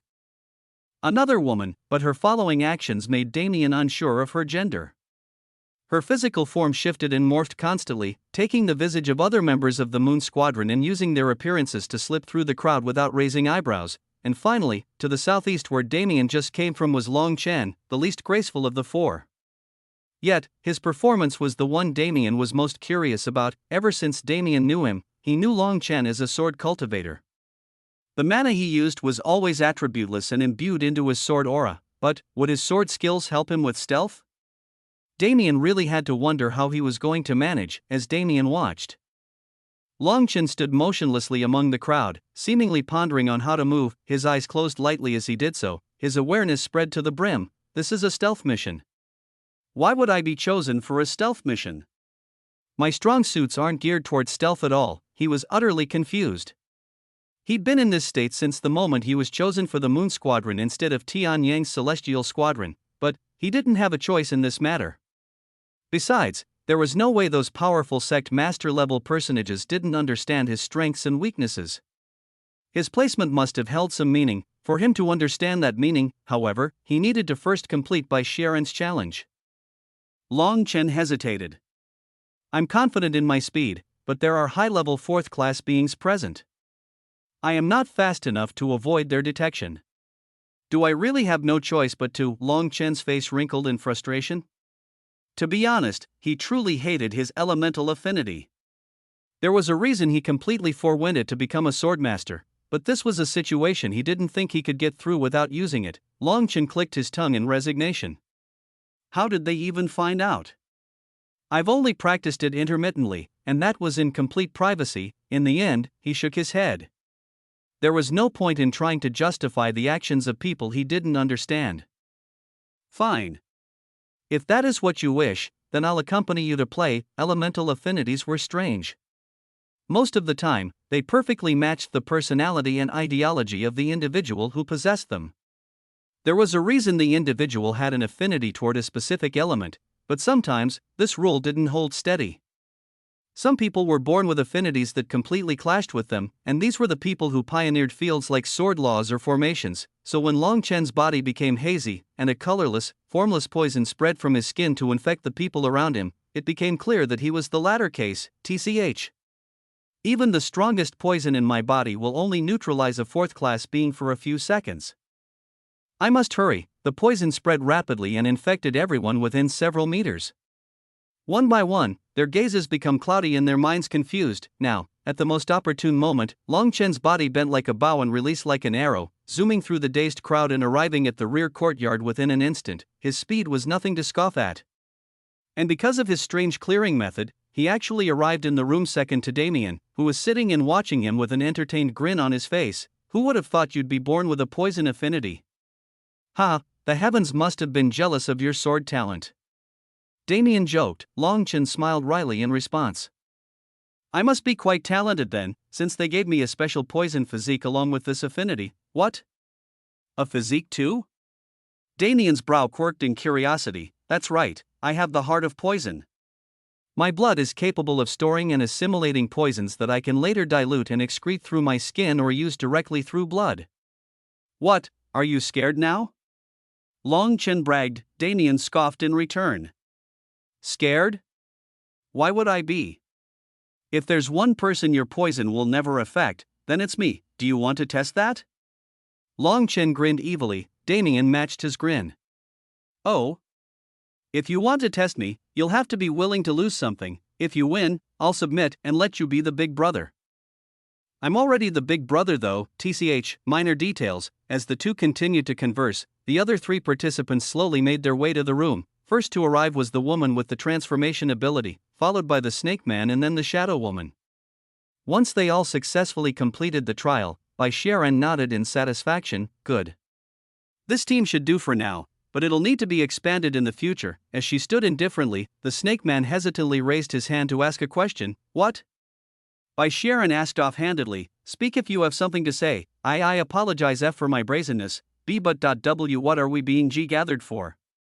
He asked, barely stuttering his way through the question. Sharon looked up at the group. Ah, I see you have not yet been told what your task is. Very well, I shall give a short explanation. Standing up from her seat, Sharon towered over the 5 seated individuals that had been called for this mission. Starting tomorrow, until the day this mission ends, you will no longer be known by your names.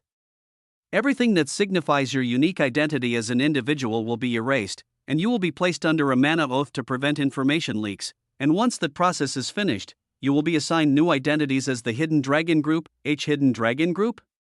The Snake Man repeated. Confused, the Shadow Woman narrowed her eyes instead. I see, so these people must have similar skill sets to me. I didn't think the grand experts of our world would use such petty tactics. Petty tactics? The Transformation Woman scoffed. This is war, little lass. There is no such thing as a petty tactic. Damien nodded his head in agreement, while Longchen looked slightly uncomfortable with the words. As for the Snake Man, he was still utterly confused about what was happening. See, can somebody please explain to me? He said, practically spilling tears. The Shadow Woman looked over at him in derision. You still don't get it. Her gaze panned across the room, seemingly gauging the individuals around her. This ragtag group, sorry, the Hidden Dragon Group will be forming. Her gaze returned to Sharon, who sat indifferently as if nothing concerned her. The Shadow Woman was forced to ignore her and continue her thought. We are the Assassin Division hidden within the Moon Pavilion, and what might very well be its main purpose.